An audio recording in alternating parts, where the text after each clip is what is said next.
前世，宁宁不仅被继母逼迫替妹妹下乡，还被卖给了老官夫，害得她名声败坏，惨死异乡。而继妹却霸占了宁宁的家传宝物，顶替了她的工作，嫁入豪门，占尽好处。在睁眼，宁宁回到了下乡前，她一棒子打晕继妹，夺回自己的空间宝物，将家里的钱财、米面粮油等入眼的一切，统统收入空间。既然决定离开了，这些东西也没有留下的必要，哪怕是卖废品、送乞丐，都不便宜了王家人。可惜时间来不及了，窗户和门就给他们留下吧。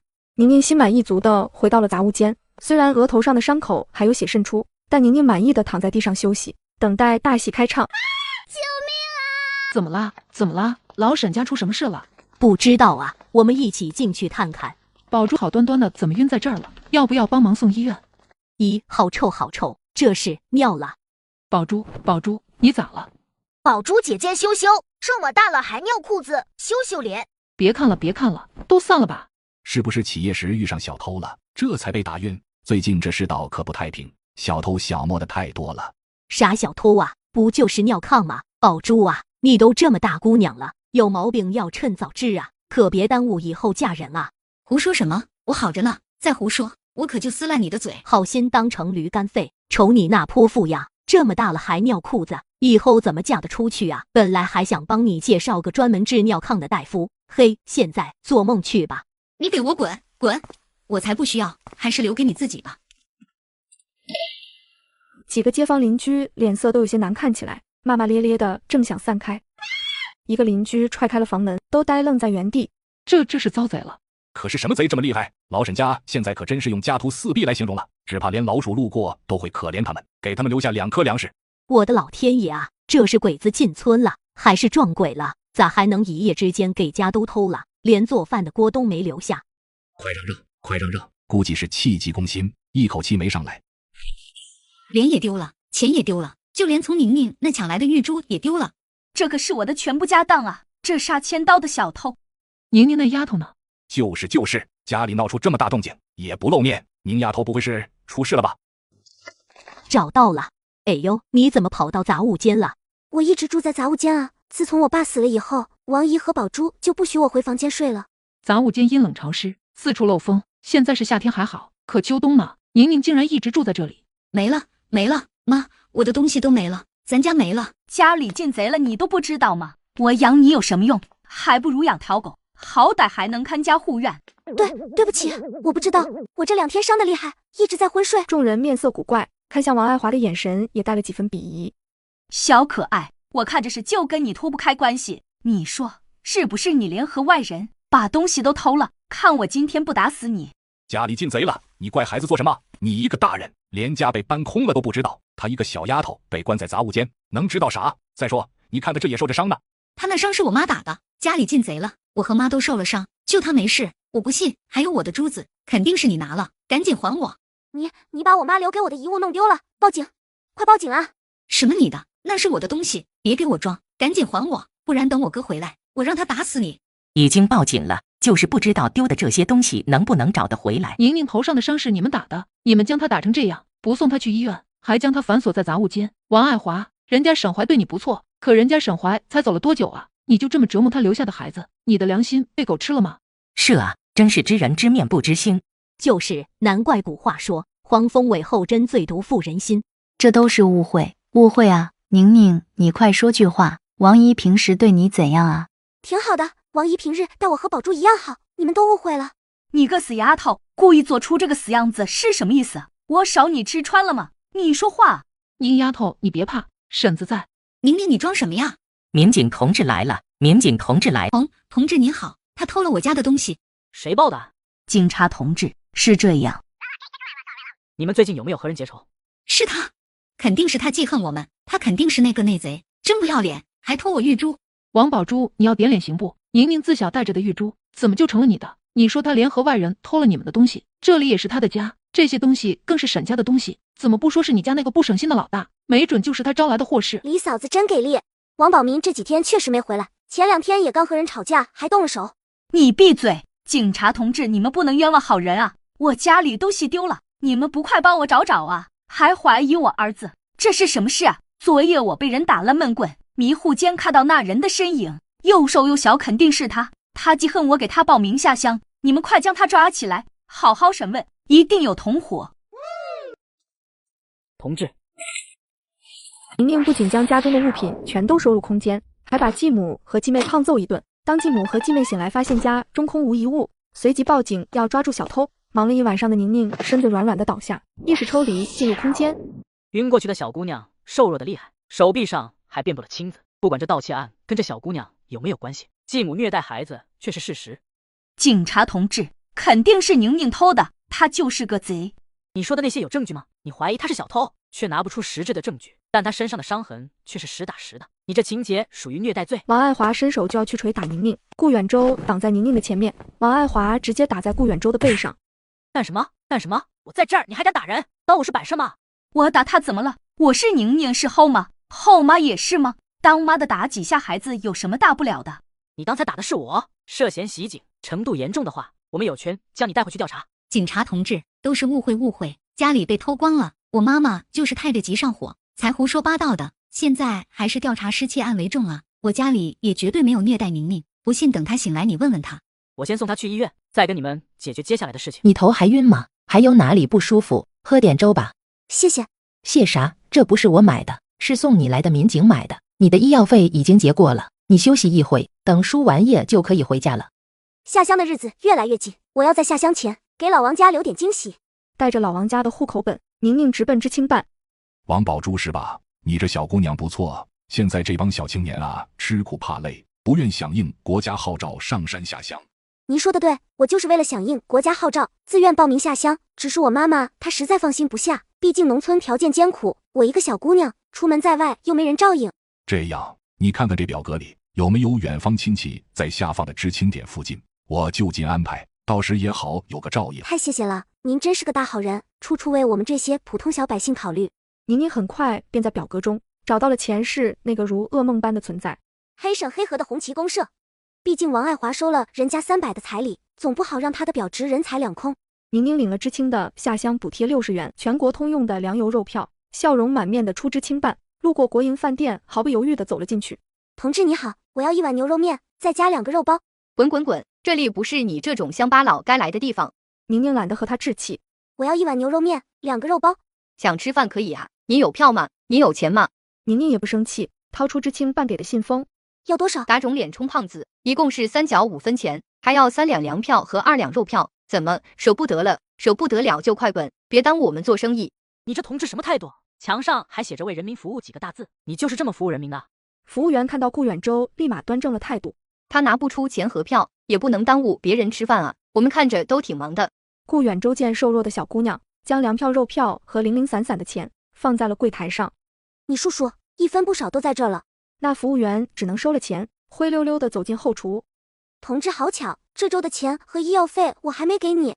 不用了，只是你家都被偷了，分毫不剩，你哪来的钱？我这钱来路不正，我偷了家里的户口本，给王宝珠报名下乡了。我现在花的钱就是知青办给他的补贴，该下乡的本来就是他王宝珠，他们占着我父亲留给我的房子，花着我父亲留下的抚恤金，还要叫我赶到乡下，让王宝珠顶替我的工作，就连知青下乡的补贴金都不给我，这口气我咽不下。下乡日子不好过，你多置办点东西。接下来你打算怎么办？卖工作，卖房子，我总归离开这里，自然不能便宜了王家人。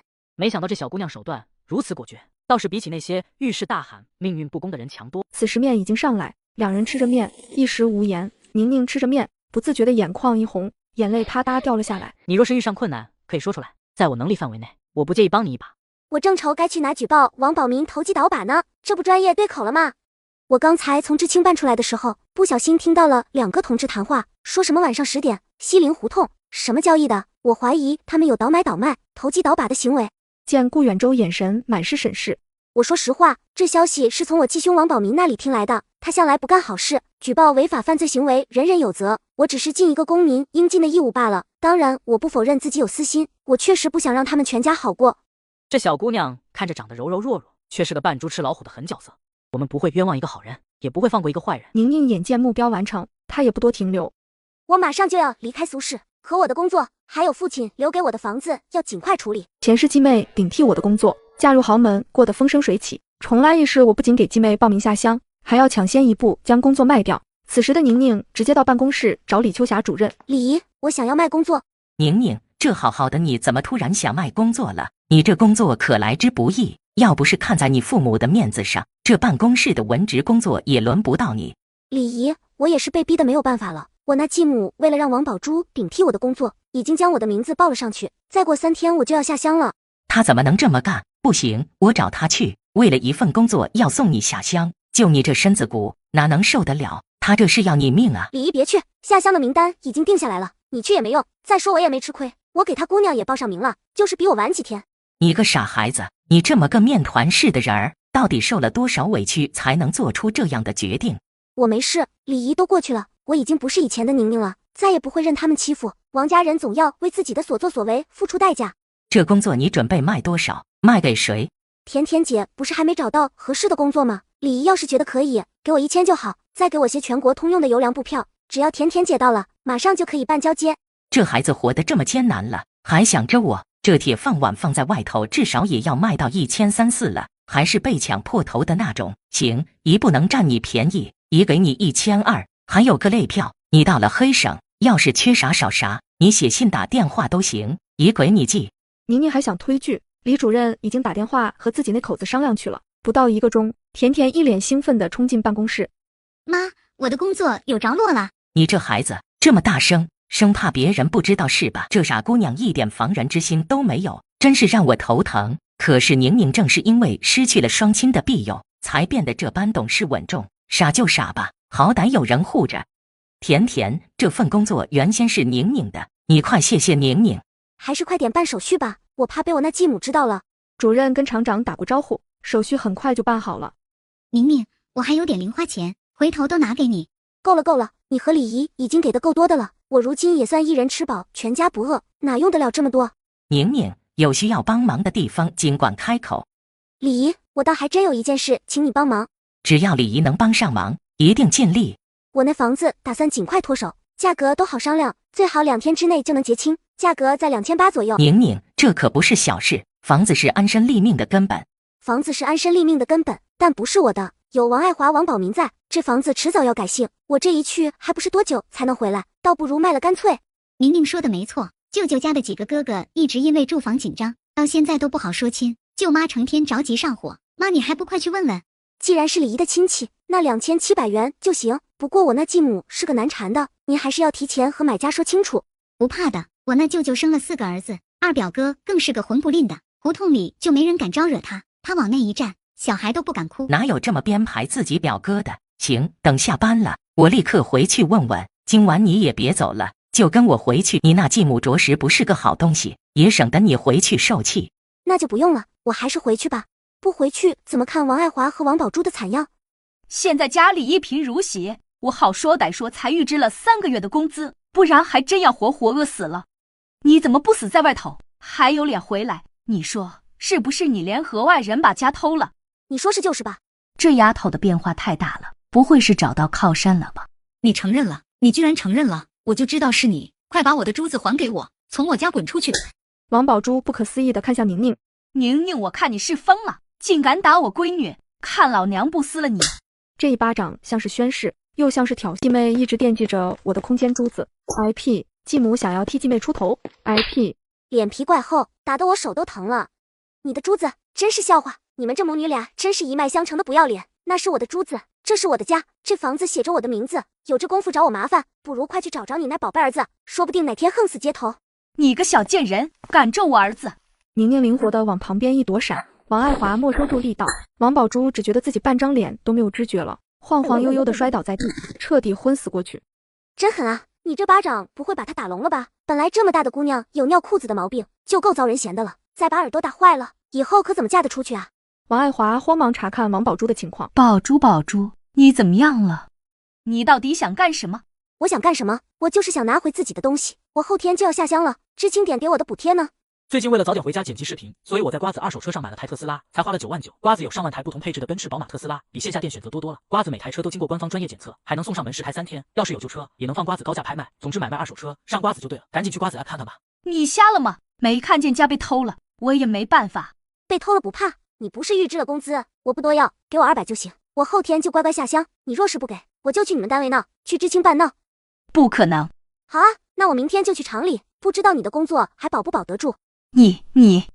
宁宁，家里刚出了小偷，你知道的，什么都没了。你现在问我要200，不是要逼王姨去死吗？那就去死啊！我又不拦着你。别开玩笑，宁宁，你说这一时半会的，我上哪给你弄这么多钱啊？我今天刚从厂里预支3个月的工资，买了这么多的家用，还剩85。拿来，都拿来！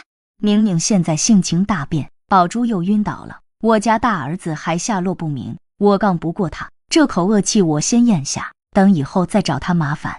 王爱华心疼地把钱递给宁宁，我也是看着你长大的，虽然平日是偏心宝珠了些，可对你也不是全无情义。我给你选的下乡插队的地点，正是我娘家村子附近，他们家条件不错，我会写信吩咐他们，一定会好好照顾你的。那我倒是要提前谢谢王姨了。宁宁，这就是我的舅妈张美英。你就是宁宁吧？你那房子我要了，价格就按照你昨天说的2700，但是必须今天过户。自然，只是我家里的状况，不知道甜甜有没有跟你说清楚。我那继母有些难缠，到时你上门收房子的时候可能有些麻烦。放心，你是房主，我是买家，这房子是我买下的，手续齐整。他就是闹到警察局我也占理，就算他那儿子是个小混混，我家还有个混不吝的，吃不了亏。你数数看，钱和票都在这儿了。听说你要下乡的地方在黑省，那里冷得厉害，我特意找邻居换了不少棉花票，你看看还缺些什么？我想想办法。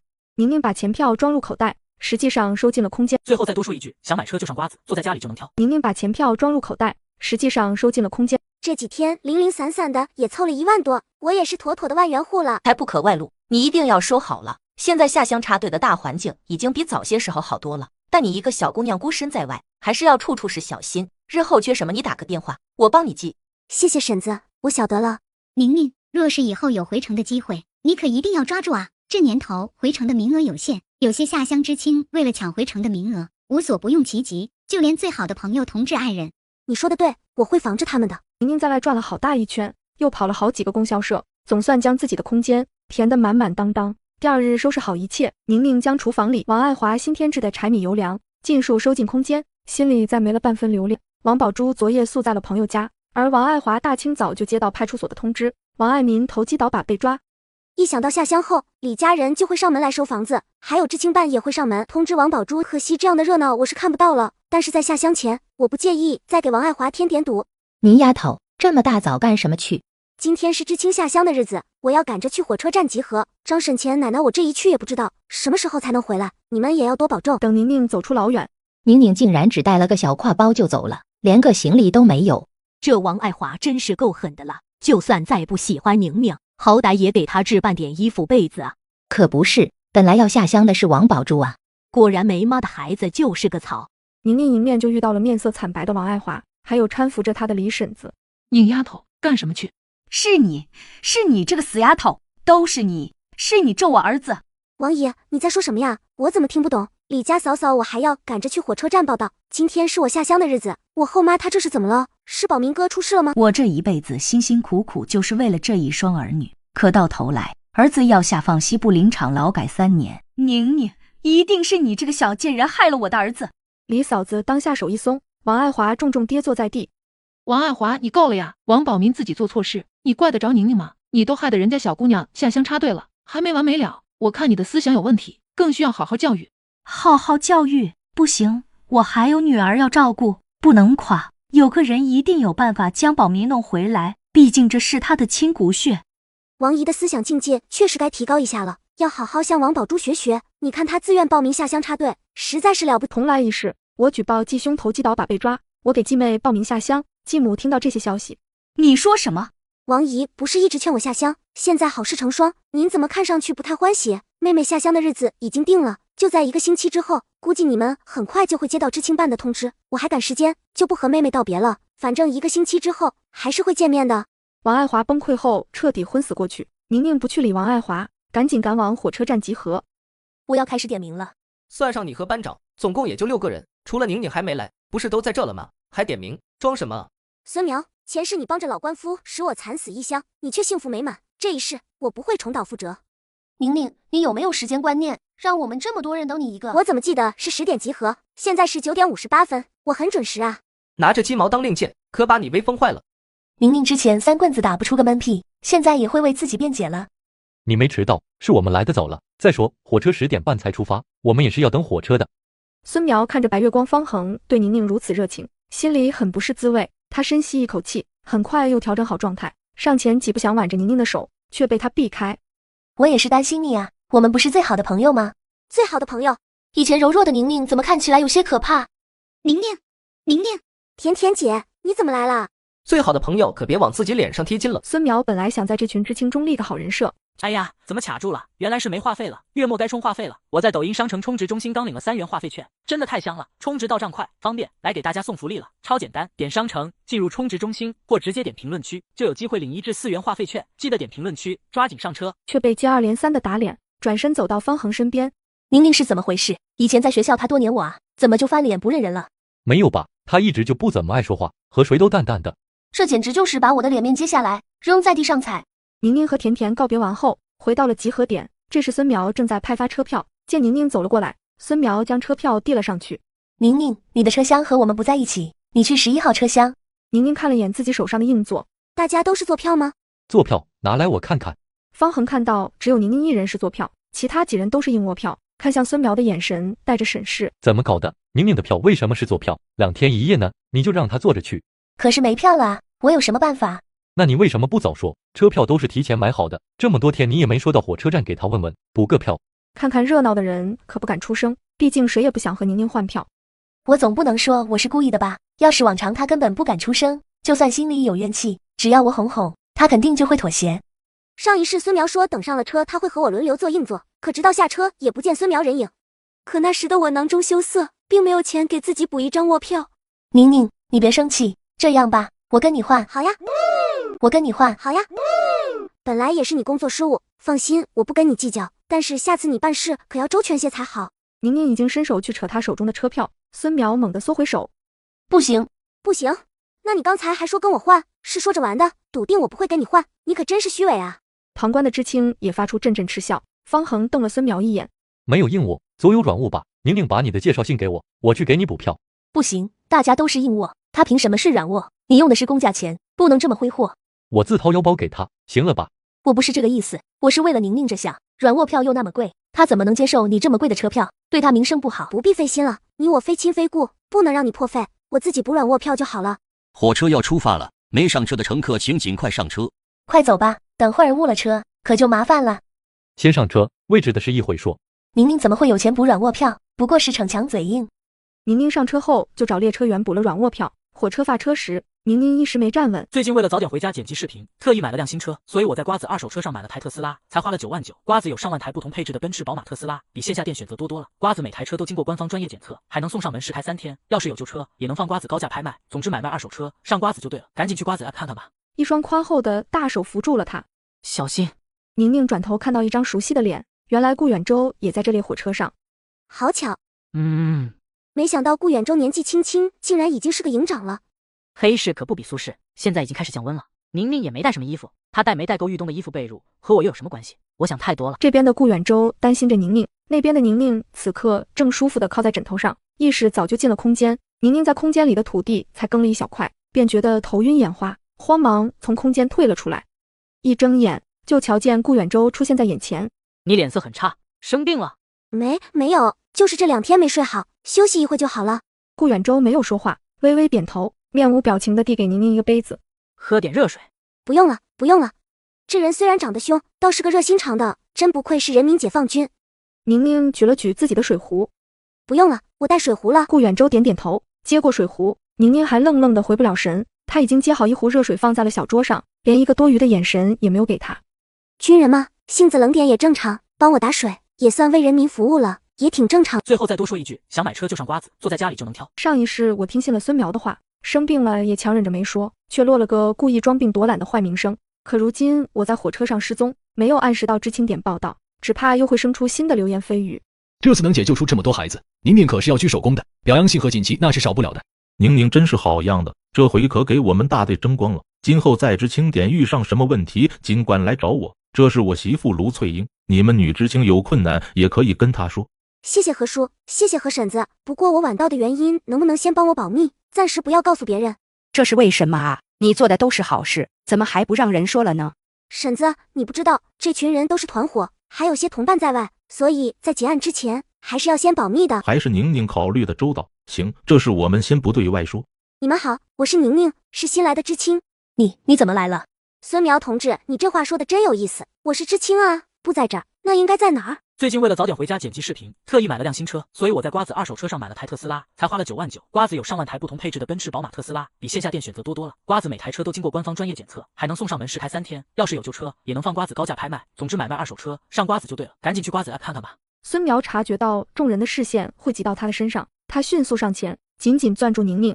我这不是担心你吗？你说你好端端的忽然就不见了，你都不知道我有多担心，生怕你遇上危险。你这2天干什么去了？明明大家伙一块上的车，怎么下车你就不见了？是不是遇上坏人了？孙苗，你能不能别胡说八道了？你又不是瞎了，宁宁这模样哪里像被人欺负了？你这话说的好像巴不得她出事。帮我说话的竟然是前世没有任何交集的江圆圆。没有，怎么会呢？我是真的担心。宁宁，你到底发生了什么事？因为什么？当然是因为你啊，跟我有什么关系？你负责买票，别人都是硬卧，只有我是硬座，你害得我一个人落单，遇上麻烦，幸好遇上警察同志，所以才耽误了下乡时间。你为什么一直针对我？我没有。那你刚才为什么一直引导大家往不好的方面想？我没有，你怎么会这么想我呢？我们是最好的朋友啊！买票的事真的是个意外，真的对不起，你打我骂我吧。孙苗哭得梨花带雨，瞬间显得宁宁咄咄逼人。饭都凉了，还在那哭，一天天的戏真多。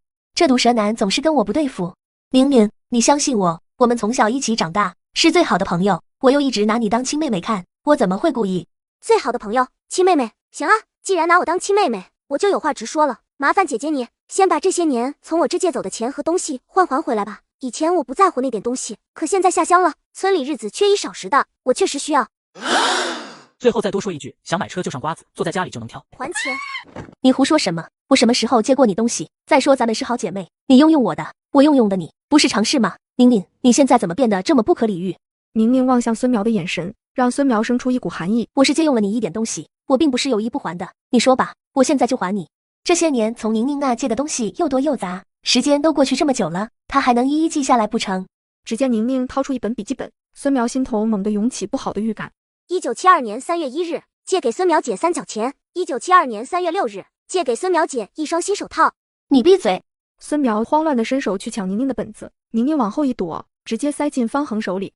你是我们的队长，你说说看，我该不该要回这笔账？我昨天已经认真算过了，孙苗这些年在我这借走的现金和零零碎碎的东西，折合钱至少80多块，我现在只要求他还我80元钱，这不过分吧？孙苗想辩解，却无从下口，想跑，更怕宁宁再说出别的事，带坏他的名声，一时间进退两难，气得浑身发抖。宁宁，我真是看错你了，我把你当姐妹，没想到你竟然这般斤斤计较。我父母只生了我一个，我可没有什么多余的姐姐妹妹。再说欠债还钱，天经地义，亲兄弟还没明算账呢，怎么你这是打算赖账了？这些年就因为宁宁好哄手松，每次在她面前掉2滴眼泪，我就能拿走想要的东西。可现在一切都变了，不行，我不能让宁宁坏了我的名声，更不能让这件事情再发酵下去。宁宁同志，你可真是个冤大头啊！孙同志，你就是薅羊毛也不能逮着一个人薅啊！还好宁宁还知道记个账，不然上哪说理去？够了，宁宁，这钱我现在就还你，这账也没必要再看了，你说多少就是多少。我知道我的家庭条件没有你好，是我看错了你了，是我把感情看得太重，这世上的感情并不是用金钱来衡量的。还钱80元。孙苗见没人帮他说话，这才心疼的从荷包中掏出一把钱，哭着跑了出去。宁宁当着众人的面点了点钱，果然1分不多1分不少。面子什么的哪有钞票香？我太了解孙苗，故意将账本给了方恒。孙苗为了方恒筑自己的清高的人设，就一定会忍痛咬牙认下这些账，将钱还给自己。这知青点也太压抑了，我的物品又被我收在空间中，我要想办法从知青点搬走。喝了空间的灵泉水，一口气耕了3000亩地。当我干完活正往回走，宁宁，等一下！真是佩服孙苗的忍耐力，明明心里恨得要命，却还能对着我笑脸相迎。宁宁不想搭理他，继续往前走，可孙苗却3两步追了上来，一把扯住他小挎包的背带。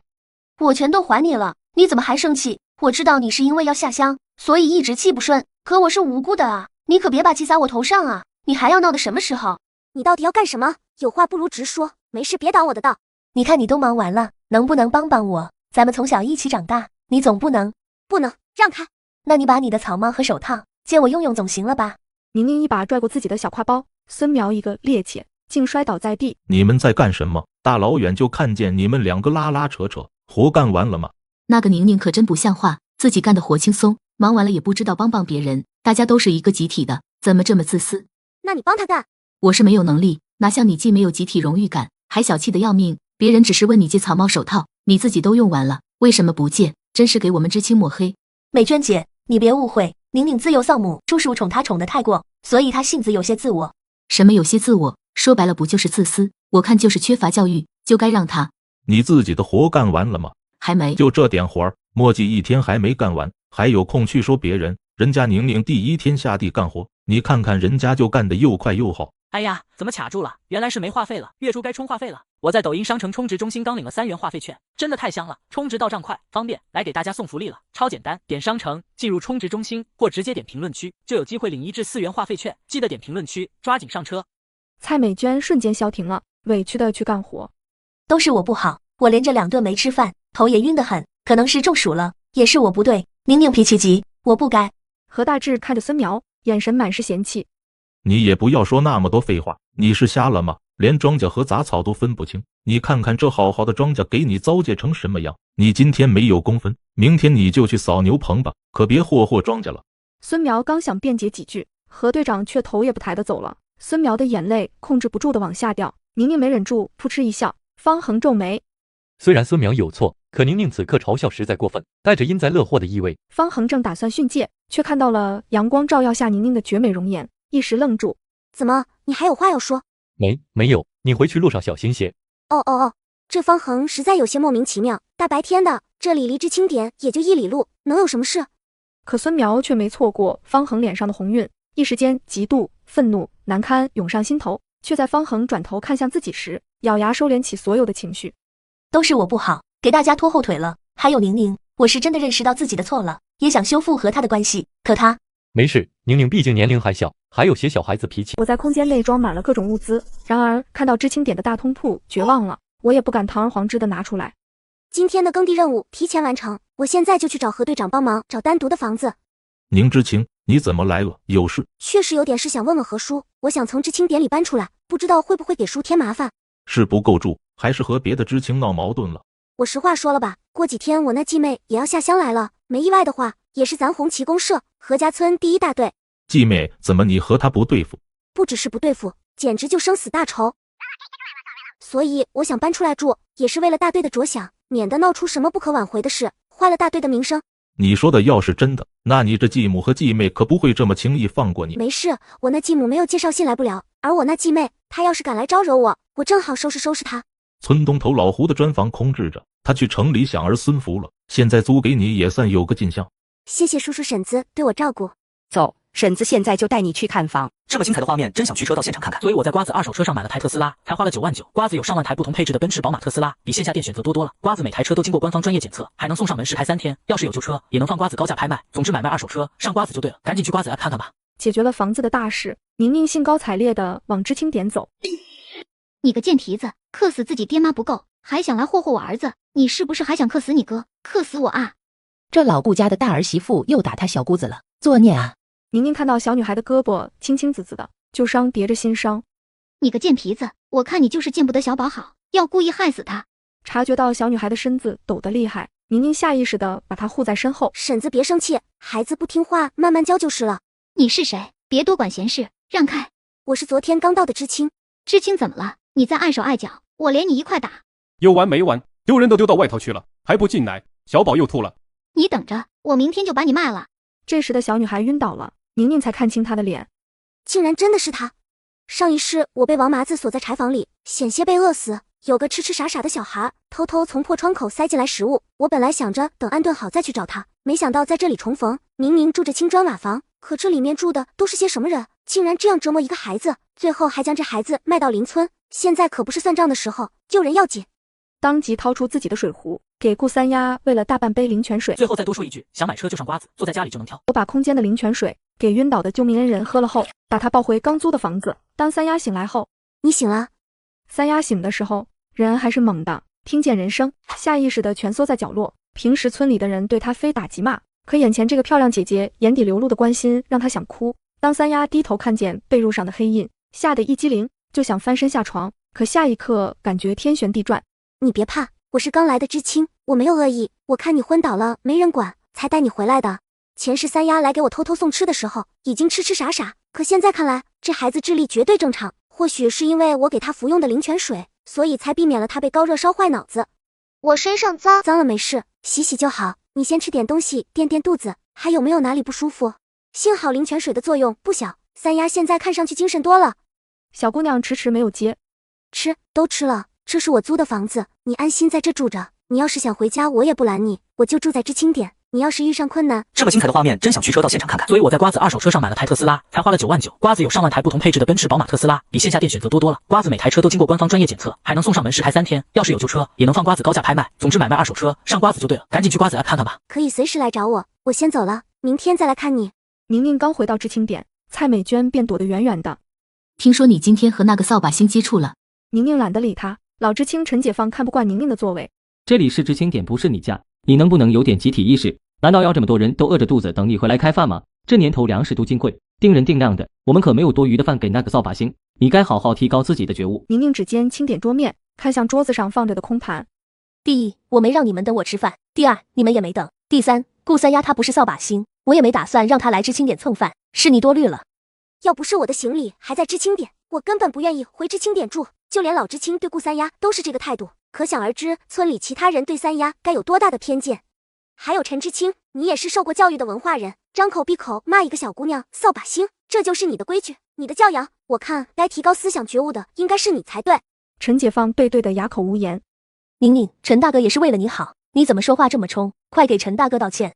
眼见得到了陈解放和蔡美娟的支持，孙苗的神情舒展开来。我们也是为你好，听说那孩子性情孤僻，还不讲卫生，天天脏兮兮的在村里乱窜，你看他身上那么脏，谁知道身上会不会有跳蚤，说不定传到你身上。孙苗像是受惊一般猛地窜开几米远。宁宁，我不是针对你，我只是有点洁癖，实在接受不了。你热心肠是好事，但烂好心却让别人给你收拾烂摊子就不对了。就是，你快离我远一点啊，又晦气又脏。受不了就滚出去，往上数3倍，谁家还不是地里刨食出来的？孙苗，你嫌顾三丫不干净，倒不如……最后再多说一句，想买车就上瓜子，坐在家里就能偷。孙苗，你嫌顾三丫不干净，倒不如先把你指甲里的泥巴洗干净了再说别人。众人的目光不由自主地落在孙苗的指尖上，孙苗所谓的洁癖显得有些可笑。你，要不是宁宁不肯把手套草帽借给我，我又怎么会弄得这么狼狈？我劝你们别巴巴凑上来犯贱，不然我连你们一起骂。苗苗，我们走。有的人就是狗咬吕洞宾，不识好人心，哪天就被那扫把星克死了也是活该。宁宁毕竟是女同志，若是真遭了陈解放的嫉恨，之后的日子只怕不好过。行了，别杵着了，饭都凉了。宁宁、陈知青，快来吃饭。终于有人给我递台阶了。古人诚不欺我，唯女子和小人难养也。我今天也算领教了一回，也懒得和你这个泼妇计较。宁宁别理他，过来吃饭。不了，看见陈知青这张脸就倒足了胃口。都什么年代了，老太太都不裹小脚了，她倒好，居然裹起了小脑。晚上大家都洗漱完毕，江圆圆递给宁宁一盒雪花霜。这盒新的雪花霜送你，谢谢你今天给我的手套和面巾。这么精彩的画面，真想驱车到现场看看。所以我在瓜子二手车上买了台特斯拉，才花了9万9。瓜子有上万台不同配置的奔驰、宝马、特斯拉，比线下店选择多了。瓜子每台车都经过官方专业检测，还能送上门试开3天。要是有旧车，也能放瓜子高价拍卖。总之买卖二手车上瓜子就对了，赶紧去瓜子 App 看看吧。对了，我这还有点核桃酥，你尝尝。宁宁将雪花霜收好后，忽略了孙苗贪婪的眼神，接过核桃酥咬一口。孙苗在旁边口水都快流出来了。宁宁自己的空间也存了不少点心，当下又装模作样的在箱子里翻找一通，拿出了枣泥糕和绿豆糕放在桌上。你也尝尝看。江圆圆和孙苗惊讶地看着桌上的点心。宁宁怎么配有这么好的东西？这2个人怎么像没看到我一样？你们招呼我尝一点啊！孙苗又气又恼，狠狠的一跺脚，转身又去了老知青蔡美娟的屋子。他又抽什么风？我们又不欠他的，估计明天知青点就会传遍我们2个孤立他。我不想吃大锅饭了，宁宁，你要不要和我搭伙开个小厨房？不行，我在村里租了个小院，等收拾好了就要搬出去了。什么时候的事？为什么要搬走？知青点好歹有个照应。照应，他们不找我麻烦就不错了。人多是非多，你走了，我岂不是一个人孤苦无依？村里有不少空房，你若是在知青点住不惯，不如早做打算。我也该打算了。听说明天镇上有急事，我和大队长请假了，要去镇上置办东西，你去吗？当然去。我空间里的东西齐全，却一直找不到一个好借口拿出来。第2天赶集，宁宁找了个僻静地方，从空间拿出很多东西，掐着点到了和江圆圆碰头的邮局。2人进了邮局，路过柜台时，看见一张张精美邮票，愣了愣神。我虽然卖工作得了不少钱，可坐吃山空也不是办法。上一世一张邮票可以卖到上百块，甚至上千块，更有一张邮票一套房的说法。宁宁当下停住脚步，看着柜台上的邮票，心头火热。最后再多说一句，想买车就上瓜子，坐在家里就能挑。咬我的舌根的 IP， 随意造我谣言的 IP， 怎么不服啊？那就去派出所告我啊！正好我也想去呢。孙苗咬紧后槽牙，好汉不知眼前亏，以后再找别的机会。等到了村口，我先走了。宁宁背着包裹，朝着自己的小院走去。那个小辣椒干啥去？带着那么多东西，怎么不回知青点？宁宁租了小院，要搬出去住，等新家收拾利索了，邀请我吃饭呢。知青点环境确实差，没想到宁宁是第一个吃螃蟹的人。宁宁来到小院时，院子已经焕然一新，可宁宁找了一圈也没瞧见三丫的身影。正想着，三丫忽然抱着一捆柴火进来。你这还病着，怎么跑去捡柴了？宁宁语气有些急，小姑娘下意识地缩着脖子，垂着头，不敢吭声。前世的我就是这样怯懦不安、孤苦无依的。我不是要凶你的，只是你病还没好利索，一个人捡柴火很危险的，万一晕倒了，被坏人捡走，卖到山沟沟里，一辈子就完了。宁宁故意夸大其词，她知道小姑娘心里不安，迫切地想做些什么证明自己的价值。谢谢你帮我收拾小院，你饿了吧？快过来吃点东西。三丫从自己的口袋中掏出半个馒头，正是昨天宁宁留给她的。我还不敢回顾家，这次小宝在河边失足落水，嫂子一定会把这笔账算在我头上。顾三丫一想到大嫂，下意识的周身发抖。别人都说我是灾星，沈知青救了我，我不能连累他，一会儿我就和他道别，哪怕嫂子要打死我，那也是我的命数。怎么呆呆的？哪里不舒服吗？顾三丫缓慢的摇摇头，想要告别的话说不出口。这是今天买的包子，你快吃，我进去收拾收拾，估计明天就能搬过来和你一起住了。三丫低头看看手里的肉包子，又抬头看看宁宁，看上去确实有几分傻气。宁宁从空间内往外掏东西，很快就将家里添置了七七八八，一个简单温馨的小家逐渐成型。等她从屋子里出来，三丫立刻凑了上来。你吃。前世我被关在破旧的柴房，三丫把窝窝头塞进狭小的通风口。宁宁像是陷入了冗长的噩梦中，额头渗出了点点汗珠，脸色也白得厉害，这可把顾三丫吓坏了。知青姐姐怎么突然脸色惨白？是不是我的不祥磕到了她？三丫惊恐的连连往后退。你个贱丫头，还学会偷奸耍滑了，躲在别人家做什么？有本事一辈子也别跟我回去。宁宁猛地回过神来，瞧见顾三丫低垂着头，晶莹的泪珠大颗大颗的落了下来。对不起，我给你添麻烦了，我嫂子来找我了，我要回去了。宁宁刚想开口劝阻，顾三丫已经打开院门。三丫明明在家里任劳任怨，嫂子对她还是既打又骂。当我把晕倒的三丫带回家后，嫂子却找上了门。三丫怕连累我要离开，当我刚想开口劝阻，三丫已经打开院门。我还以为你真的翅膀硬了，再也不回去了，怎么被人当成赖皮狗赶出来了？宁宁追了出来，拉住顾三丫的胳膊。三丫回来，别跟他回去。你是个什么东西，敢管我家的事？你凭什么不让他跟我回去？就凭你虐待他，还想把他卖给老光棍做童养媳。这丫头是怎么知道的？我这事儿明明做得很隐蔽。郑雪梅皱着眉头，扯着顾三丫就往外走。别在这儿胡说八道，你信不信我让公安局来抓你？宁宁还想上前。我跟你回去。听见没？他要跟我回去。我要回去，我不能连累你。对于三丫来说，我只是接触了一天的陌生人，实在不足以信任。我会盯着你们家的，但凡有一天看不见三丫，我就去派出所告你们。与此同时，王宝珠已经带着行李哭哭啼啼的下乡了。王宝珠，你怎么在这儿？宁宁不是替王宝珠下乡了吗？她不在城里好好坐办公室，跑到这鸟不拉屎的地方做什么？这一切和宁宁逃不了关系。王宝珠认出了眼前人，翻了个白眼。孙苗这些年没少扒着宁宁讨好，还想两面逢源，可惜我才不是宁宁那个蠢货，相信什么姐妹情谊。王宝珠不理会孙苗。王宝珠这人和宁宁不对付，利用起来可太顺手了。你怎么也下乡了啊？那你城里的工作怎么办？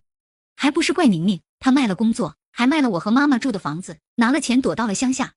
那她身上岂不是有很多的钱？宁宁从我这讹走的80元，一定要她连本带利的吐出来。我不要住在这儿这么破，怎么睡呀？孙苗看似劝慰，实则拱火。宝珠，你别任性，女知青只有2个大通铺，没得选择。我们又不像宁宁，手中握着这么大笔钱，可以出去单独租院子住，我们只能挤挤了。凭什么叫宁宁我滚出来？她现在在哪？孙苗却一反常态地拦住了他，在他耳边嘀咕了一阵。第二日，宁宁刚到集合点，就在知青队伍里对上王宝珠愤怒的目光。这2天忙着收拾小院，担心顾三丫的事情，倒是把王宝珠的事情忘得一干二净了。王宝珠一向骄纵，怎么会耐得住性子不找我麻烦？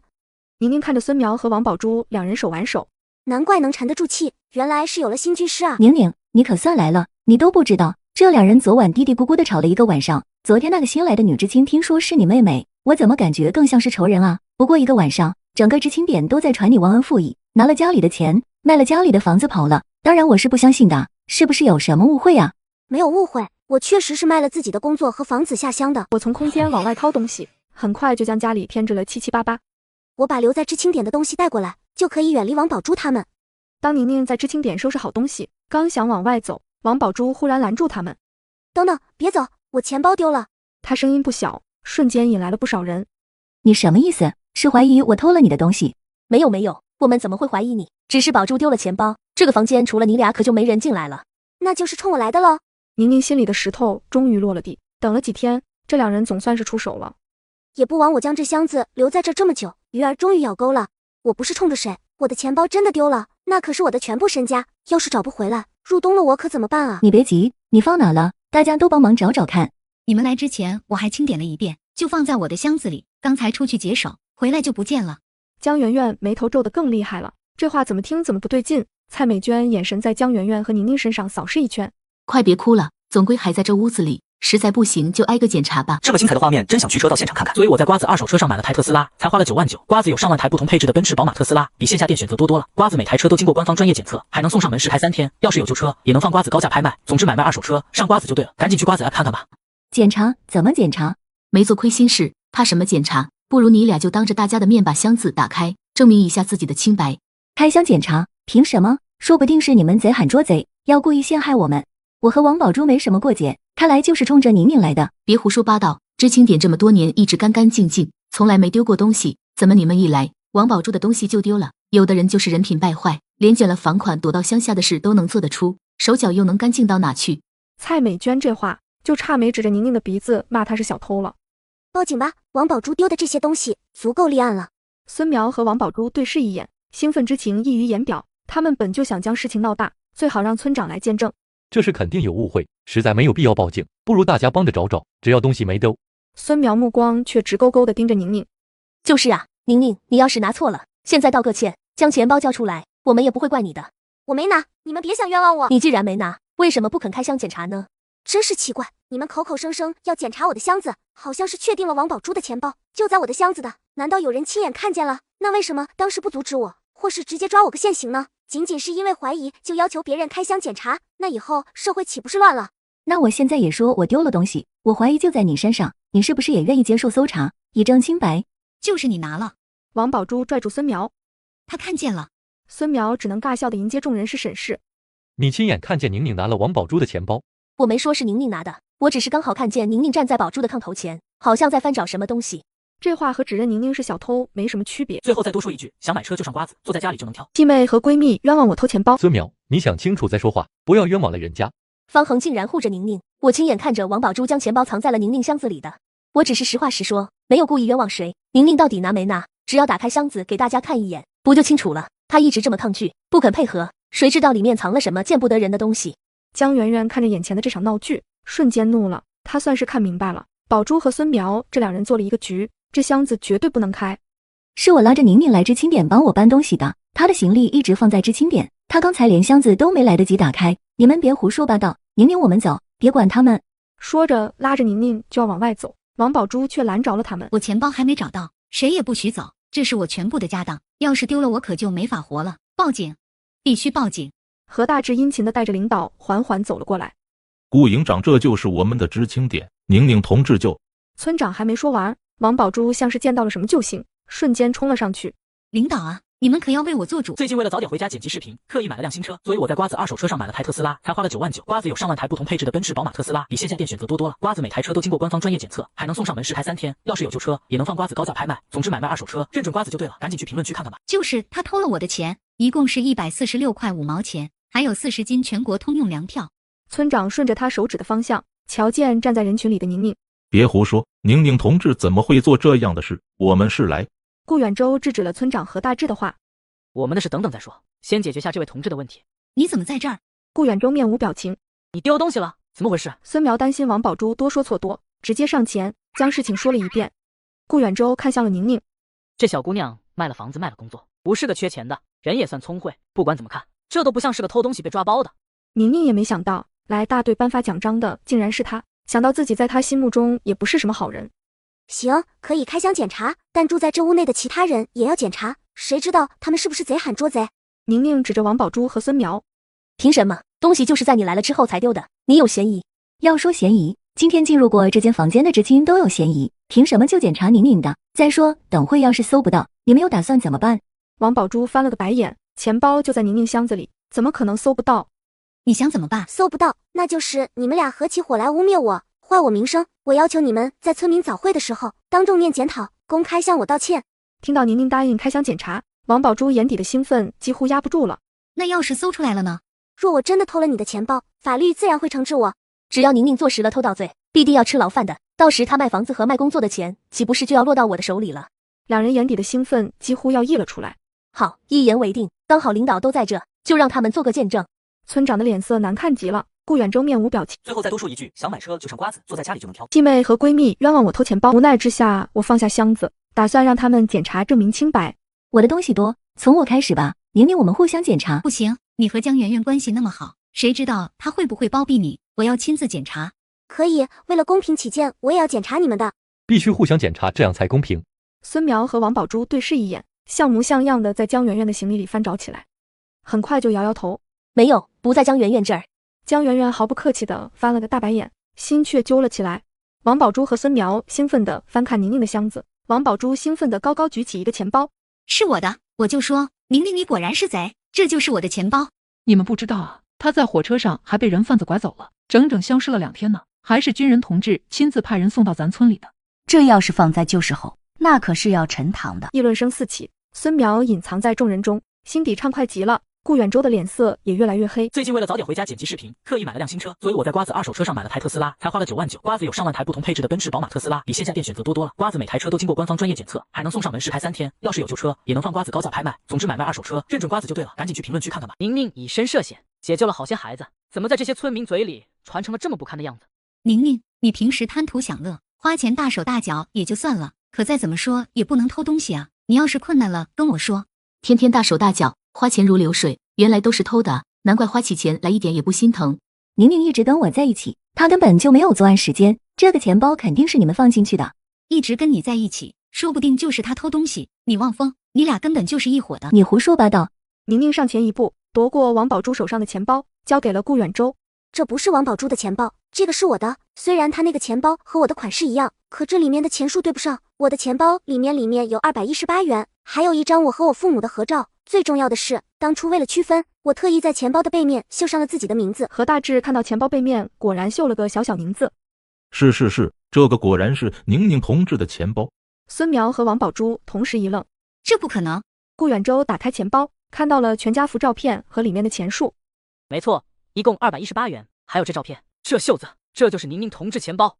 我的钱包难道是掉到了箱子下头？紧接着不管不顾的又将宁宁的箱子翻了个底朝天。我亲手放进去的钱包不见了。孙苗也被这变故打得措手不及，瞳孔惊得一阵乱颤。宁宁气定神闲，冷笑着看着王宝珠发疯。我不知道王宝珠将钱包藏在哪件衣服里，索性将箱子里的东西全部替换掉。箱子里之前的东西如今正在我的空间躺着，自然也包括王宝珠的钱包。众人看着宁宁的东西被扔了一地，她却只是低着头，一语不发。这个可怜的小知青说不定正偷哭呢，我刚才说的太过分了。只有顾远洲注意到了她的异常，这小姑娘好像又发呆。最后再多说一句，想买车就剩瓜子，坐在家里就能挑。我把箱子里的东西全部收入空间，只因继妹把她的钱包放在我的箱子里，想要冤枉是我偷的。继妹翻了我的箱子，一无所获后怒了。我的钱包呢？这不可能啊！我明明将钱包放。孙苗狠狠掐了王宝珠。你干什么？既然不在宁宁箱子里，那就算了，一定是宝珠记错了，我们再找找。什么算了？我的钱包真的丢了，你跟我说算了。是该好好找找，毕竟知青点出了小偷，这可不是小事。我和江媛媛已经证明了自己的清白，现在该轮到你们了。江媛媛打开了王宝珠和孙苗的箱子，均一无所获。就是一场误会，宝珠的钱包丢了，他又不像你那么有钱，你卷了家里所有的钱。再说沈叔叔在世时，对宝珠视如己出，你卖工作和房子的钱，难道不应该分他一半？孙苗说的没错，那些钱也有我的一份，我们一共是4口人，你自己留1/4，剩下也该给我。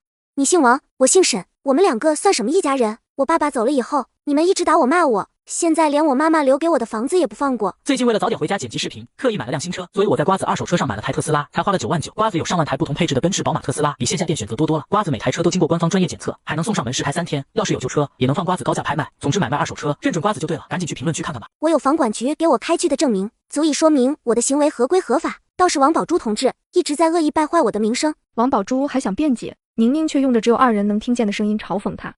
你和你那个不要脸的妈一个德行。王宝珠果然不惊激，抡圆了胳膊就要打宁宁。王宝珠和宁宁拉扯间，将宁宁推到炕上。孙苗叠好的被子被推倒，露出钱包的一角。这是什么？王宝珠将那一角拽了出来，赫然是他丢失的钱包。孙苗，你现在连我的主意也敢打？你以为我是宁宁那个窝囊废吗？难怪你刚才支支吾吾不让人翻你的东西，搞了半天竟敢是你偷我钱包。不是我，真的不是我。孙苗愤怒地指着宁宁大叫，是你诬陷我，是你偷了王宝珠的钱包。孙苗同志，你要是真的遇见困难了，只要你张口，我绝不会坐视不管。你又何必做出这样的事？你别冤枉我，我没拿。孙苗强迫自己冷静下来，可偏偏王宝珠还在不依不饶的让自己给个交代。我是冤枉的，王宝珠，你好好想想，我一直和你同进同出，怎么可能避开你的视线拿了你的钱包？我真的是冤枉的。寸步不离，这不对吧？你刚才不是说亲眼看见我站在王宝珠的炕头上翻找东西吗？怎么你俩在一块，却只有你看见，王宝珠却没看见？你一直强调搜查箱子，谁会想到你竟然直接将钱包藏在被子里，差点被你蒙混过去。顾远洲周身的气压更低了些。这次火车事件，要不是宁宁识破了他们的计谋，后悔不堪设想，怎么还能让谣言传成这个样子？顾远洲想到刚才众人对宁宁的谴责，心头就憋闷得厉害，好似一股无名之火要喷薄而出。何大志感受到顾远洲的情绪。王宝珠，你的钱包到底有没有多？孙苗，你到底拿没拿他的东西？最后再多说一句，想买车认准瓜子，坐在家里就能挑。继妹和闺蜜联合冤枉我偷钱，却在闺蜜的被子里发现了钱包，闺蜜百口莫辩。孙苗，钱包是在你被子里发现的，你怎么解释？冤枉宁宁这事已经失败了，万万不能再将自己搭进去。孙苗一把扯住王宝珠的胳膊，暗暗用力。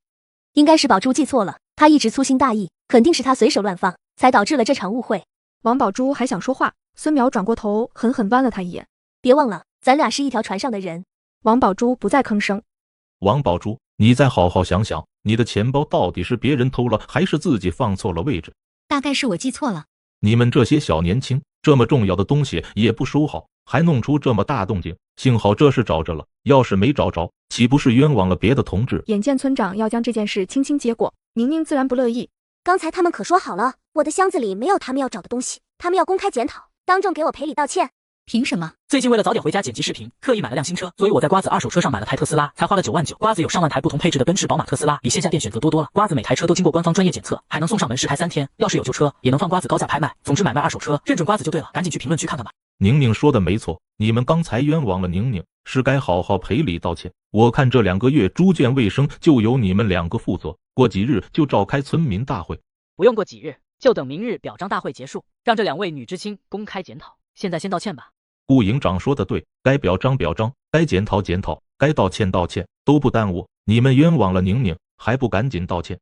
王宝珠又气又怒，撇撇嘴，哭着跑走了。孙苗也想跑，可今天来了领导，当即换了一张面孔。宁宁，真的对不起，我也是被宝珠误导了，才会误以为你拿了她的钱包。你千万别介意，也别往心里去，好不好？不好，我看你不仅眼睛不好，脑子不好使，心眼更是不好。你有空还是赶紧去看看大夫吧，你整个人都要烂透了。这女同志倒是有意思，现在得理不饶人，骂人不带脏了。骂的是挺脏的。宁宁刚对完人，便听见顾远洲的评价，瞬间像泄了气的皮球。我家里还有点事，就先走了。又对着顾远洲点点头。领导再见。说完就溜之大吉。顾远洲看着他的背影，险些被这句简单的领导再见气笑了。怎么说也帮了他几次，要不是为了给他证明，我又怎么会多留一个晚上开表彰大会？可他倒好，连声招呼都不打，还敢装不认识我，真是个没良心的小东西。等到宁宁一口气跑回了自己的小院，这才松了口气。一想到顾远洲那带着淡淡审视的眸子，宁宁不自觉地打了个冷战。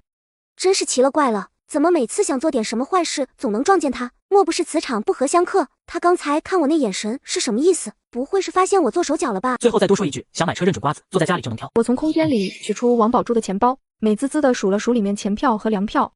王宝珠不是栽赃我偷钱吗？我就坐实这件事，也不枉费他的一番苦心。第二天去表彰大会的路上，宁宁，昨晚你离开没多久，王宝珠又闹了起来，她钱包又丢了，据说这回是真丢了。昨天鬼哭狼嚎的闹了一宿。还有这事？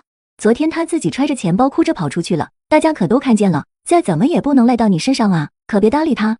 正说着，何大志和顾远洲也过来了。我猜村长边上的高低也是个军官。宁宁认为江圆圆看人准，打算逗逗他。那你猜猜今天的表彰大会是为了表彰谁？还真别说，我昨晚琢磨的一个晚上也没搞懂，不过我还是很期待的。确实期待，中午上我家去，我给你炖五花肉吃。真的，宁宁你太好了，我真是爱死你了。没出息，瞧你那样的，跟800辈子没吃过肉一样。江圆圆的笑意一僵，站直了身子，又恢复了往日的高冷御姐样。宁宁也不惯着他。原来是王同志啊，怎么你是钱包找着了，检讨写好了，还是猪圈卫生弄干净了？致命3连击，王宝珠的脸色一问比一问难看。宁宁，你不要太过分，好歹你和宝珠也做了这么多年的姐妹，竟连一点情分都不顾，我真没想到你是这样的人。孙苗眼眶含泪，一副受尽委屈为好友打抱不平的义气模样，站在王宝珠身旁，更像是站在道德的最高点上的批判者。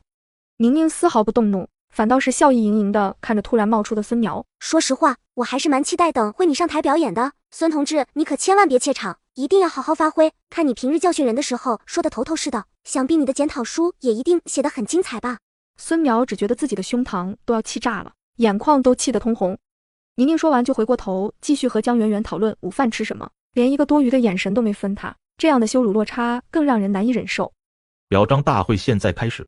宁宁张望间瞧见了顾家大儿媳郑雪梅，下意识地搜寻起三丫的身影，却一无所获。三丫不在，是被他嫂子关在家里，还是有事耽搁了？上次我已经警告过郑雪梅，短时间她应该不敢动手才是。顾远洲看着台下四处张望的宁宁，目光不自觉地停在她身上，眉头微微皱起，许是这次注视点时间有些长。宁宁，你真的没得罪他吗？我真的觉得那个军官在看你。宁宁抬头正对上顾远洲的视线，慌忙躲闪。不对啊，这样岂不是显得我做贼心虚？顾远洲就算怀疑自己拿了王宝珠的钱包又怎么样？他又找不到证据。宁宁又坐直了身子，杏眸瞪得圆圆的，努力想露出一个凶狠的眼神，可偏偏落在顾远洲眼里毫无杀伤力。这小知青像只炸了毛狗崽子，无端端想让人想撸一把，给他顺顺毛。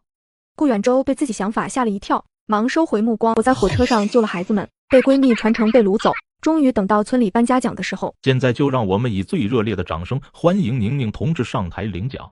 不光是江圆圆吃惊，知青点的人也险些惊掉了下巴。方恒看着高台上侃侃而谈的宁宁，久久回不了神，眼神越发狂热。我只是顺应本心做了正确的事，真正擒获人贩子的还是我们伟大的解放军同志们。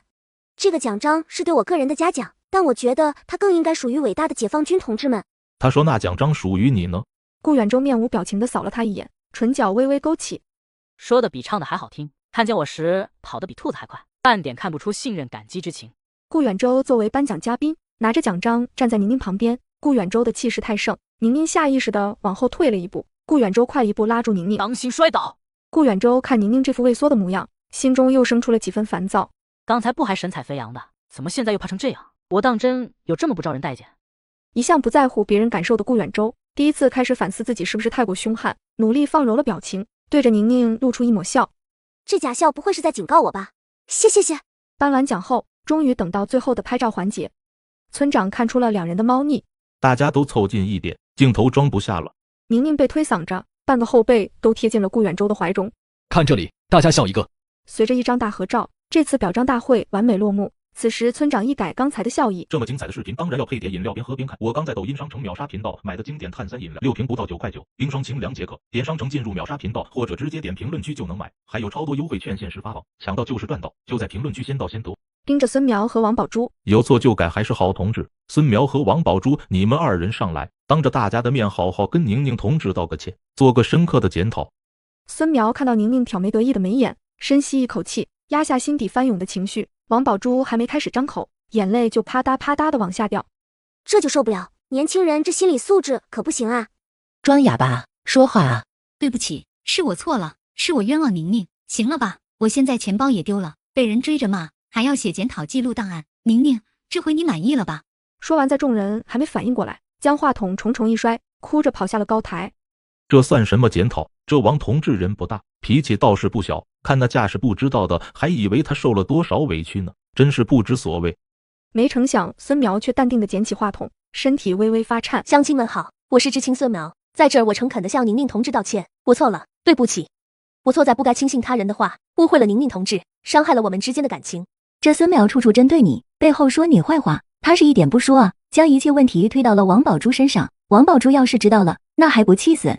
宁宁嗤笑着摇摇头，难怪前世我一直被孙淼假面蒙蔽，他的确能屈能伸，善用人心，早就料准了王宝珠心高气傲，受不了这样的批评，会耍脾气离开，正好将一切过错推到他人身上。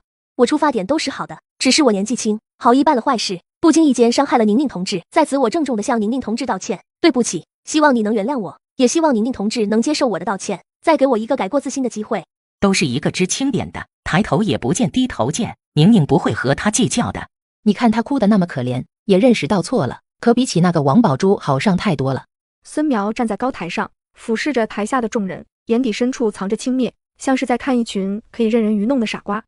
我相信宁宁同志一定愿意原谅我的，对吗？别冲动，他就是想将你架在火上烤呢。你们私下不对付没事，明面上不好闹得太难看。对于犯错误的同志，我们当然不能一棍子打死，相信大家也愿意给你一个机会，只是你该让我们看到你改过自新的诚意，不然岂不是人人都轻飘飘的一句对不起，就可以抹杀自己犯下的错？孙淼的笑意有些僵硬。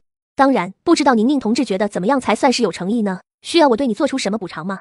这样吧，村里有不少孤寡老人，生活困难无法自理，你不如每日农闲之后去搭把手，收拾收拾屋子，做做饭，将你对我的愧疚和歉意化作源源不断的动力，帮助那些更有需要的人吧。这就是你对我最好的补偿，也更能体现你改过自新的诚意。宁宁既不说原谅，也不说不原谅。这么精彩的视频，当然要配点饮料，边喝边看。我刚在抖音商城秒杀频道买的经典碳酸饮料，6瓶不到9块9，冰爽清凉解渴。点商城进入秒杀频道，或者直接点评论区就能买，还有超多优惠券限时发放，抢到就是赚的。就在评论区，先到先得。三言两语就扭转了局势，反将孙淼架在了火上烤。孙知青怎么不接话啊？难道他不愿意？不是吧，这点诚意都不肯拿出来，还想让我们原谅他？孙淼脸上的笑意已经维持不住，心里气得要呕出血来。下乡的日子已经够苦了，我每天农活都干不完，还被惩罚去扫猪圈，还要去给那些老头老太太干活，做免费的保姆。在众人的起哄下，我当然愿意。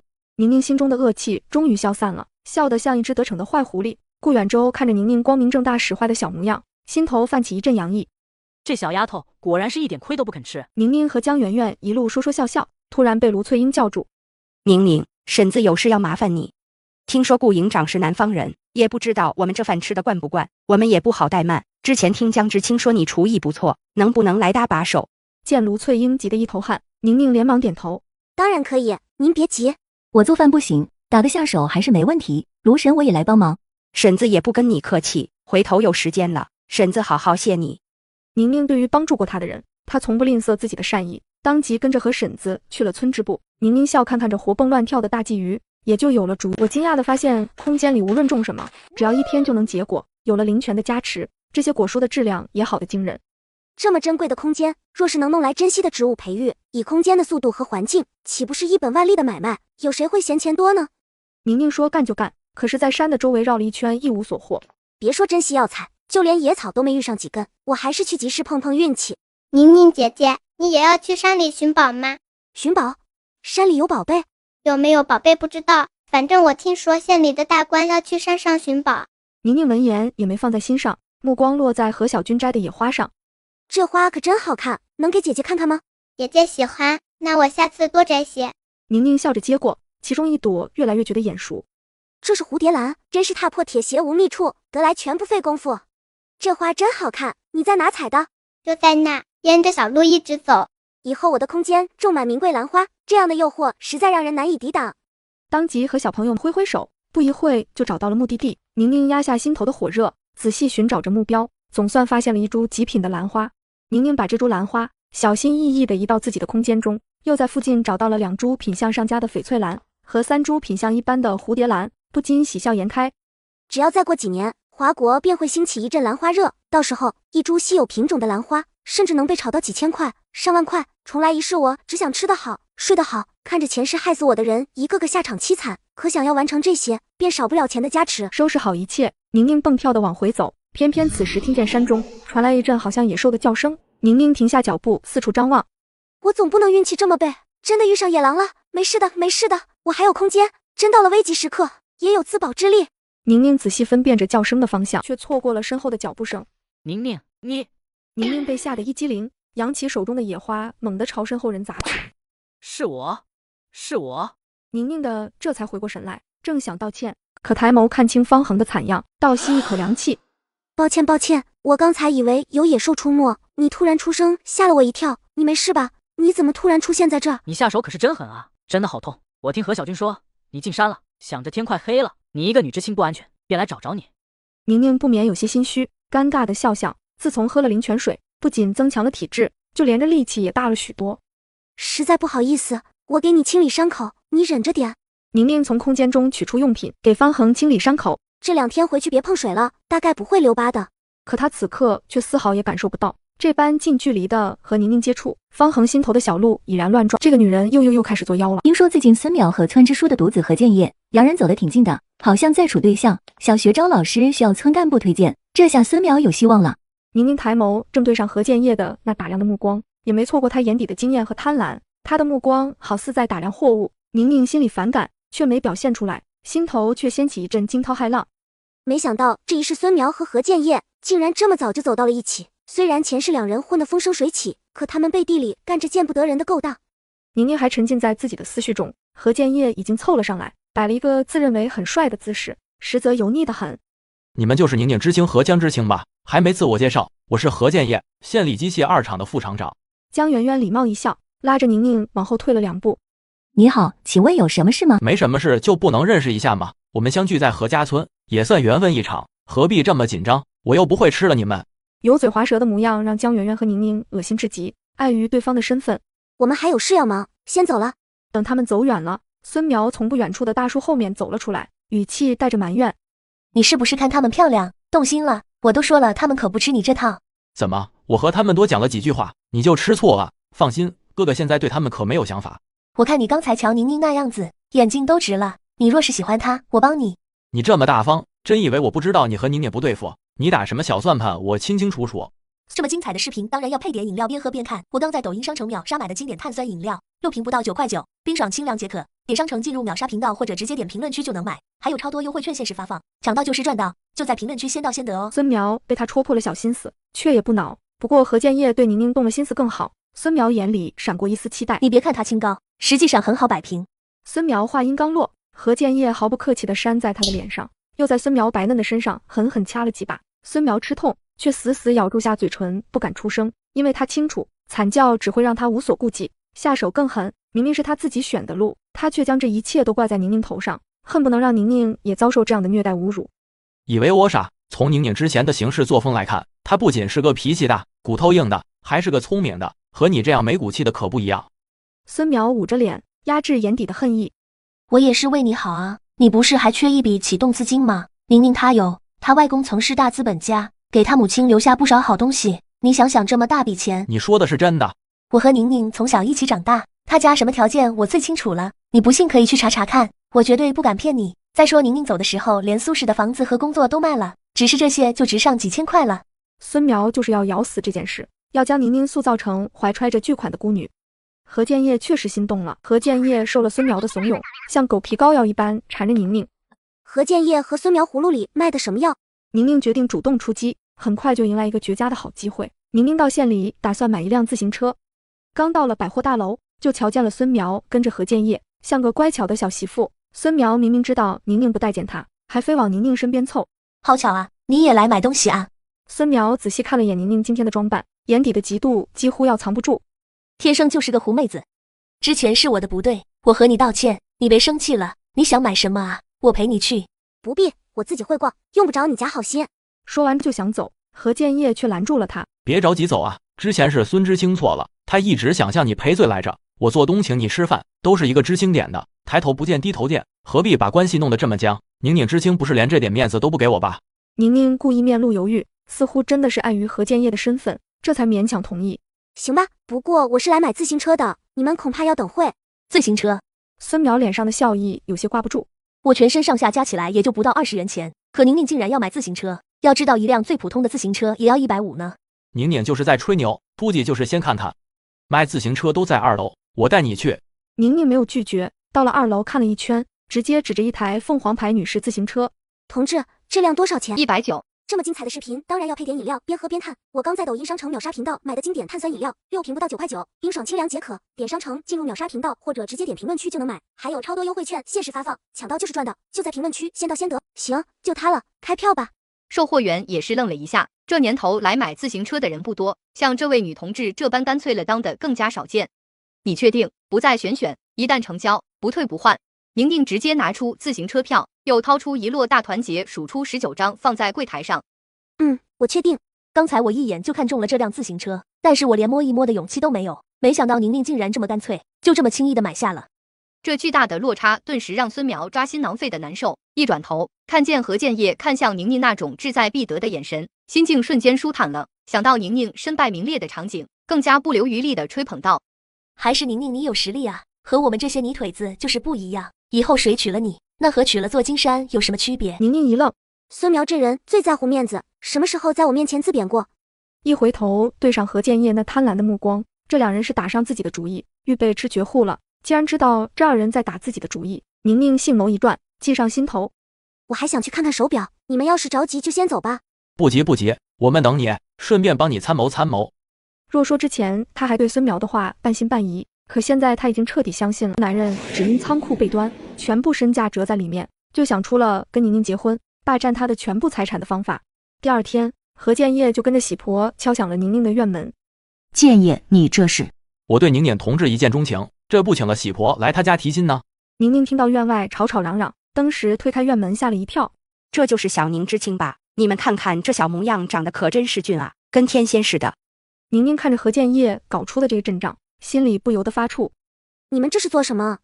婶子，我当然是来促成好事，给你说个好人家。依我看，你和村支书家的儿子真是郎才女貌，但凡是经我保过的每对小夫妻都是顺顺遂遂，和和美美。宁宁的脸色蓦地沉了下来，啪的一声锁上了院门。你这个小姑娘，开门啊！我不喜欢何建业，你们要提亲也好，要结婚也罢，都和我没有半毛钱的关系，麻烦别在我家门口吵吵。你这个小姑娘怎么不知道好歹啊？你看看人家这小伙子，长得一表人才，年纪轻轻就在县里机械厂当副厂长，这么好的人家你还往外推，你是不是昏了头了？你觉得好，你大可以自己嫁，来寻我晦气做什么？喜婆被接二连三地下了面子，也有些挂不住脸。小宁知青，做人啊，最重要的就是脚踏实地。建业多好的孩子，家世好，自身又有能力，这容貌也是拿得出手的。你看看你除了拿得出手的相貌，还有什么？你这样这么精彩的视频，当然要配点饮料边喝边看。我刚在抖音商城秒杀频道买的经典碳酸饮料，6瓶不到9块9，冰爽清凉解渴。点商城进入秒杀频道，或者直接点评论区就能买，还有超多优惠券限时发放，抢到就是赚到，就在评论区先到先得哟。无父无母的孤女，自小也无长辈教导，实在是……宁宁越听越气，转身去厨房里找水盆。宁宁，你开门，咱们好好聊聊。我绝不会嫌弃你是孤儿，只要你嫁给我，我会对你好的。咱们俩在一起把日子过好，比什么都强。众人觉得喜婆说话不好听，可细细想来，又觉得喜婆说的没错。宁宁，我是真的喜欢你的，你放心，彩礼什么我都按照最高规格给你，228元怎么样？3大件一个都不少。宁宁就是装模作样，心里指不定都乐开了花，也没见她比别人多长2个眼睛，多张1张嘴。江媛媛急急忙忙赶到，登时气得脸色铁青。癞蛤蟆想吃天鹅肉，就他也配？江媛媛撸起袖子就打算干，却被李志强拉住。你们这是干啥？宁宁都没出声，你做什么出头鸟？再说何建业的条件确实不错，没准宁宁也在犹豫呢。你们要是坏了他的好事怎么办啊？我看宁宁就是故意端着，想多捞一点。我看他也就适合一辈子待在这村沟里，挺好。江媛媛直接踹飞王宝珠，滚一边去！别在这胡说八道！你们走开，都走开，别堵在宁宁家门口。一直紧闭的院门忽然被拉开，江媛媛还没来得及说话，媛媛傻，男人前脚向我提亲被拒，后脚就要和别的女人定亲。男人在我家门口指着一名女子，过来。他甚至连名字都不屑叫。东西给他，3天后就是个好日子，到时候大家来赏个脸，吃席。孙苗整个人僵在原地。何建业甚至没有问我同不同意，就像买了一只小猫小狗一样随意。喜婆也愣了一下，很快就反应过来，这个女知青应该就是刚才众人口中的那一位。这小姑娘一看就是个好生养的，我看你和建业才是真登对般配的很，大伙儿说是不是啊？是啊，说的没错。何建业嗤笑了一声，没有搭话，只是他这态度已经说明一切，他对孙苗的轻视显而易见。本来我想来看宁宁的热闹，没想到我却成了被看热闹的小丑。王宝珠看到刚刚回来的孙苗，想到下乡后的悲惨境遇，我对付不了宁宁，还对付不了孙苗吗？我说你怎么一天天的也见不着人影，原来早就和何建业在一起了。孙苗一路上被围观村民指指点点，早就身心俱疲，一句话也不想说，上了炕倒头就睡。你和宁宁可真是打灯笼也难找的好姐妹啊！以前在苏氏的时候，你就捡她不要的东西，现在她看不上的男人，你也巴巴的上赶着。这句话像是刺中了孙苗的痛处，他猛地翻身坐起，甩了王宝珠一个大大的耳刮子。你算个什么东西，也敢说我？还没等王宝珠反应过来，孙苗又甩了王宝珠2个大耳刮子。哎呀，怎么卡住了？原来是没话费了，月末该充话费了。我在抖音商城充值中心刚领了4元话费券，真的太香了，充值到账快，方便，来给大家送福利了，超简单，点商城，进入充值中心，或直接点评论区领取最高4元话费券，记得点评论区抓紧领券，手慢无。王宝珠也没想到孙苗竟然会这样，踹了孙苗一脚。我说错了吗？你自己做得出，还怕别人说啊？何建业被宁宁下了脸子，扭头就要娶你，你说你可笑不可笑？孙苗也不甘示弱，建业再怎么样，他也是村支书的儿子，也是副厂长，我嫁给了他们家，以后饭来张口，衣来伸手。你呢，哭得比脸蛋还干净，穷得叮当响，你最好给我认清现实，不然我给你安排最苦最累的活，折磨死你。王宝珠被吓住了。虽然孙苗的名声臭了，可是他得到了实打实的好处，万一他说的是真的，那我以后……苗苗姐，我错了，我真的错了，是我嘴欠，对不起。蔡美娟本来还在看热闹，等到孙苗说完那番话，她才意识到，以后孙苗真的和自己不是同一阶级的人了。王宝珠，你看你给孙苗打的，他过几天可就是新囊字了，万一破相了怎么办？王宝珠不敢吭声。等着啊，我去给你煮2个鸡蛋，好好孵孵，保准睡一觉起来就能消肿，你还能做个漂漂亮亮的新娘。孙苗看着2人讨好的脸，心生快意。名声重要吗？重要，可比起既得利益，好像也没那么重要。等到我家境何家，那些瞧不起我的村民，还是要看我的脸色。至于宁宁，路还长着呢，下乡前我能压得她翻不了身，今后也是一样的。我把刚买的随身听收入空间，只因前世被何建业骚扰的女知青跳河。这次我要在女知青跳河之前把何建业关进小黑屋。不久我就等到了这个机会。当宁宁来到村支部拿资料，刚进门不久，门就被锁住了，紧跟着宁宁的煤球，急得在门外直叫唤。宁宁先是毫无防备，被吓了一跳，待看清是何建业时，心里反倒松了口气。宁宁一只手悄悄摸向了空间，按下了随身听的录音键。何建业，你这是什么意思？我可是来帮大队长拿资料的，晚了他们可要着急了。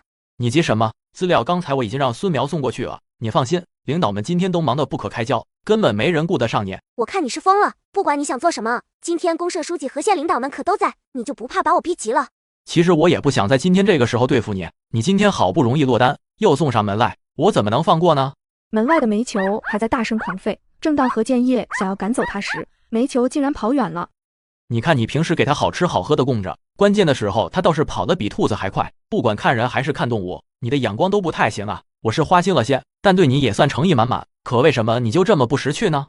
我看人看动物的眼光或许不行，可我看畜生的眼光却很准。你身上的那股人渣味，隔着几百米我都能闻得到。你就直说吧，把我关在这儿，到底想干什么？你以为你的小把戏我看不清吗？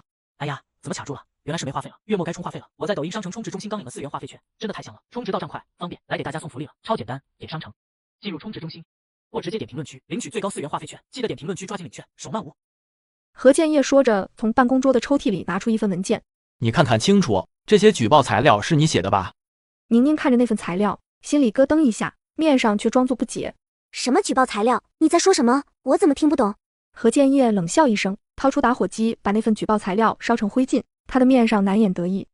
听不懂也没关系，你处心积虑送去的举报材料，我轻而易举的就得到了，你拿什么和我斗？宁宁沉默不语，何建业更加得意。你该不会以为你劝得动他们一次，还有第2次机会吗？我不怕实话告诉你，那些女人已经收了我的钱。宁宁，我给过你机会，是你自己不好好珍惜。可宁宁却丝毫不畏惧，她直勾勾地盯着何建业。你这是承认利用副厂长的职务，欺压手下的女员工，对他们进行骚扰了？我承认又怎么样？你有证据吗？我既然做得出，自然也能摆得平。何建业的笑声越发猖狂，他步步紧逼，宁宁像是有些后怕，步步后退。何建业居高临下的打量着宁宁，眸光满是邪恶。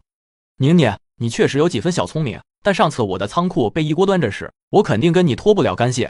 这事是我做的，又怎么？我和何建业独处一室，为了录下有力证据，正面硬刚他，只为让何建业关小黑屋，还被他骚扰的女知青一个美好未来。你的仓库被一锅端，是我举报的又怎么样？何建业似乎也没想到宁宁竟然直接承认了。我不仅举报了你们的窝点，还联系了被你骚扰的女职工，匿名写的举报材料。可你这样的人，难道不应该受到惩罚吗？就算我这次举报不成功，等我出去后，我依旧会往上递交举报材料。宁宁竟然会这么刚，在这种男女力量悬殊巨大的时候，还敢惹怒我？我本以为你是个聪明的，没想到犯起傻来竟然蠢到这个地步。你猜我今天特意骗你来，是为了什么？你以为你还有机会出去举报我？别做梦了！你要是识相，就乖乖的把身上的钱财都交给我，只要你跟了我，我绝不会亏待你。就凭你，家里没有镜子，总有尿吧？非要我把话说得这么难听吗？宁宁的嘲讽无疑激怒了何建业，他冷笑着从口袋里掏出一瓶药水。我给你机会了，是你自己不珍惜。既然这样，你就怨不得我了。你把这个喝了，还能少遭点罪。这是什么？宁宁还有心情来烦问我，当真是没意识到危险，还是心大到漏风？何建业狂笑不止。到时候你喝了这个药，乖乖拍几张照片，你就吓得要死。宁宁这才注意到放在办公桌上的相机，原来这就是那些女职工敢怒不敢言的真相。你真是卑鄙下流，无耻至极。是又如何？随便你骂，门我已经反锁了，没有人会来这救你。煤球此刻焦急地扎进知青点，神色焦急地咬着江圆圆的裤脚乱叫。怎么回事？这不是宁宁的狗吗？宁宁呢？刚才他去村支书那拿资料了，还没回来呢。孙苗瞥了一眼这狗，心生烦躁。果然有什么样主人，就有什么样的狗，一样讨人嫌。孙苗生怕众人起疑，赶紧插话。没错，我刚看着宁宁往大队长和县领导那边去了。等到明天过后，宁宁的名声就会落入尘埃中。眼下还要再争取一段时间，必须让何建业得手，最好多拍几张。我可是很愿意出这笔洗照片的钱，我要宁宁这一辈子都抬不起头来。可眼下可不能让这只狗坏了事。你们看他这样子，好像要发狂了，要是咬着人可怎么办？江圆圆，你先给他套个狗绳，先把他拴起来再说。江圆圆虽然心下隐隐不安，可又觉得孙苗说的没错，就要去给煤球套狗绳。煤球似乎听懂了他们的对话，当即挣脱着逃跑了。孙苗气急，可看煤球跑的也不是去村支部的方向，当即也松了一口气。算了，随他去吧。一只畜生难道还会搬救兵不成？我被何建业锁在办公室，两人独处一室。非常有灵性的煤球去搬救兵，煤球跑到了顾远洲等人视察的地方。这不是宁宁知青的狗吗？怎么好像发狂了？这狗并不是发狂的模样，反倒是焦急紧张，似乎是在寻求帮助。难道是它的主人遇到了危险？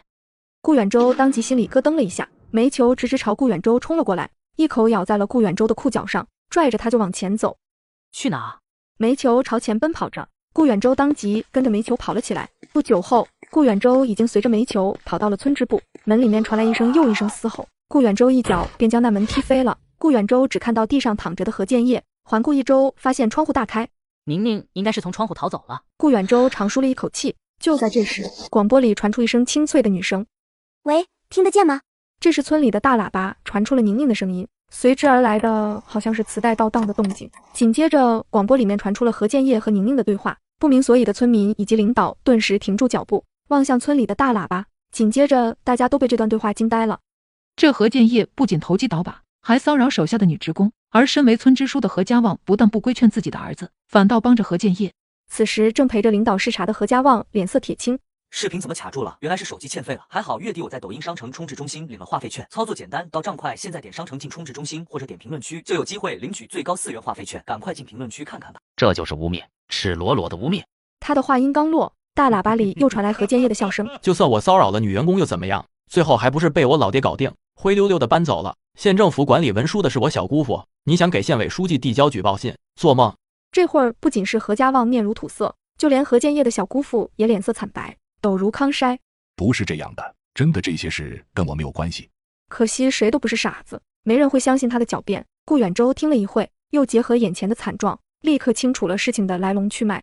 这个村支书的儿子想要算计宁宁，没想到那些小妮子也不是吃素的，反手将这人收拾了。挑的还是县领导来视察的时候，故意将事情搞大，生怕将这事压下去啊。这小丫头片子厉害，不鸣则已，一鸣惊人。宁宁这才心满意足地离开广播站，看到门外的煤球早就焦躁不安。放心，我没事。就那个翠瓜还想打我主意，我直接给他胳膊捅了个窟窿，差点把他吓尿了。你都不知道他当时的样子有多搞笑。有多搞笑？说来听听。这回震惊的人变成宁宁，她抬眸一看，声音也不复刚才的得意，打着颤。没想到顾营长今天也来视察了。我若不来，还不知道你竟有这般能耐。经过我的不懈努力，何建业终于被送进了小黑屋，孙苗连带着也被带去了派出所。由于证据不足和怀孕了，孙苗被放了出来。孙苗知道自己怀孕后，我要靠这个孩子找出一条路来。当即孙苗就决定去探望何建业。你怎么来了？孙苗摸着肚子，带着孩子来看看你。何建业一愣，你说什么？孙苗没有说话，只是掏出一张单子。我怀孕快2个多月了，听说你被宁宁伤了根本，今后无法再有子嗣，我腹中的孩子就是你何家唯一的孩子。何建业灰败的眼神像是被什么点亮了一般，仔仔细细地看着那张孕检单，最后他忍不住放声大笑。我就知道，我何建业怎么可能无后呢？孙苗看着他发狂的样子，只觉得心烦。你知道的，你们父子俩进去了，我的日子可不好过。这孩子，你这是什么意思？你不打算要这个孩子？我怎么舍得？可是我拿什么来养活这个孩子？孩子生下来是多大一笔开销啊！你家里东西都被砸的砸，毁的毁，我只能搬回知青点。我的处境真的很难，除非……孙苗停住了话头，毕竟这不是个说话的好地方。你怀的是我何建业的孩子，我自然应该负责。我果然赌对了，何家父子在何家村作威作福那么多年，怎么可能连条退路也没有？可孙苗面上依旧哀戚，默默擦着眼泪。建业，我真的是走投无路了，我现在连吃饱都成问题，更别说照顾好肚子里的孩子。何建业脸色一沉，哎呀，怎么卡住了？原来是没话费了，月末该充话费了。我在抖音商城充值中心刚领了4元话费券，真的太香了，充值到账快方便，来给大家送福利了，超简单，点商城，进入充值中心，或直接点评论区领取最高4元话费券，记得点评论区抓紧领券，手慢无。尽管这个女人一向柔柔弱弱，可和她相处已经有一段时间了，我怎么会不知道这张柔弱面孔下有着多么恶毒的心肠？这分明是在要挟我。今天若是不能让她满意，只怕她这个狠心的女人真的会不要我唯一的孩子。你既然嫁进了我何家，就是我何建业的人，要是敢起什么歪心思，我绝不会放过你，我也有的是办法。孙苗泪汪汪的点头，何建业神色带着几分谨慎。你有空就替我给何家祖先多上几炷香，多磕几个头吧。何建业可不是什么孝子贤孙，怎么可能无端端的让我去祭拜祖先？那何家祖宅里肯定有什么了不得的东西。孙苗得到了想要的答案，立刻起身，不过面子上还是要做全套。时间不早了，我就先回去了，有机会我会再来看你的，放心，我会照顾好自己和孩子。天还未亮，孙苗一个人战战兢兢地往何家祖宅走。宁宁将何家祖宅里的钱财通通收入空间。这几天煤球都跟着孙苗，一发现有异常，马上跑回去找宁宁。当宁宁赶到时，发现孙苗拿到了何建业的钱财，当即从背后把孙苗打晕。若真让孙苗得了这些，就此翻身，这样我重来一世的意义在哪里？宁宁让煤球仔细闻闻大团结的味道。好，煤球，再帮忙找找看。煤球很快就有了异动，他在何家院落的一处不停地刨着。宁宁眼眸一亮，从空间中找出小铲子，二话不说就开挖。不多时，就挖出一个半米长的木箱子。宁宁直接收到空间中，又招呼煤球赶紧走。煤球路过孙苗时，后腿一抬，对着孙苗那张脸，一泡新鲜的热乎乎的狗尿将他浇了个彻底。宁宁回头时也被这一幕逗笑了。看着孙苗的惨样，积压在我心头许久的怨气终于散了些，可这些远远不够。煤球一副急于求表扬的模样，实在是可爱极了。煤球，快走吧，2根大骨头够不够？再加点菜吧，你有点上火。煤球瞬间满意了，呲着个大牙，晃着尾巴，颠颠的跟着宁宁往家走。宁宁回到家，赶紧锁上院门，从空间拿出从何家挖到的木箱子，打开箱子愣了一下，这里面竟还有一只木盒，只是这木盒一看就是经过特殊处理，散发着淡淡的香气，不具虫蚁，保存的相当好。看样子里面的东西来头不小啊。这边的孙苗像是做了一场五彩斑斓的美梦，梦里是前世的发生的事情。哎呀，怎么卡住了？原来是没话费了，月末该充话费了。我在抖音商城充值中心刚领了4元话费券，真的太香了，充值到账快方便，来给大家送福利了，超简单，点商城，进入充值中心，或直接点评论区领取最高4元话费券，记得点评论区抓紧领券，手慢无。梦里的宁宁被继母卖给了老官夫，被日日夜夜折磨。梦里的自己还是嫁给了何建业，她很尊重自己这个发妻，两人生活美满。她忍不住笑出了声。好痛，好冷，孙苗只觉得浑身上下哪哪都疼，特别是后脑勺，疼痛让他深吸一口气，浓重的尿骚味当即吸进肺腑，他忍不住干呕，身上湿漉漉的，尽是不明液体，臭不可挡。随着意识逐渐回笼，他的瞳孔乱颤，惊恐地检查全身。没了，没了！我在何家老宅翻找到的东西，安身立命的根本，翻身的仪仗全都没了，什么都没了。怎么不让我直接死去？为什么给了我希望，又要将最后一丝生机抱走？孙苗此刻眼底猩红，像是陷入了可怕的魔怔，他的肚子一阵一阵的抽痛，可他却毫无知觉，像是陷入了更深的梦魇，一边哭一边笑，跌跌撞撞的了出去。我是何太太，我以后可是黑省第一大富豪，你们这帮泥腿子给我舔鞋都不配，您的那个贱人呢？死哪去了？醒醒啊！我是宁宁，你最好的朋友。你这是怎么了？不在知青点好好养胎，瞎跑什么？孙苗像是被人惊醒，明明上一秒自己还享受周围人的吹捧，怎么一转眼就在这个鸟不拉屎的地方？你算个什么东西，也敢这么跟我说话？你给我提鞋都不配，一个村长的媳妇，天天管东管西，你可笑不？卢翠英被他这副高人一等的模样惊着了。这句话应该是我们问你才是，你算个什么东西，这么跟翠英婶子说话？我看你不仅思想作风有问题，脑子也坏了。孙苗一愣，看着眼前五官精致、肤白似雪的女子。你是谁？她是宁宁啊！孙苗一愣，不可置信的高声怒吼：不可能，她怎么可能是宁宁呢？她怎么可能是这个模样？她应该在王家村。她应该在王家村被王麻子折磨得像老太太，怎么可能像是一朵水灵漂亮的花一般？宁宁自然明白他咽下的后半句话是什么，脸色登时也变得难看至极。卢翠英看着宁宁的脸色，吓了一跳。宁宁，你没事吧？宁宁回过神来，嘴角忽然荡起了一抹笑。看来现在的孙苗是来自前世，享受过成功人生的孙苗。你那是什么眼神？你在笑什么？不怕，不怕，等会就叫人将他送去医院。宁宁看着自己打电话通知的孙苗家人找来了。没事，我不怕。孙苗的妈妈和弟弟来了。视频怎么卡住了？原来是手机欠费了。还好月初我在抖音商城充值中心领了话费券，操作简单，到账快，现在点商城进充值中心或者点评论区就有机会领取最高4元话费券，赶快进评论区看看吧。刚好让他们把孙苗带回去，他毕竟还怀着何家的骨肉呢，要是出事可就麻烦了。你说什么？这巨大的信息让孙苗眼前一黑，又松了一口气。他下意识地摸着自己的小腹。我怀孕了，何建业呢？见没人回答他，孙苗也意识到不对。你们哑了？问你们话呢？听听，不知道的还以为他是哪来的官太太的，好大的架子，还找何建业呢？怎么不去小黑屋里找啊？什么小黑屋？你胡说什么？婶子，孙苗现在神志不清，很容易伤了人，不如你和何叔商量商量，给他办病退吧，免得他发了狂，害人害己。你说的没错，既然孙知青有特殊情况，我这就回去和大志说，给他开封回城看病的介绍信。什么意思？谁要回城？现在到底是什么时间？何建业呢？卢翠英怜悯地看了他一眼。算了，让宁宁跟你好好说说，我先回去找大志商量一下。说着转身就想走，可那孙苗不依不饶。你跑什么？我话还没说完呢。还没等孙苗想明白，他身后冲过来一个妇女，拽住他的胳膊，二话不说便狠狠地给了他一个大嘴巴子。孙苗猛地摔倒在地，腹部传来疼痛，痛得孙苗脸色惨白。孙母眼里只看得见损失的彩礼，此时更没察觉到他的异样，对着倒在地上的孙苗一边打一边骂：你看看你，说要自己找婆家，就找了个关小黑屋的，你可真能耐啊你！自从我嫁给何建业后，没几年就发了家，处处帮衬娘家，这样的辱骂和责打已经多年不曾感受到了。看热闹的村民吓了一跳，慌忙上前拉扯：你这是做什么？孙苗她还有孕呢。孙母将拉扯的村民狠狠一推，孙青往那一杵，吓得众人不敢有别的动作。宁宁站在一旁，冷眼看着孙苗蓝色的裤子逐渐变了颜色。快别打了，他流血了。孙苗只觉得头晕脑胀。血！救命！救救我！孙母也是一愣，没了也是好事。孙苗这才感受到深切的绝望。现在的他不是呼风唤雨的何太太，只是一个虚弱的不能自理的小知青。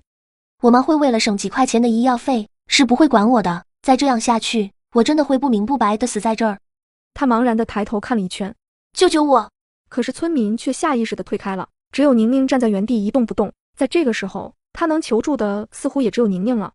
孙苗努力抻长了手，指尖死死地攥住了宁宁的裤脚。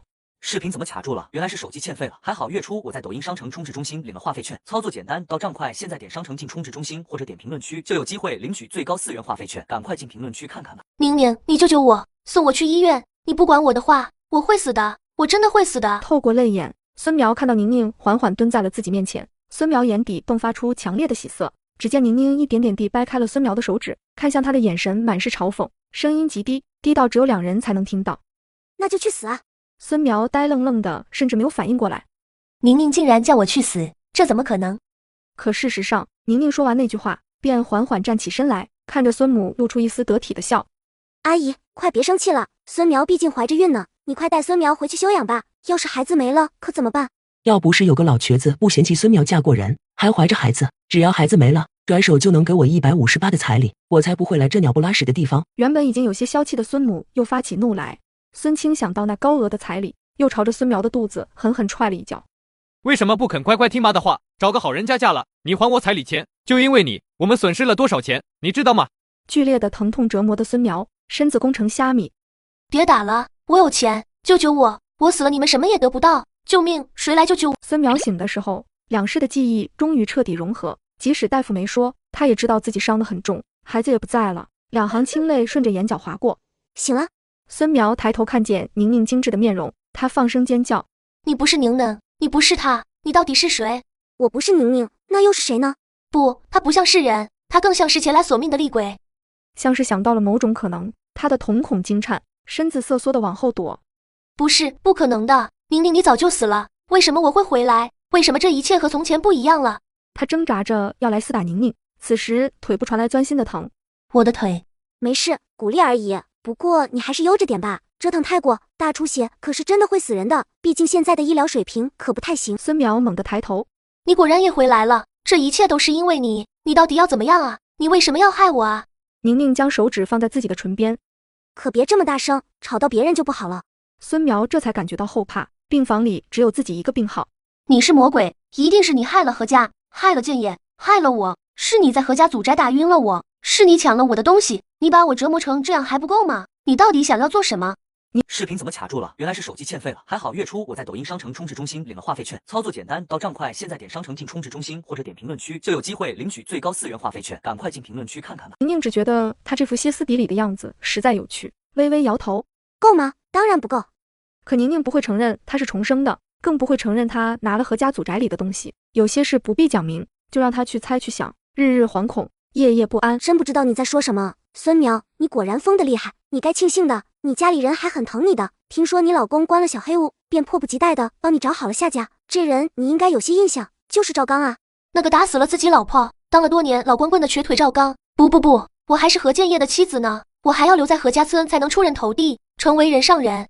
不知道你在做什么梦，何建业已经关小黑屋了，何家完了，你也完了。对了，你之前和何建业也没领过证，算不上他的妻子。刚才你妈拿着你的证件，这会儿新鲜热乎的结婚证应该已经出来了。孙苗惊恐地摇头，不可能。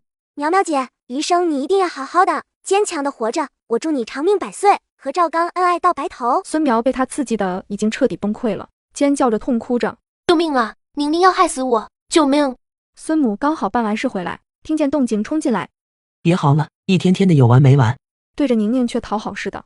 你这丫头就是心好，我家孙苗要是有你5分懂事，我就谢天谢地了。他现在变成这样，一定给你添了不少麻烦吧？我们连夜就带他回去，我已经给他找好了人家，绝不会让他再到处瞎跑。孙苗惊讶的瞪大眼睛，歇斯底里的咆哮：你们不能这么对我，我不走，我必须留在何家村，我会成为百万富翁。宁宁从挎包里掏出2份文件递给了孙母。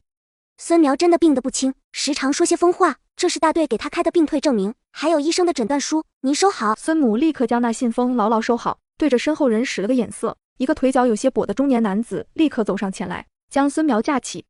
孙苗惊恐的连连挣扎：你是谁？你滚开！你别碰我！我是赵刚啊，你的丈夫。你小时候我还抱过你呢，等你养好身体。你个死瘸子滚开！我是村支书的儿媳妇，我对象是机械2厂的副厂长。孙母立刻对着赵刚讨好笑着：女婿你别介意啊，他就是还没反应过来，等回去了我们跟他好好说说。他为人勤快，长得又漂亮，一定是个好媳妇。没事，我自己的媳妇，我回去慢慢教。赵刚的冷笑了2声，眼神却落在了他高高肿起的小腿上。宁宁，这一切都是你的计划，对不对？你叫来我妈，给我找了这个婚事，你满意了，我不会放过你的，绝不会。还有你个死瘸子，你知道我是谁吗？我未来……赵刚已经不耐烦的一拳打在孙苗受伤的腿上。你闹够了没？给老子闭嘴！孙苗当时痛得眼前一黑，冷汗淋漓，他求助地看着孙母：妈妈救我！你怎么能把我许给他？你忘了，他之前的老婆可是被他活活打死的。只要你帮我推了这婚事，我以后挣了大钱都给你，我以后会挣很多很多的钱。妈，你别听他胡咧咧，他以前还说一定会嫁给方恒，让我们拿500彩礼呢。结果呢，现在变成这样，除了赵刚哥，谁要他？你胡说什么？女婿怎么会是这样的人？你听话些，女婿疼你还来不及呢。反正彩礼我已经收了，足足158呢。你已经是老赵家的人了，嫁出去的女儿泼出去水，你别闹了。我一个2嫁女怎么可能值这么多钱？这恐怕是我的买命钱，我是生是死都和娘家无关了。宁宁冷眼看着眼前这场闹剧，像是预知了孙苗的结局，心里再也生不起半点。零下100度的天气，顾三丫和弟弟顾天宝晚上还没回家，郑雪梅不分青红皂白，直接找宁宁要人。宁宁，你给我出来！顾三丫呢？是不是躲在你这了？一听见是关三丫，宁宁立刻坐不住了，拉开门。三丫怎么了？郑雪梅没在宁宁家找到三丫。人呢？那个扫把星呢？匆匆赶来的村长赶紧劝郑雪梅：郑雪梅，孩子都了，大家都着急，可你也不能乱发疯啊，这是跟宁宁有什么关系？怎么没关系？那个扫把星把我儿子带出去玩，一下午都不见人影，直到现在也没回来。就这小贱蹄子，天天把那扫把星当妹妹，好吃好喝的养着，说不定就是他俩害了我家宝。宁宁脸色一白，顾天宝怎么样和他没有半分钱的关系，可听闻顾三丫失踪了，他的心猛地被提了起来。三丫中午还和我说笑，只说晚上太冷就不过来吃饭了，我当时也没在意，只是给他多装了几块米糕。他一下午没看见人影，那你们为什么现在才找？黑省这个天气，别说外头待上一天，就是待上1个小时，也能将人冻僵。我哪知道宝也跟着去了，那个扫把星死就死了，可凭什么祸害我儿子？宁宁气得险些仰倒。这说的都是些什么话啊？这世上怎么会有这么恶毒的人？有没有发动人去找？视频怎么卡住了？原来是手机欠费了。还好月初我在抖音商城充值中心领了话费券，操作简单到账快。现在点商城进充值中心，或者点评论区，就有机会领取最高4元话费券。赶快进评论区看看吧。最后看见他们是什么时候，在哪？2个半大的孩子不见了，在村里也是顶天的大事。何大志神色也十分凝重。我问过跟天宝一起玩的孩子，三丫和天宝是下午进的山，鼓蒙着雪大路滑，他们或许被困在山上了。那个丧门星一肚子坏水，肯定是他窜腾天宝进山玩，他就是没安好心，要害死我的宝。才不是！何小军的声音小小的，却被宁宁听个正着。小军，你看见他们往哪个方向走了？是顾天宝非逼着顾三丫陪他上山找野兔，顾三丫不肯去，天宝还打他呢。后来他俩就上山了，就沿着上次我们采芝麻的小路上去了。反正都是那个丧门星，就是他害了我的宝。众人的脸色都有些不好看。宁宁看了看身边的煤球，别好了，快回家拿点三丫的东西来。狗鼻子是最灵的，让他帮忙也好过你们盲目寻找，耽误时间。你还管那个扫把星？宁宁猛地想起家里还有顾三丫留的兔袄子，赶紧拿出来给煤球闻了闻。记住这个气味，我们要去找三丫。煤球闻了闻，立即朝门外狂奔。郑雪梅这才反应过来，连忙追在身后喊：别找那个扫把星，找宝啊！找宝要！我把空间的灵泉水给三丫喝了后，三丫惨白的脸色总算缓了过来。煤球通过三丫的气味找到了掉在大坑里的三丫。郑雪梅本以为找到的是顾天宝。我的宝呢？你有热水，为什么不留给我的宝喝？要是我的宝有个3长2短，我绝不放过你们。别推我！救命！我儿子呢？你把他弄哪去了？要是他有个3长2短，我要你偿命！别说这些没用的，有那个功夫还不如赶紧去找人，多耽搁1秒，你儿子就多一分危险。没想到三丫没跟顾天宝在一起，冻伤可耽误不得，救治不及时，甚至有截肢的风险。我要带三丫赶紧下山，煤球就留在这里，继续帮忙找顾天宝。宁宁皱着眉头，对赶来的顾家老大顾跃进：有没有你儿子的东西？让煤球闻闻。顾家老大立刻掏出一双手套，煤球闻了闻后，朝着不远处跑了过去。众人慌忙跟上，宁宁和方恒没敢耽误，立刻带着顾三丫就往山下走。可没走出多远，就听见郑雪梅撕心裂肺的哭喊声：我的啊！是不是出事了？顾天宝多半是没了，一个10岁大的孩子就这么活生生的冻死了，到底让人唏嘘。走吧。顾家夫妇叫嚣着让顾三丫偿命，又闹到了村长何大志这里。明明是你家天宝又哭又闹，吵着要进山抓雪兔，三丫可是劝了又劝，最后实在拗不过，才陪着进了山。视频怎么卡住了？原来是手机欠费了。还好月初我在抖音商城充值中心领了话费券，操作简单到账快。现在点商城进充值中心，或者点评论区，就有机会领取最高4元话费券。赶快进评论区看看吧。我们天宝多乖的孩子，怎么会闹着上山？顾三丫那个贱人，天天在山里捡柴火，他会不认识路？他就是故意将天宝往山里带，故意要害死我儿子，我要他偿命。够了。何大志已经不想再听下去。明明是顾家夫妇不做人，将顾天宝惯得无法无天，不然怎么能逼着顾三丫陪着他进山？现在出了事，又能怨得了谁？够什么够？我还没说完呢。那个宁宁为什么不先找我的宝？他要是一开始就让他那条死狗去找宝，我的宝一定能活下来，一定能。这事跟宁宁也没啥关系，他帮着找人还找出错了。当时想着2个孩子一起走丢的，宁宁家里刚好有三丫的旧棉袄，哪能耽误时间？等顾家人回去拿天宝的衣服，那才真的耽误事啊！快把你媳妇带回去好好劝劝，这事究竟是怎么回事？你们心知肚明。可谁知看上去明理的顾家老大，我媳妇说的没错，上次就是顾三丫没看好我儿子，害得宝儿掉进了水里，这回跟着他进了山，好好的人就没了，我一定要他偿命。还有那个宁宁也要负责。何大志家里发生的一切，宁宁浑然不知。此刻他正守在顾三丫的床边上，我本以为让三丫喝了我空间里的灵泉水，就可以改写三丫的命运，没想到当三丫在医院醒来后，还是变得跟前世一样痴傻。三丫还会重复前世悲惨命运吗？还没等宁宁从这悲伤的情绪中走出，2个民警突然出现在病房里，宁宁当即挡在民警面前。警察同志，顾三丫现在的情况很不稳定，并不适合接受你们的问话。我也是很无奈，虽然了解到的情况一死一伤是意外，偏偏顾家夫妇闹到警察局，不仅将顾三丫给告了，就连宁宁也没放过。民警同志，我是夏香的知青，只不过看顾三丫可怜，平时接济他下，没求找到三丫后，我就立即让他帮忙寻找顾天宝，绝对没有故意拖延时间。宁宁说的情况和民警在何家村走访时了解到的基本一致，不用宁宁卖惨。两位民警看向顾三丫的目光都带着同情。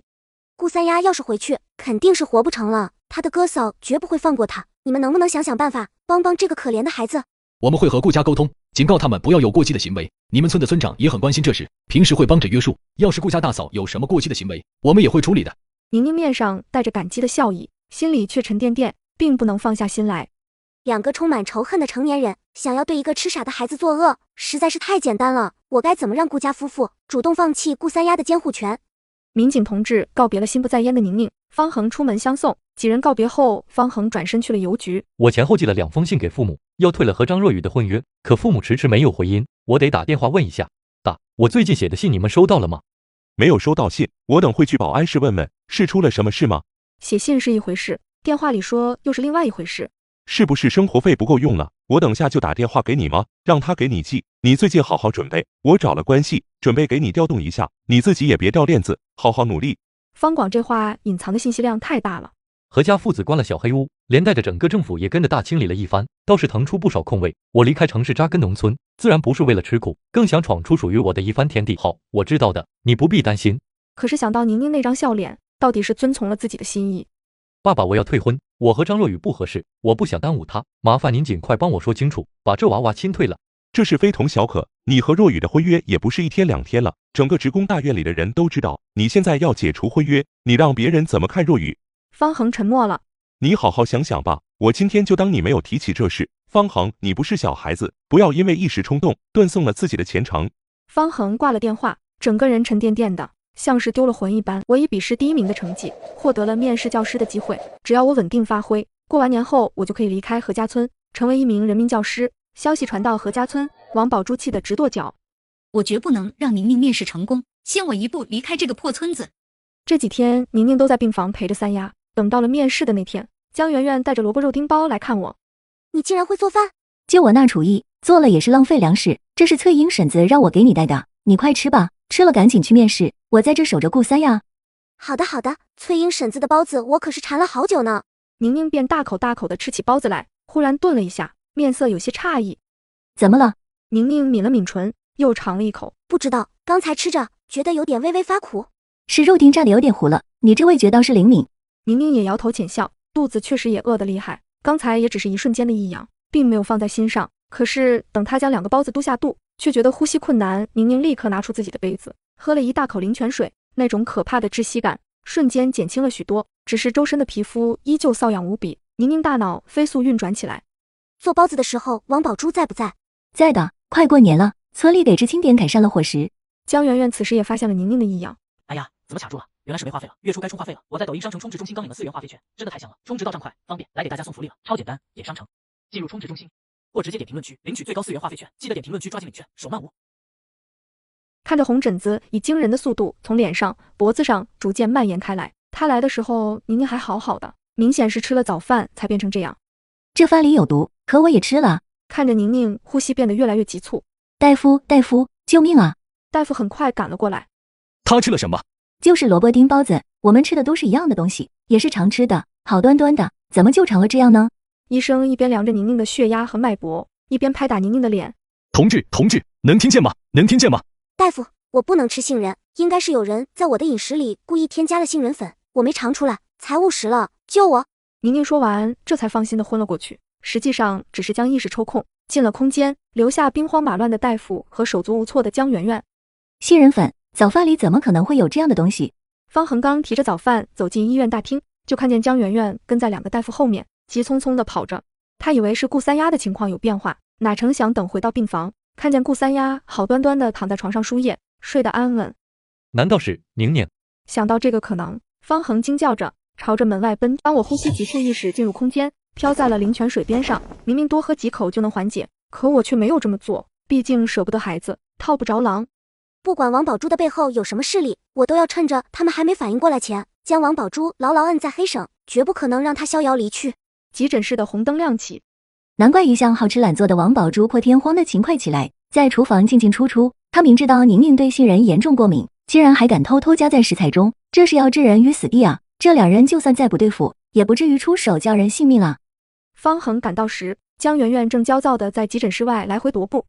是宁宁在里面吗？她怎么了？出什么事了？江媛媛把前因后果说了一遍。肯定是王宝珠知道宁宁对杏仁过敏，为了阻止宁宁今天去中心小学面试，在翠英婶子的包子里加了杏仁粉。幸好是在医院，要是抢救不及时的话，只怕连命都要搭进去。方恒眼底都冒出火信子了。报警，必须报警！他这是要宁宁的命啊！是的，是的，不过这些只是我的猜测，并没有证据，一切还是要等宁宁出来再说。顾远洲来医院看望受伤的战友，碰巧撞上宁宁被送去急救，在手术室外听到了两人的对话，抬头看着门诊室亮起的红灯，心情也糟糕到极点。那个小知青好像一直是个麻烦的人，身边总是围绕着这样或那样糟糕的事。这件事绝没有那么简单，就算有证据证明是王宝珠下的杏仁粉，可只要他一口咬定自己并不知情，那这件事的性质便不一样了。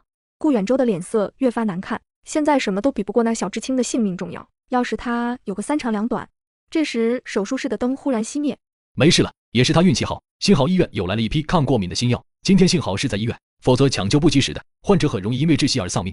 没事就好，没事就好。等到江宁宁被推到病房里，才发现病房里顾三丫不见了。两人一惊，慌忙去打听，才知道刚才顾家老大过来将顾三丫接走了，给他办理了出院。方恒想到难缠的顾家夫妇，顿时头疼的厉害。糟糕，宁宁的面试，他本来笔试就是第一，只要好好去面试，不出大错，肯定能当上老师。这下完了，彻底完了。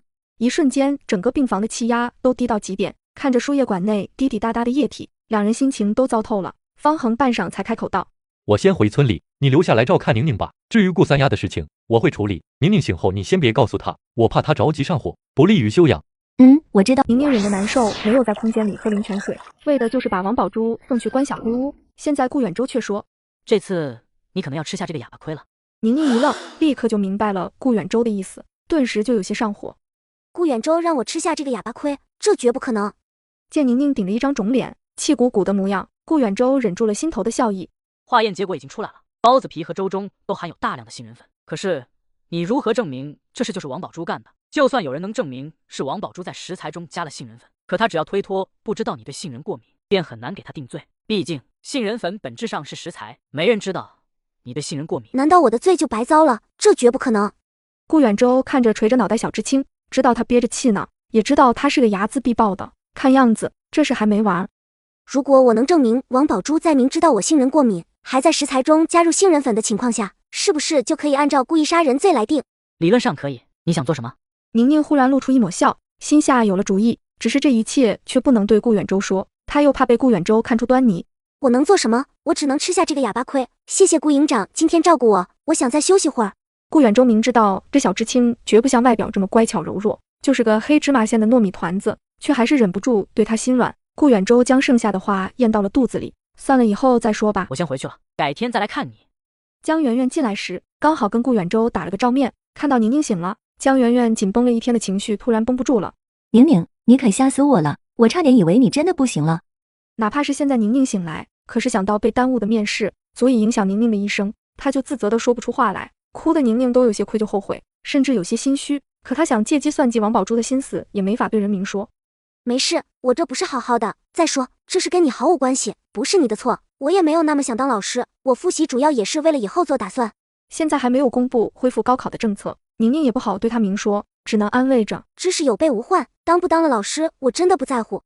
当江媛媛的情绪发泄的差不多了，你说怎么办？我们本来想去派出所报案的，可是根本没用，我们没有证据，拿王宝珠没有办法。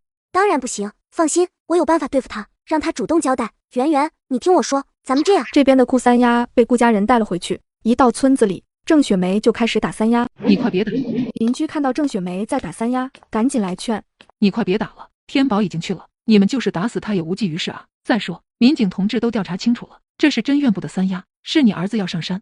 郑雪梅一口唾沫吐到对方的脸上。死的不是你儿子，你当然站着说话不腰疼了。我儿子那么乖，从来不上山玩，就是被这扫把星克的，肯定是他想要活活冻死我儿子，就是他，我要他给我儿子偿命。村民瞬间被郑雪梅模样吓住了，都没有跟他计较，也有好心的人偷偷去找了村长。村长飞速赶来，快住手！郑雪梅此时不管不顾，拎着扫帚条子对着顾三丫一顿猛抽。顾家老大也站在一旁干看着，看着三丫的目光也是怨毒到了极点。我看你们是疯了，顾三丫我今天必须带走，不能留在你们这，否则非让你们做贱死。不行。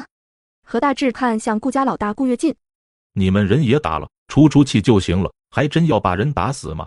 见两人依旧无动于衷，何大志瞬间恼了。行啊，你们打吧，把他打死，然后我送你们去关小黑屋，没准还能吃爆米花，你们一家团聚。村长这话说的难听，可也是事实。顾三丫不能死，可让人生不如死的方法却多了去了。夫妻俩对视一眼，瞬间心领神会。郑雪梅骂骂咧咧的走了，顾跃进也收起了眼底的恨意。何大志冲着两人喊：“你们还年轻呢，好好调养下身体，还能生。可要真的犯了浑，把自己折进去，那你们顾家才是真的绝了后。你要是真的控制不了自己，你干脆把顾三丫撵出去，村东头的破房子有的是，让他在村里吃百家饭，总归不碍你们的眼。他害死了我儿子，还行出去襄阳？做梦！他就该留在顾家给我们当牛做马。村长你放心，从今天我就当养只看门狗了。”顾家老大听完也深吸了几口气，可他比郑雪梅冷静多了。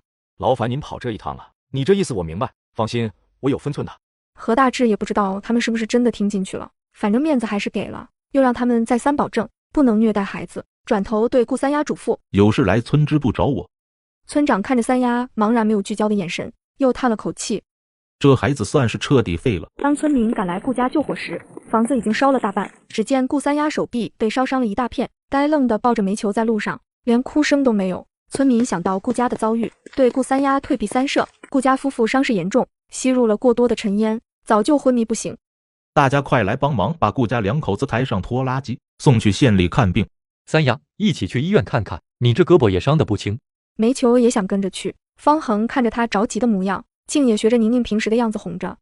我们着急送他们去医院，你先回家，过几天你主人也就回来了。说完他自己都忍不住发笑，自己真是被宁宁迷昏了头，竟然觉得一只狗能听懂自己讲话。没想到煤球像是听得懂方恒的话一样，颠颠地朝着宁宁家的方向跑去。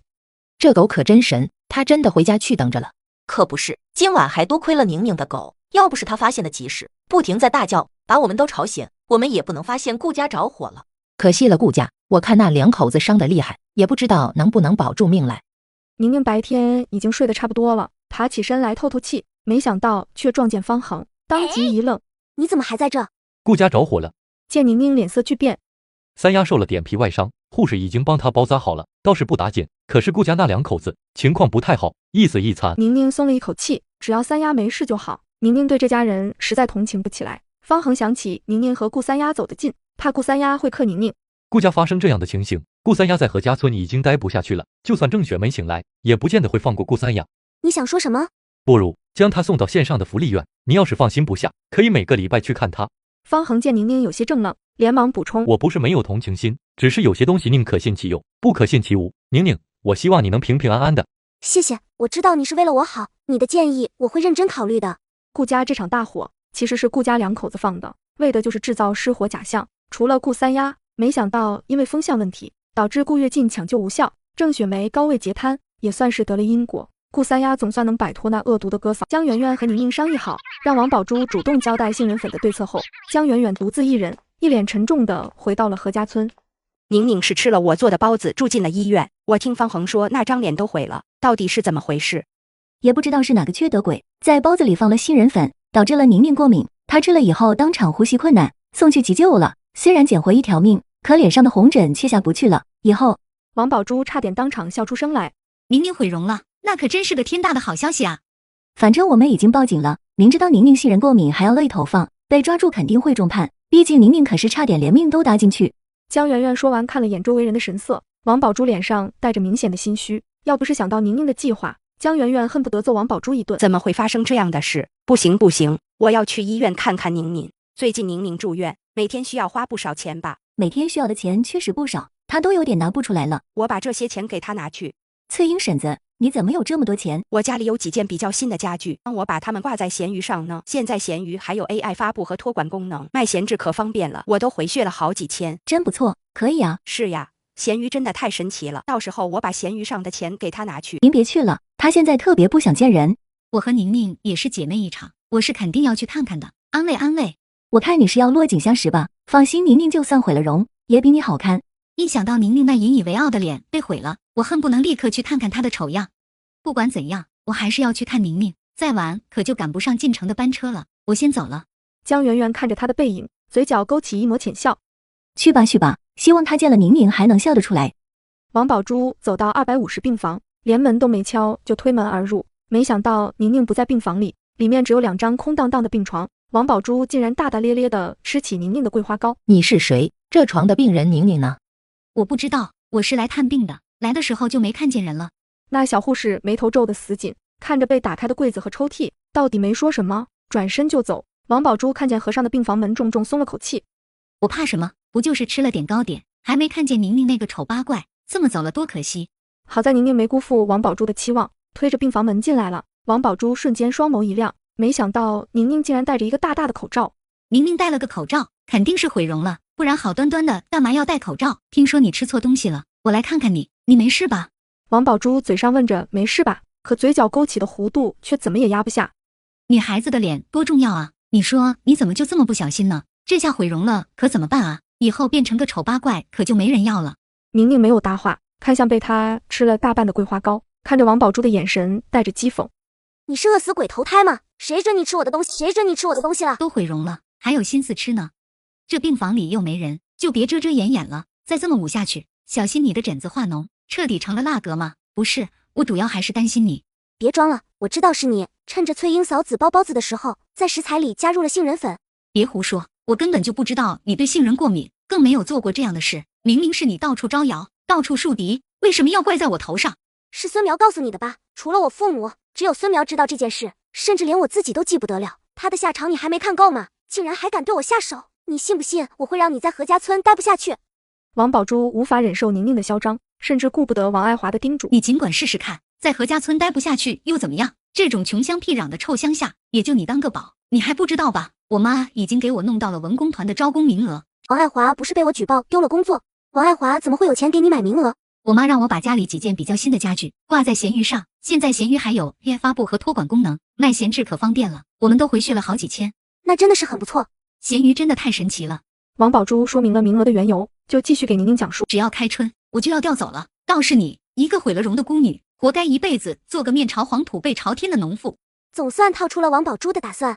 原来如此，难怪你有恃无恐，原来是笃定自己马上就要离开了。可惜你走不了了。你个毁了容的蜡格吗？杏仁怎么没把你毒死呢？你胡说什么？你就是这样对待自己的同志，自己的革命战友。王宝珠一时语塞，方恒的气势太盛，王宝珠本能的往后退了一步。方恒朝着宁宁走了过去，递了一包药片。护士刚才找你，你不在，我帮你领了药，你快吃吧，这药可不能空腹吃。我看你忙着照顾三丫，肯定没来得及吃饭。我之前给你买的桂花糕，你先吃2块垫垫肚子，再吃药。幸好孙苗早早回城了，不然看见方恒这副模样，说不定该有多心碎呢。王宝珠当即冷哼了一声，让到了一边。不过他太想看看宁宁毁容的脸了，恨不能上手拽下宁宁的口罩。没错，吃药要紧，可不能耽搁了。王宝珠甚至还有几分贴心的，将他已经拆开并吃了大半的桂花糕递了过去。快吃吧，我刚才尝过了，可香了。说完，宁宁接过王宝珠递来的桂花糕，看着他殷勤的模样，暗自发笑。我去帮你接点水。宁宁点点头，没有拒绝他的好意，实际上心里已经乐开了花。他正愁怎么将人支开。我大冷天的来这儿，就是为了看宁宁的笑话。王宝珠等不及宁宁自己动手，他猛地揪住宁宁的口罩往下一带。在我过敏后立即喝了空间的灵泉水。来看我笑话的王宝珠揪下我的口罩后愣住了。你的脸？宁宁的脸上除了零零星星的红点，皮肤依然是光滑如剥了壳的鸡蛋。怎么样，还满意你看到的吗？让你失望了，我没毁容，等到疹子完全消退，甚至连1.8都不会流。宁宁慢条斯理地将手中的桂花糕塞进嘴里，淡淡的苦涩弥漫开来，她却像十分享受一般。门口传来了脚步声，听动静还不止一人。宁宁唇角微勾，杏眸闪着奇异的光彩。王宝珠所有的期待都落空了，控制不住自己的情绪，就去推搡宁宁。不可能的，方恒说亲眼看见你毁容。宁宁没有搭话，只有眼神嘲讽。你怎么可能没事？孙苗明明说过的，你小时候吃了杏仁差点就死了，你明明吃了加了杏仁粉的包子，你凭什么没事？你怎么不去死呢？两人看到宁宁摔倒在地，已经恢复了大半的白皙面容，再次变得肿胀红紫。宁宁瞬间呼吸急促起来。所以这就是你在这个糕点里下杏仁粉的缘故，一次没弄死我，又来第二次。顾远洲一个箭步冲了上来，将宁宁抱在怀里，他的速度太快，甚至都没留时间给宁宁继续发挥，一脚就将宁宁要够着的灵泉水撞飞了。宁宁还在正愣着，身子就腾空而起，顾远舟已经抱着她飞奔出病房。完蛋了，我好像进了宁宁的圈套。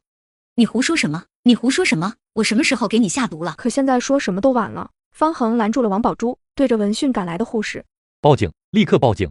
不是我没有，真的没有，是宁宁在搞鬼，她故意冤枉我。她冤枉你？她拿什么冤枉你？拿她自己的命吗？我没有，这次真的不是我。那你是承认上次放杏仁粉的是你了？真的不是，上次也不是我。我中计了，我不该来这一趟，不该不听妈妈的劝告，不该招惹宁宁的。现在我只能寄希望给警察了，希望他们能还我一个公道。宁宁再次被送进抢救室。我明明可以喝点空间的灵泉水缓解症状，我就知道这顾远舟就是天生来克我的，我好惨。好在大夫已经驾轻就熟的给宁宁拿了最新的药物，宁宁总算好受了些，能顺畅的呼吸了。幽怨的看了顾远舟一眼，顾远舟却误会了他的意思。你哪里不舒服？有没有好一些？哪里都不舒服，看见你就更不舒服了。警察赶到时，宁宁的过敏症状还没消失，嗓子疼得跟吞刀片一样。幸好方恒把事情的经过说了一遍，连带着看见王宝珠在病房翻箱倒柜的护士也出来作证。我进病房时，那女的在翻宁宁的糕点，看见我来了，明显慌张和心虚。我偷吃别人的点心，被人撞见，当然心虚啊！我根本就没往里面加料，我就是单纯的偷吃。王宝珠本想让民警同志还自己公道，可没多久，检验科的大夫也出来了。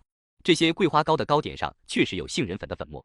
不是我，就算你们在上面检测到杏仁粉，也不能代表是我放的啊！我不服。我亲耳听见你说宁宁该死，你和宁宁不和已久，何婶子家做包子那天你也在，结果宁宁吃了何婶子的包子就严重过敏，你竟然丧心病狂，故技重施。真的不是我，你们再好好调查，我是冤枉的。我承认我是和他不对付，可这里是医院，我在这动手那不是傻吗？再说你们有什么直接证据证明这事是我干的？事关自己的命运，王宝珠混沌的大脑也变得聪明起来。当时只有我们两个人，也有可能是宁宁自己干的，她想栽赃陷害我。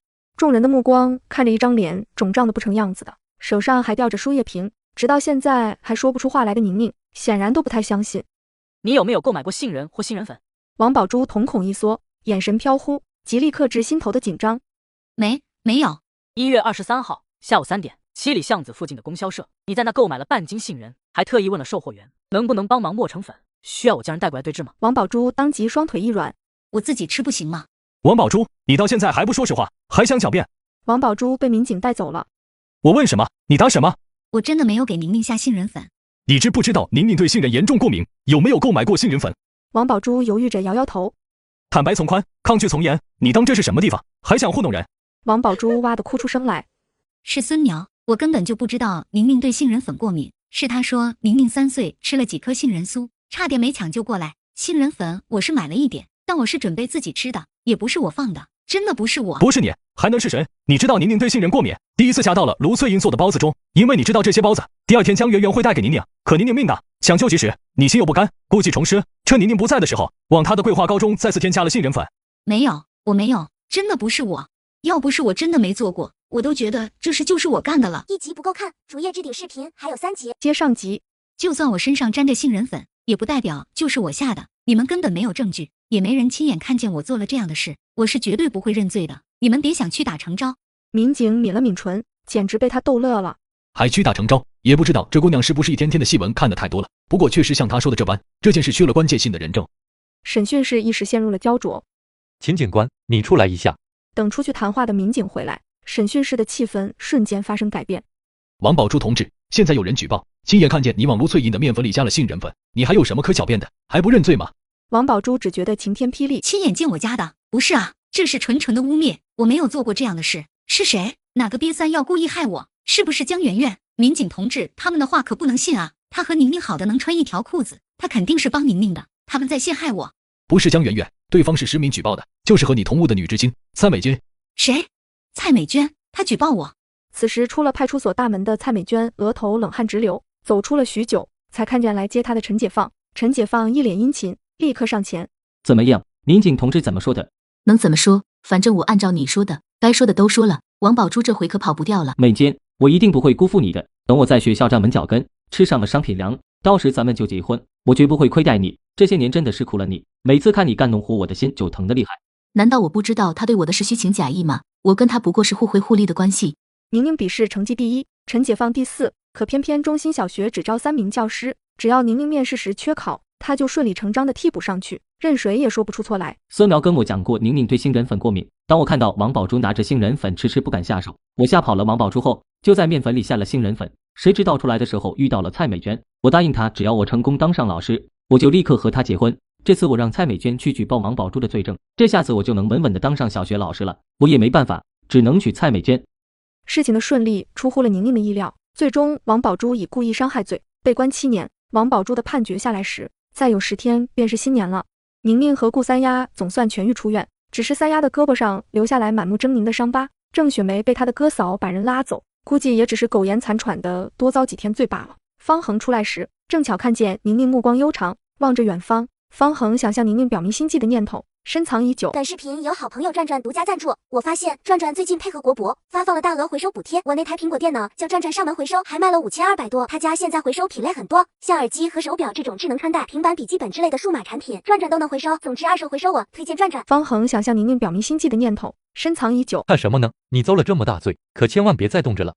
宁宁看到方恒眼中炙热的爱意，她下意识地退开几步。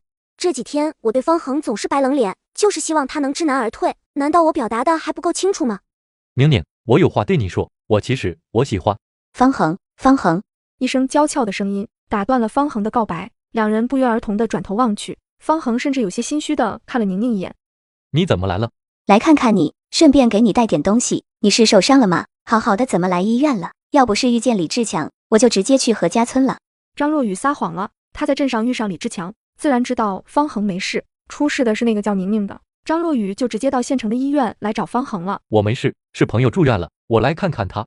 张若雨这才把目光转向了两步之遥的宁宁，她极其自然地揽住了方恒的胳膊，像是才看见宁宁一般。你好，你一定是和方恒同一批下乡的女知青吧？我是苏氏文工团女兵，我叫张若雨，也是方恒的未婚妻。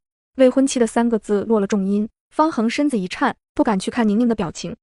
你怎么跟个木头似的，也不给我介绍介绍这位女同志？你刚才说是朋友住院了，哪位朋友啊？我陪你一起去看看。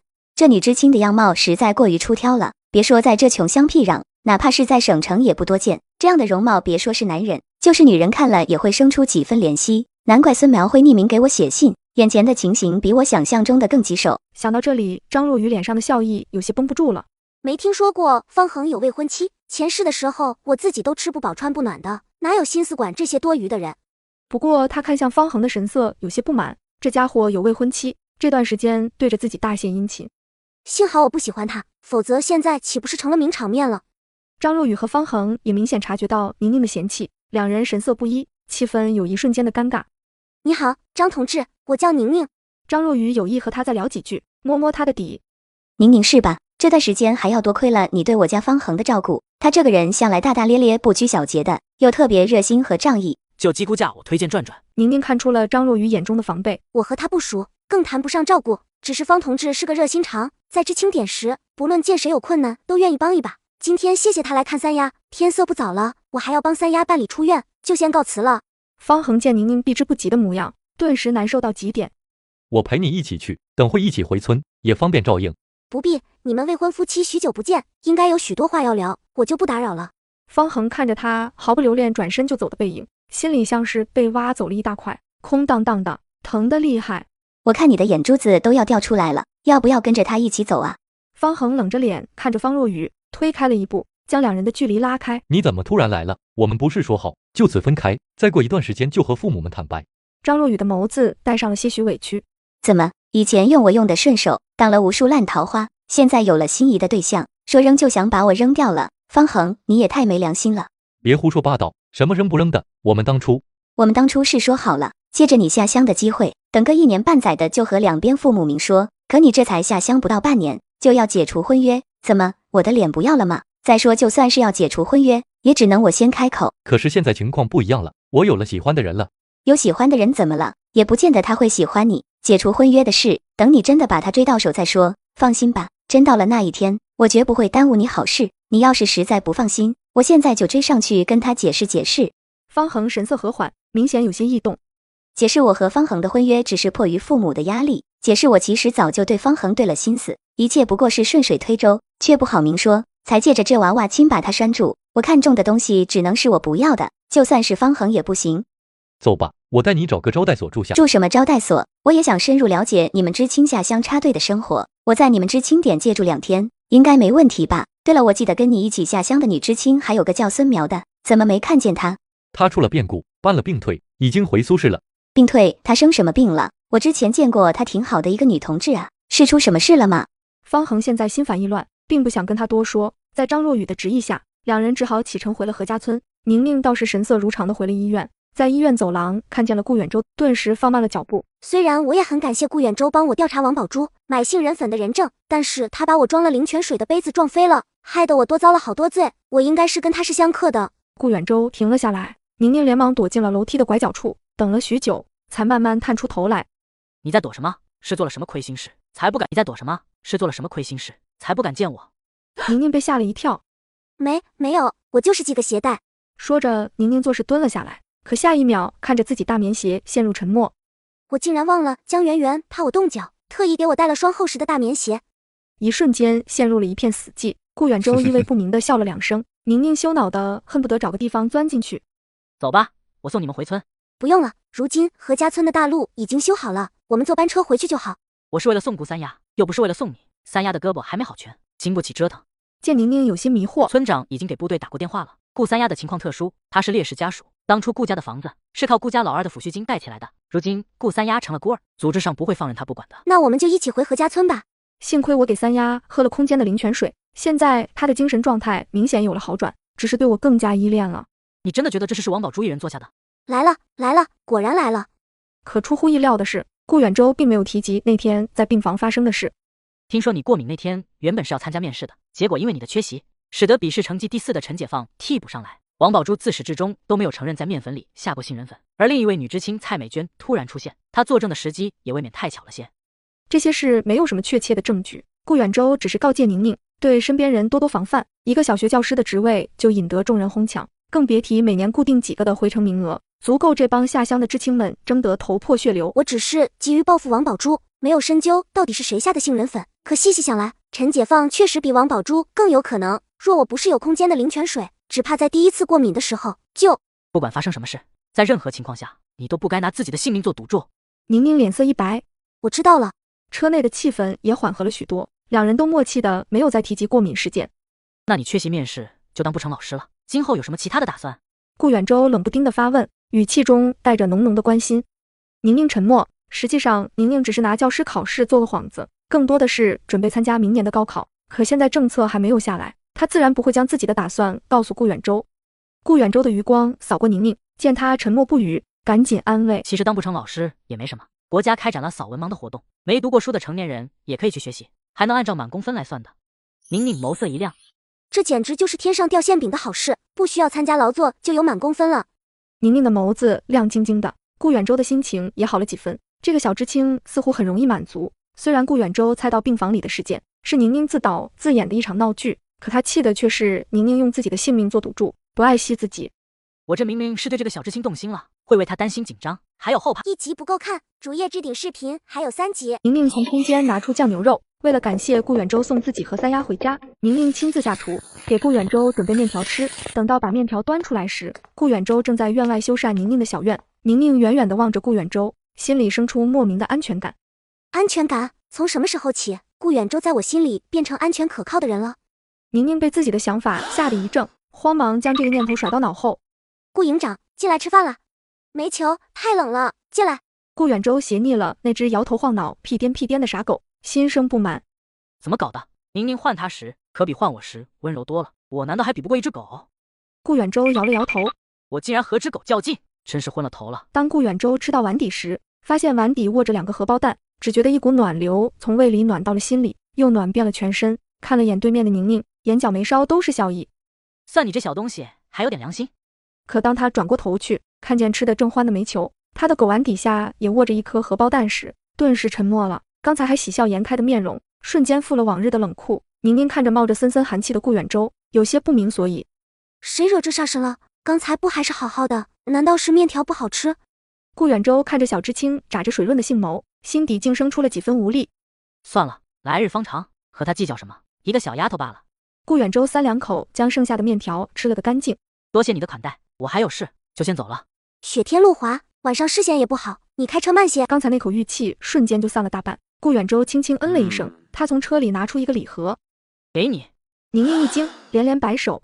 别人送的女士手套，我们有纪律的，不能白吃老百姓的东西。这手套就抵了饭钱吧。宁宁一听，立刻将手套收下。可不能让顾营长犯了错误，万一耽误了他的前程，可就麻烦了。顾远舟见宁宁收下手套，脸色总算好了些。很快，顾远舟的车子就消失在乡村小路上。方恒带着张若雨坐大巴到了知青点。张若雨看着方恒一副懒懒的样子，就来气。再看着知青点简陋的条件，越发不满。咦，你是谁啊？同志你好，我是方恒的未婚妻，这不快过年了，他父母实在放心不下，托我给他送点东西，顺便来看看他。今晚可能要麻烦你了，我需要在这借住2天。蔡美娟看着张若雨的衣着，立刻殷勤起来。快进来吧，别冻着了，说什么麻烦不麻烦的，出门在外不就是靠朋友吗？来，快进来暖和暖和。等张若雨彻底进了房间，看清了屋内的陈设后，眼底的嫌弃几乎要溢了出来。对了，宁宁知青呢？她住哪个房间？晚上我能和她挤挤吗？她不住这啊，她在村里租了个小院，现在女知青这边就剩我了，不过西屋漏风，炕也没烧，你今天只能和我住一屋了。宁宁竟然不住在知青点，怪我没有打听清楚，就贸然的跟来了，这知青点的环境也太差了。张若雨当下掏出一张大团结，那麻烦蔡知青帮忙找一床干净的被褥，我在这儿人生地不熟的，不太方便。蔡美娟拿着那张大团结，一脸笑意的出门找被褥去了。张若雨也没闲着，趁着这段时间，不停地打听着方恒下乡以后的生活，又不着痕迹的将宁宁的情况打探了个遍。我可不能松手，便宜了宁宁。可是想到方恒今日的态度，暗暗捏紧了拳头。好在自己来黑省前已经给方恒的大哥传讯了，他一定会很快赶来。张若雨和方恒一样，一夜未眠。与此同时，远在苏市的王爱华终于得到了派出所的通知，他当即两眼一黑，昏死过去。醒来之后，他恨得双目通红。当年就该让那个贱丫头跟着他那个老爹一块去死，要不是我一时心慈手软，又怎么会留下这么个祸害？没想到那个小丫头片子竟有这么深的城府，在我眼皮子底下蛰伏了这么久，我竟没看出她的狼子野心。宁宁，你给我等着！王爱华艰难地赶在供销社关门前走了进去。今天看店的是个年纪不大的圆脸姑娘。王爱华看见她，立刻想到了自己的宝珠，顿时心痛得不能呼吸。不好意思，我们下班了，你要买东西，明天请了早些来。王爱华和善地看着这个小姑娘，从口袋里掏出1块钱，递了过去。耽误你下班了，可是我家里有很急的事，能不能帮帮忙？那你快点。眼见那小姑娘已经走远，王爱华眼神如同阴毒的蝮蛇，他缓缓拨通了电话，耐心地等待着。电话那头是嘈杂的咒骂喧闹，许久那头公鸭嗓子才响起：“你谁啊？”“是我啊，我是王爱华。”王爱华究竟想出了什么主意对付宁宁？宁宁又该如何应对呢？王爱华接到派出所关于王宝珠的通知，一瞬间晕倒在地，在醒来时想到了对付宁宁的方法。“你是谁啊？”“妈子，我是王爱华，你帮表姑一点小忙，表姑不会亏待你的。明天我给你寄200过去，放心，事成之后，表姑一定给你们包个大红包。”一通电话挂断，王爱华只觉得憋闷在心头的怒气悲愤终于微微散了一些。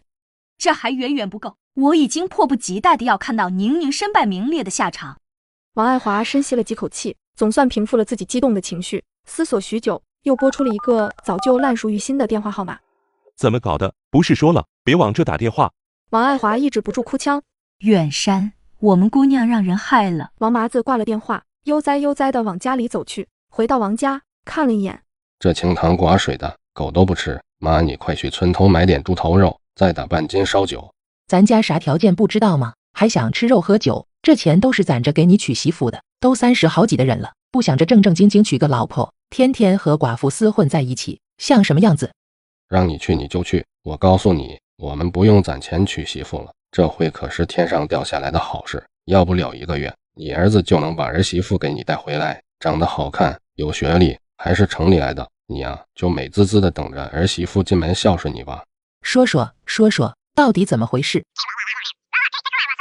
这可太好了！再次被惦记上的宁宁却一无所知。三丫虽然是烈士家属，理应受到优待，可顾家接连发生祸事，使得她成了人人避之不及的存在。三丫只能暂住在宁宁家。她好点了吗？不会真的傻了吧？这几日，宁宁接连不断的给顾三丫喂灵泉水，胳膊上的伤也恢复了许多，看着三丫越来越像个孩子，会对自己撒娇。或许忘记那些痛苦的记忆也不是一件坏事。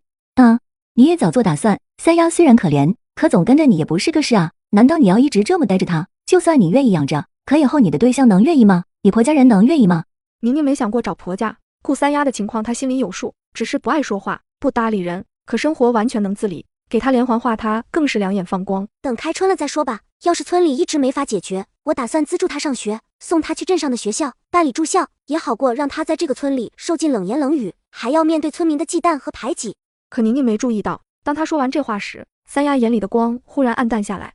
打算资助她上学，送她去镇上的学校办理住校。可宁宁没注意到，当她说完这话时，三丫眼里的光忽然暗淡下来。这样确实不错，正常孩子像她这么大早该上学了。不过她是村里的，到时候上学的事怕是有些麻烦。不碍事，回头去学校问问，总是有办法的。这年头的学籍管控并不严格，只要我愿意出钱，就可以把三丫送到城里读书。只是城里的学费更高点，可是我不差钱，我也愿意为三丫花钱。江圆圆见宁宁心有成算，便彻底放下心来。她开始真的担心宁宁会大包大揽，毕竟宁宁对三丫实在好得过分。对了，大队今天杀年猪了，我帮你把肉一起拿回来了，你可要好好给我做一顿，让我解解馋。好呀好呀，晚上我给你做个黄豆焖猪蹄，再做个炸酱面，再把剩下的肉冻起来，留着过年吃。正说话间，煤球忽然对着院门叫起来：“宁宁同志，我是张若雨，我和方恒来看看你，能开门吗？知青点来新同志了吗？我怎么不知道？”宁宁不太想理他们，可是莫名其妙将人关在门外也不太合适。去开门吧。宁宁同志你好，打扰了。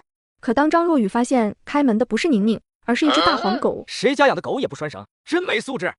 方恒的堂哥收到我的信，总算赶来帮我了。学进哥，你可算来了。你搞什么？是不是又欺负小雨了？小雨好心来看你，你就这么对他？你可真是长本事了。我大堂哥怎么也来凑热闹了？我从小就跟他不对付，你怎么来了？我要是不来，小雨岂不是被你欺负死？不是这样的，你别骂方恒，都是我惹他生气了。小雨，你别替他辩解，他那个死样子我还不知道，成天拽的258万，眼睛长在头顶上。我的事你少掺和。方恒正想发火，隐约看见宁宁走了出来。张若雨从刚刚的惊吓中缓了过来。宁宁同志，这是什么意思？是不欢迎我们吗？竟然让只狗来开门！我管他是谁的狗，你没看到小雨都吓成什么样了？狗主人呢？怎么还没出来道歉？道歉？道什么歉？我自己家的院子，自家的狗，和你们有什么关系？我还没怪你们莫名其妙的跑上门来打扰我清静，吓着我的狗。煤球过来。方学进本想好好骂这狗主人，可瞧见宁宁，顿时一愣。这女知青长得还怪好看的，骂人的话瞬间咽到肚子里。宁宁同志，我们来看看你，方便让我们进去说话吗？不方便，有什么话就在这儿直接。1集不够看，主页置顶视频还有3集，有什么话在这儿直接说吧。是我做错了什么吗？宁宁同志，我今天来就是想跟你解释一下，我和方恒。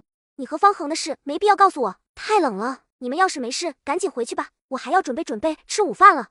宁宁竟然这么讨厌我，竟然要赶我走，我和宁宁的关系好像越来越疏远了。宁宁，我有话要跟你说，能不能让我们先进屋坐下来慢慢聊？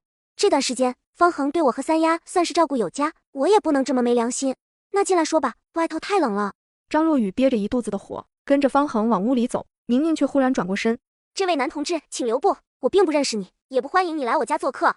你一个女同志怎能这么记仇？我来是看得起你。”煤球对着方学进狂吼，4条腿来回刨地，攻击性极强的模样。你也看见了，我家的狗不欢迎你。吓得方学进往后退了几步。走就走，谁稀罕你这破地方？小雨，我们一起走。果然有什么样的主人，就有什么样的狗。张若雨躲在方恒身后。宁宁同志，你还是把狗拴起来吧，万一咬到人。这里是煤球的家，凭什么拴着它？你要是接受不了，可以不要登门。宁宁说完，就自顾自地进了屋子。宁宁这么嚣张跋扈，方恒最讨厌骄纵的女同志，看来这下方恒要讨厌宁宁了。可张若雨见方恒的神情没有丝毫的不悦。宁宁说的对，若雨姐，你要是实在害怕，就和大堂哥一起先回去，我自己解释也是可以的。我不在，你怎么解释得清楚？再说你现在赶我走，岂不是显得你很心虚？张若雨先方恒一步，跟着宁宁进了屋子里。你是谁啊？他是我的朋友张若雨，宁宁刚出院不久，我们来看看他，这是给宁宁带的麦乳精和红糖。那我们可真是想到一块去了，我也是来送肉的，顺便来蹭个饭。方恒眼神一亮，一脸期待地望向宁宁。那就留下来一起吃个饭吧，正好谢谢你之前在医院对我和三丫的照顾。方恒瞬间两眼放光，连连点头。我早就听说宁宁厨艺好的惊人，可惜一直没有机会尝尝，今天终于可以得偿所愿了。去吧，看看谁来了。煤球蹭的一下飞奔了出去，很快一道高大的身影出现在正屋。顾远舟手里提着一大条带着油标的猪肉，左手还拎着一只清理得干干净净的老母鸡和一个包装精美的铁皮盒子。一瞬间，几个人大眼瞪小眼，方恒更是戒备十足。江媛媛满脸的兴奋，转头看向宁宁，又看向顾远舟。顾营长也是来看宁宁的。顾远舟说着，把东西放在桌子上。宁宁和顾三丫刚出院，给他们买了点东西，让他好好补补。今天到底是什么日子？怎么大家都来给我送东西？不用，这些东西太贵重了，你们等会回去的时候都带回去吧。顾远舟看了眼躲在宁宁身后，怯生生打量着一切的顾三丫。东西也不是给你一人的，三丫的二哥是人民英雄，之前我不知道，现在知道了，又怎么能不管？你放心，我已经和部队领导说明情况了，今后组织上会照顾他，直到他成年。宁宁顿时眼睛一亮，这可真是个大消息啊！你们先坐，吃些点心，都留下来吃顿便饭。好，我来帮你。宁宁的杏眸瞪得滴溜圆，顾远舟看上去可不像会做饭的样子。我之前在炊事班待过一段时间，手艺还不错。顾远舟看着宁宁的杏眸满是笑意，看得心头一软。方恒心头警铃大作，我也会，我也来帮忙。你可别帮倒忙，上次你那豆角没煮熟，我差点见到我的太奶奶。宁宁这回是真没忍住笑出了声。自从那次之后，知青点的众人就再不许方恒踏入厨房了，平日也只能干摘菜和烧火的活。宁宁婉拒了几人的好意，一头扎进厨房，江媛媛也跟着进去帮忙。很快饭菜都上桌了，宁宁招呼大家落座。宁宁，你这也太破费了，村里分的肉你都做了，等过年的时候怎么办？放心好了，趁着年关，明天我们再去镇上走一趟，多买些肉回来，保准过个肥年。也好，我那还有不少肉票，一会都给你。不用，你还是自己留着吧，我不缺钱，也不缺票，想要什么自己会买。宁宁拒绝的太干脆了，让方恒有些受伤。我这个正牌未婚妻坐着这，他却对这别的女人大献殷勤，简直把我当成透明人了。张若愚有些压不住自己的脾气，明知故问的想给宁宁制造点难堪。宁宁同志一看就家境不错，不知道你父母在哪高就啊？你和方恒都是从苏氏下乡的，那我们也是老乡了，说不定我们的父母也是认识的。当大家以为宁宁会尴尬时，宁宁却格外平静。我6岁时母亲就去世了，13岁时爸爸因公殉职，现在算是无父无母的孤儿。你是孤儿，可看你这吃穿用度实在不像。宁宁很是不解地看了他一眼，似乎不明白他为何如此大惊小怪。孤儿该是什么样？吃糠咽菜，吃不饱穿不暖，穷得揭不开锅，才符合你的刻板印象吗？我不是这个意思，只是看你年龄不大，之前应该也没上班吧？看你这屋内的陈设，吃穿用度，只是有些好奇，你的开支从哪来的？接着眼神又落在顾远舟和方恒身上，露出一个了然的笑意。是我瞎操心了，就宁宁同志这样相貌，想必多的是人愿意给你献。宁宁之前看在他是方恒未婚妻的面上，给他留了几分脸面，可这张若愚却着实不分好歹，几次三番拿话刺他。前世的宁宁确实是任人揉捏的面团，可现在的宁宁却不是。前世的宁宁确实是任人揉捏的面团，可现在的宁宁却不是。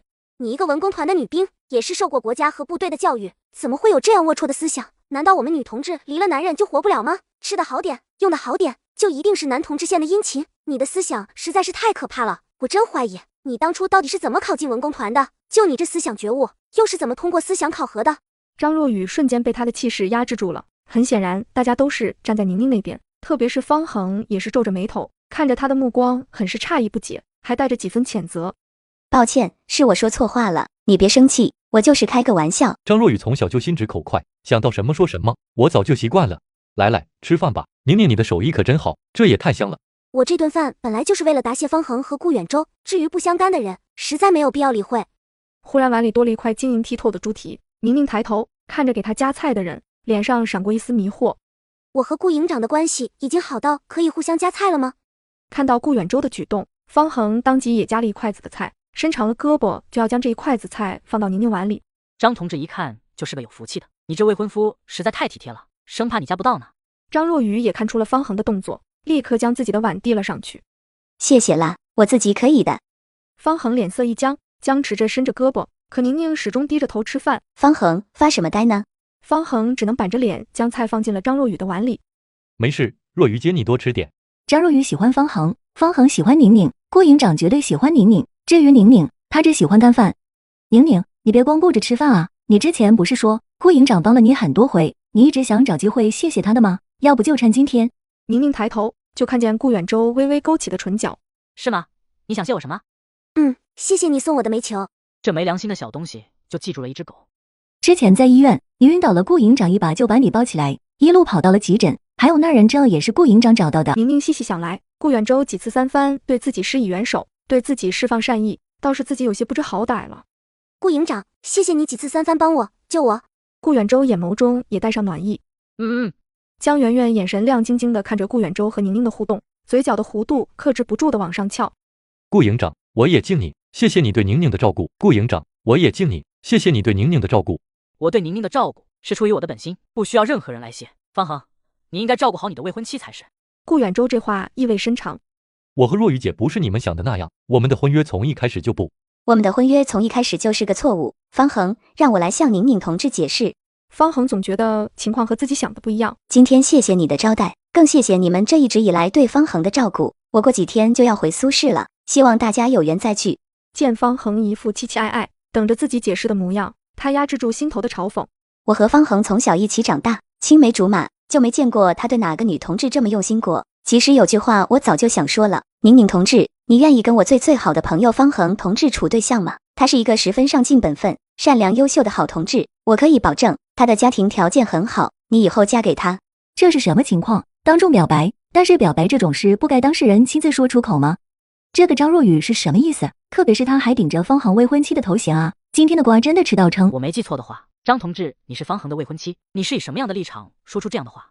我不愿意，我和方恒就是普通同志关系。张同志，你大白天的什么疯话？我和你根本不熟，更用不着你在这给我保媒。方恒瞬间涨红了脸，不知所措地看向宁宁，又看向张若雨。若雨姐，你胡说什么？我只是让你解释，我们婚约并不作数。对，方恒说的对，我们的婚约根本就不作数。宁宁同志，你千万别误会，也别因为我有什么顾虑。我这次就是受了方恒父母的委托来看看他，你和方恒尽管处，婚约的事我会解决。等我回了苏市，就和双方父母说明白。你和方恒是什么关系？我一点也不关心。我很感谢他多次去医院看望我和顾三丫，可也仅此而已。我和方恒就是普通的同志关系，可为什么从你嘴里说出来就变味了？你和方恒是未婚夫妻关系，现在这话却暗指我和方恒，你究竟是什么意思？故意要坏我名声吗？不是这样的，我和方恒不过是碍于父母的压迫，那都是小时候定的娃娃亲，哪里就做得数？方恒喜欢的人是你，我肯定是不会做个棒打鸳鸯的坏人的。方恒，你说句话，你不是喜欢宁宁之亲？我其实……宁宁简直要被他俩这副模样气笑了，也不知这俩人是真傻还是装傻，自己的关系都处理不明白，还非要把自己拖下水。宁宁顿时气得脸都红了。我懂，我明白的。你和方恒清清白白，放心，我们都是自己人，绝对不会出去乱说。他一副为宁宁辩解、替他遮掩的模样，可却将屎盆子牢牢地扣在了宁宁头上。宁宁确实被激怒了，抓住他的手臂使劲一。宁宁，你有病啊！怎么不接着装了？刚才不是小嘴巴巴说的起劲吗？方恒虽然气张若雨当众说出了自己的小心思，可见张若雨疼得脸色发白，也吓了一跳。宁宁，若雨姐她不是故意冒犯的。你给我闭嘴！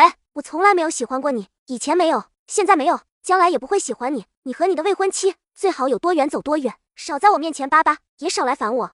方恒怔住了。虽然我是喜欢宁宁，却也不代表能够接受她这样羞辱我。宁宁，你太过分了。宁宁过分？宁宁为人怎么样？大家心知肚明。可你这未婚妻上下嘴皮子一碰，宁宁就成了破坏你们婚约的人了。还宁宁过分，你们才过分，赶紧滚！宁宁同志，你误会了，方恒真的对你……够了，别说了。宁宁，你刚才说的是真的吗？你真的对我一点意思也没有？没有，从来也没有。方恒从前只觉得宁宁快言快语，做事干净利落，可当这份利落落在自己身上时，只觉得万箭穿心般的疼痛，当即夺门而出，却和躲在门口偷听的方学进撞了个满怀。你怎么在这？方恒现在只觉得满腔的怒气无处发泄。方恒，你混蛋！小雨等了你多少年？你才下乡多久就变心了？张若雨连忙挡在方恒面前。学进哥，你别胡说，这事与宁宁之亲无关，他们清清白白。方恒为他都要和你解除婚约了，你还说他清白？小雨，你别傻了，我今天就打死他，替你出气。方恒，我告诉你，小雨是我罩着的，谁也不能欺负了他，我也只认这么一个弟媳妇。学进哥，我知道你是为我好，可这事跟宁宁同志和方恒没有关系，是我要主动和方恒解除婚约，我们不合适。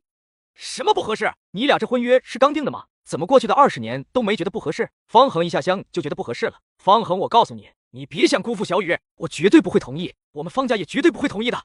方恒这大堂哥是不是有什么大病，懒得和傻子纠缠？宁宁转身就走，偏偏方学进还想上来拉他。你别想走！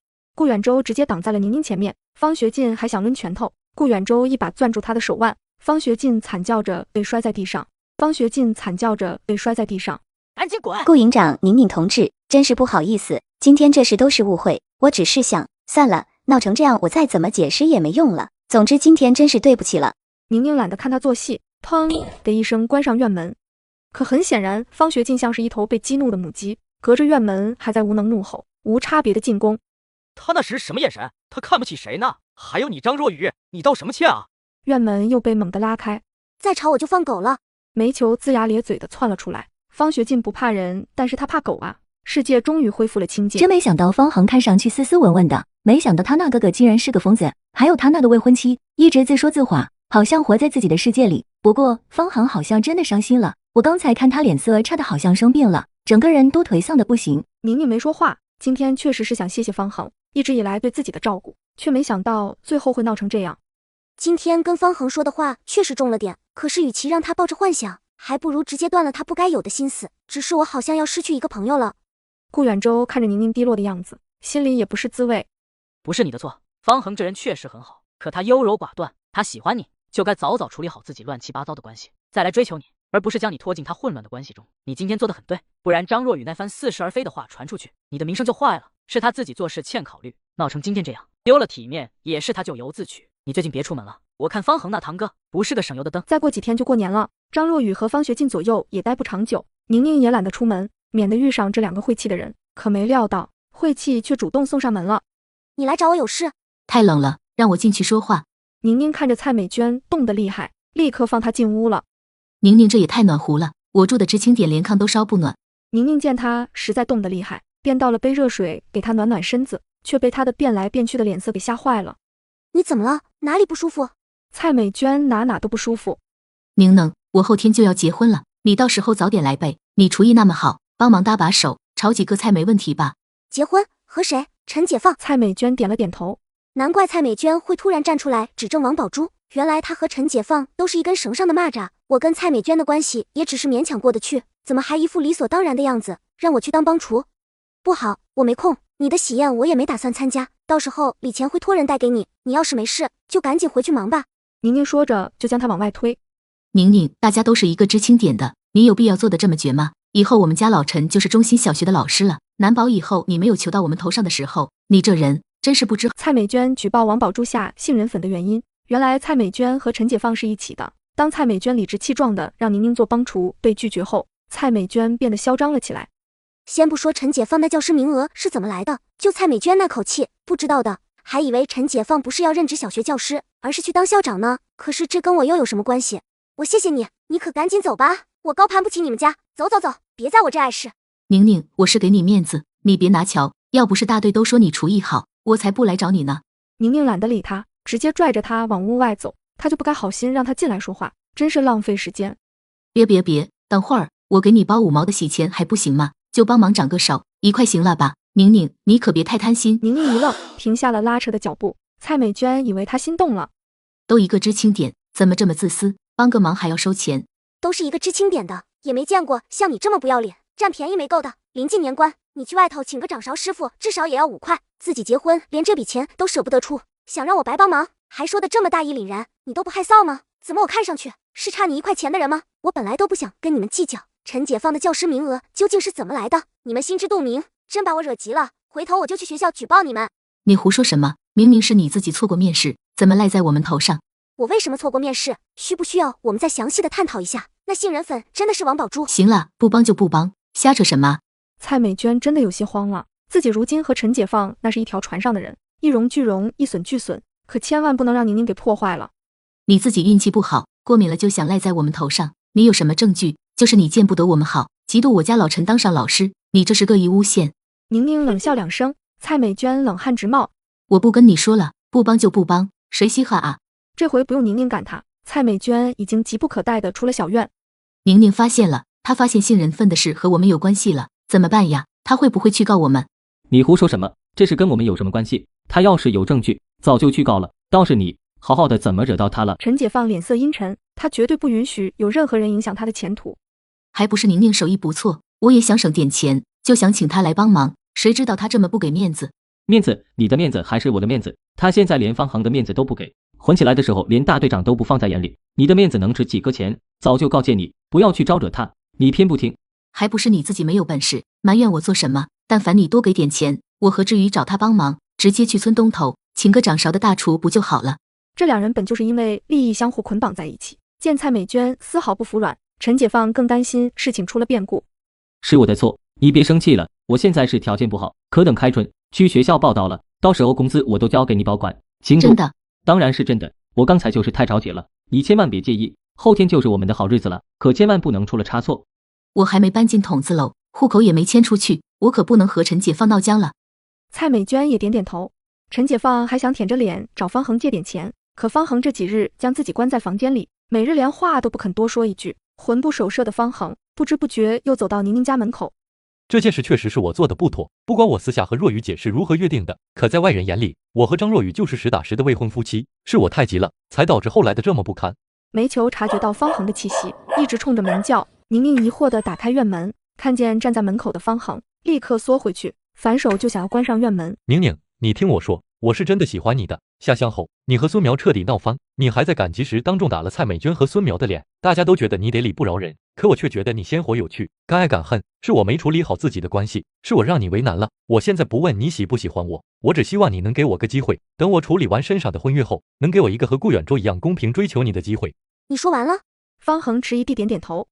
方恒，你很好，可我真的不喜欢你，你也别费这个心思了。还有，你自己心思不纯，看谁都觉得和你一样。顾远洲只是关心三丫，才和我走得近了些，也请你谨言慎行，不要胡说八道。宁宁说完，砰地关上了门。此时的方恒又沮丧又难过，还有一点点开心。坏消息，宁宁她不喜欢自己；好消息，宁宁对顾远洲也没那方面的意思。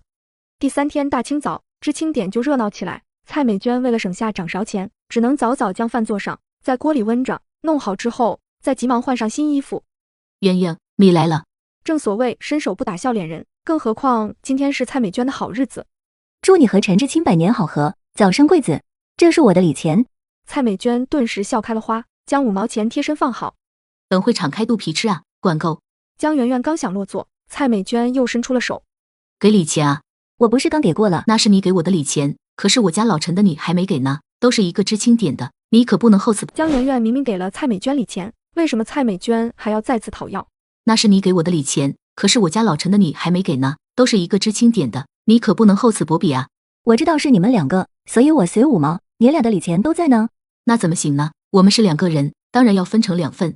陈解放往这边瞅了一眼，应该是听见了，却没有过来。这2人办酒席是假，想收钱才是真啊。还有陈解放自己做缩头乌龟，让蔡美娟出头要钱。行啊，那以后我结婚你俩可要记得死2份哦。等我搬去城里，以后还不一定有机会碰面呢。没问题啊。江圆圆自然看出他的小算盘，唇角抿了抿，从口袋中又摸出5毛钱。美娟，你快看看，我给你的那张5毛是不是缺了角？蔡美娟立刻翻出那5毛钱查看，随礼的钱也能缺角，你可真行。江圆圆却猛地将那5毛夺了回来。江圆圆，你干什么？江圆圆淡定地将5毛钱收好，抽出一张2毛塞进蔡美娟手里。这2毛是我给你的份子钱。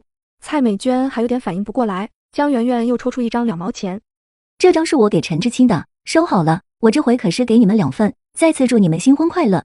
蔡美娟这才反应过来，简直要气炸，可偏偏又挑不出错来。来吃席的村民大多数都是随了1毛2毛，江圆圆这礼钱完全说得过去，可结果她这一番操作下来，自己还亏1毛。看着蔡美娟难看的脸色，李志强坐在江圆圆的身边。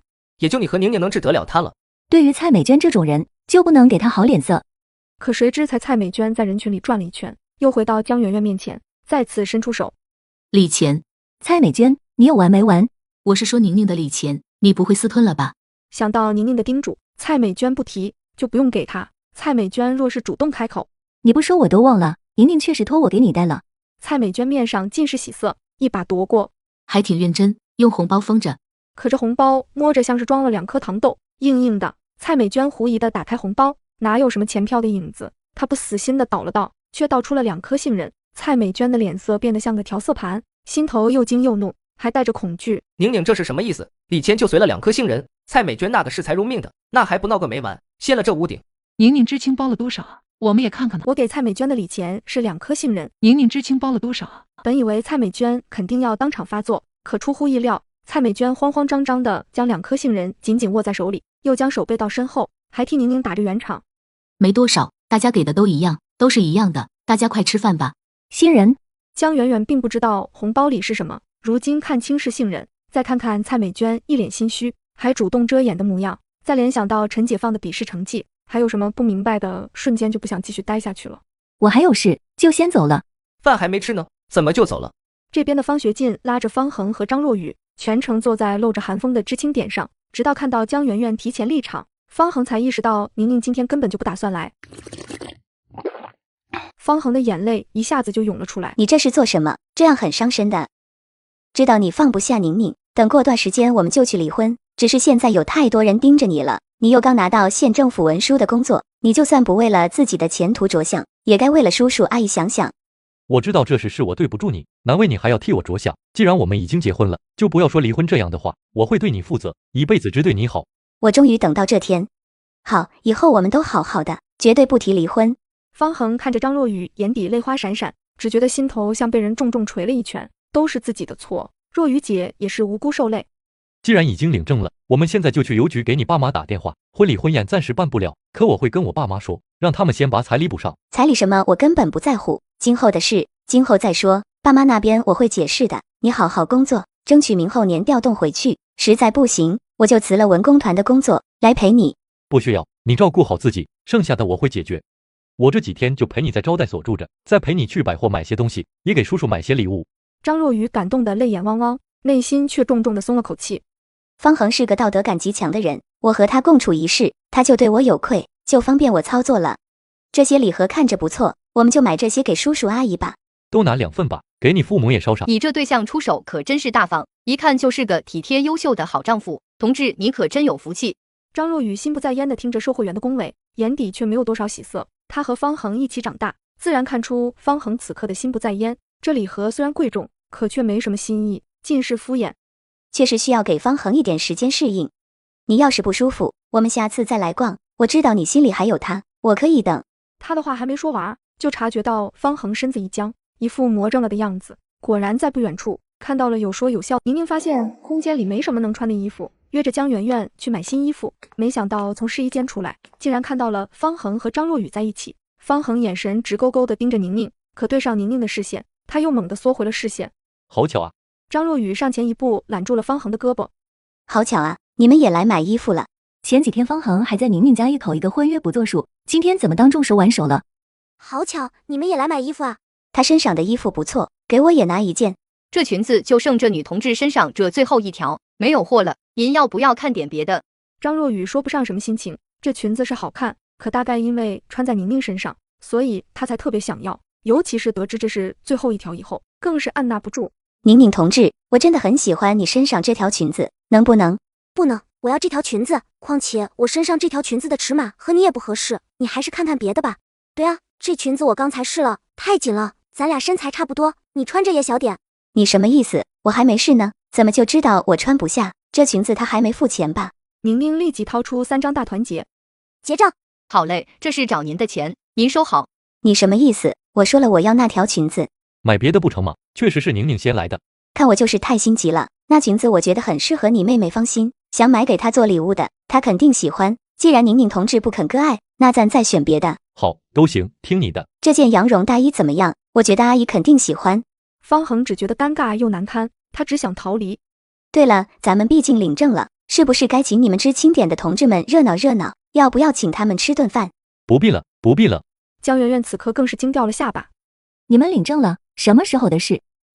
就是今天，时间太匆忙了，还没来得及买点喜糖，也好让大家一起沾沾喜气。江圆圆看向方恒的眼神，瞬间觉得多了些晦气。恭喜恭喜啊！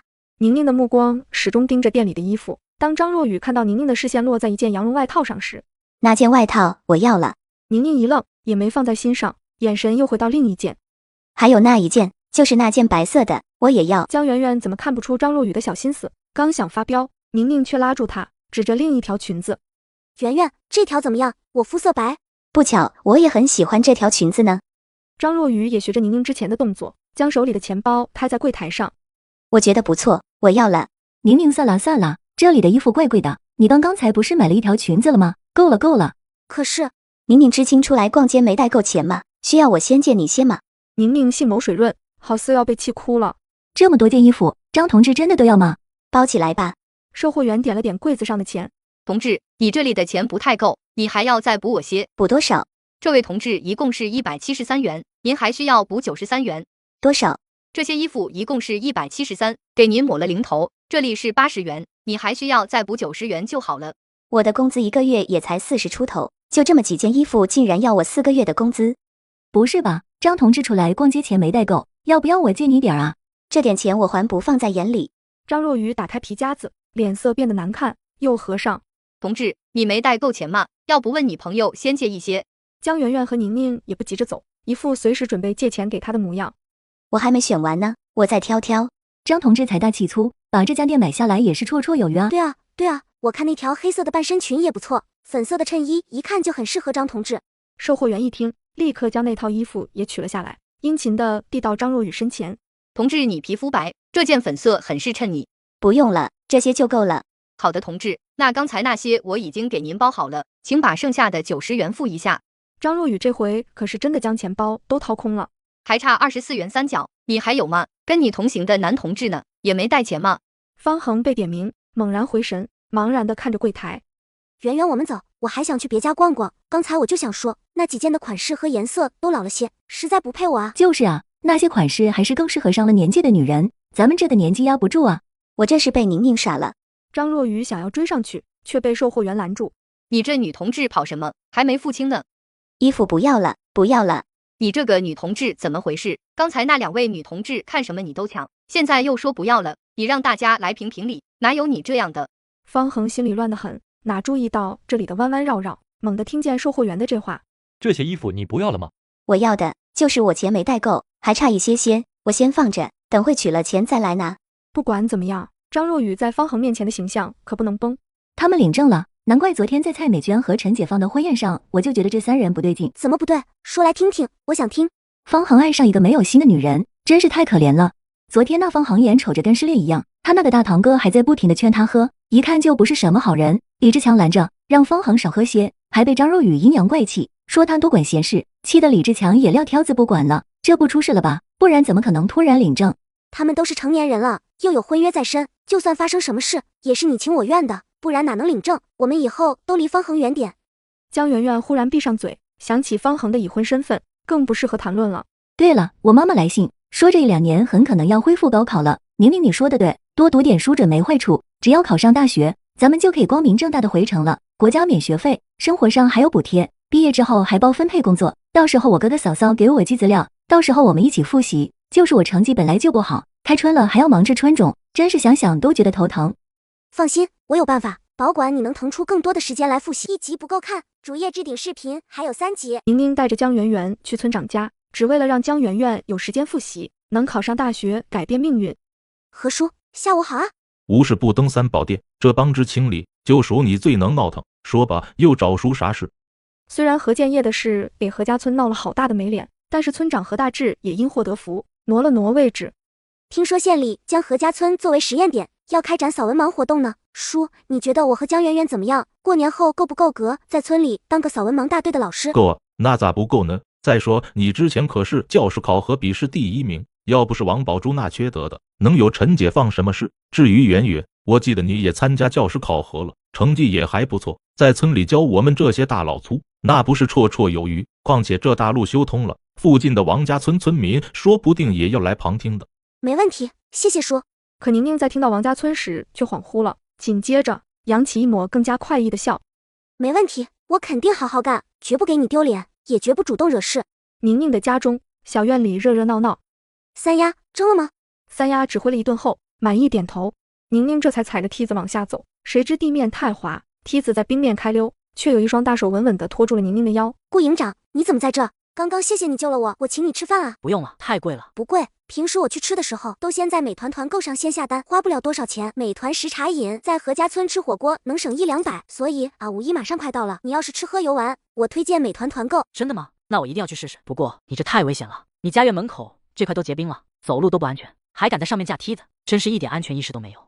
之前落雪的时候没有及时清理，这才结冰了，我回头就清理出来。天太冷了，进屋喝杯热水吧。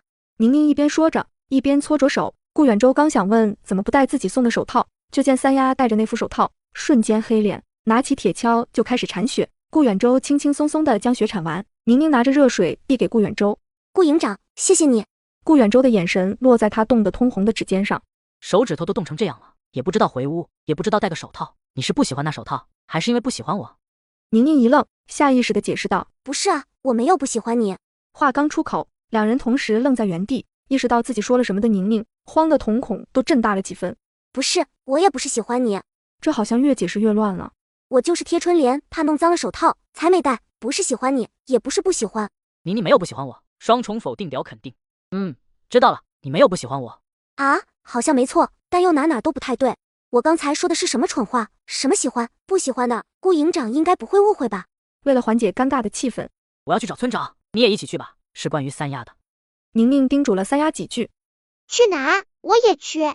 顾三丫一向是乖巧听话的，平日虽然有些粘人，可从没主动开口要跟着自己出门。今天怎么了？我出去和顾营长说一会话，马上就回来。你看会儿连环画，让煤球陪着你，好吗？哦，那你快点回来。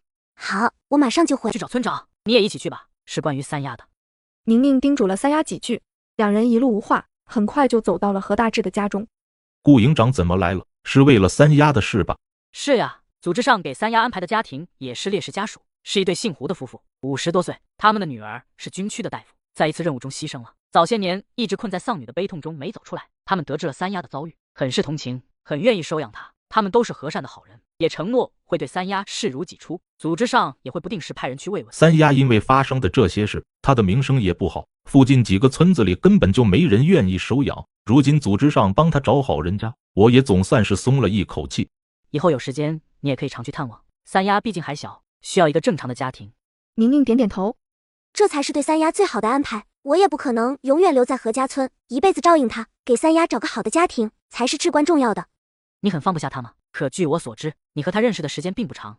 宁宁当然没办法解释自己和顾三丫之间的羁绊，大概是我看到他就会想起以前的自己吧，总想着能帮一把就帮一把，见不得他被人欺负。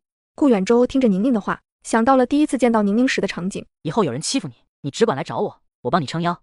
宁宁眨巴着眼睛看着顾远舟，顾远舟也一眨不眨地盯着宁宁。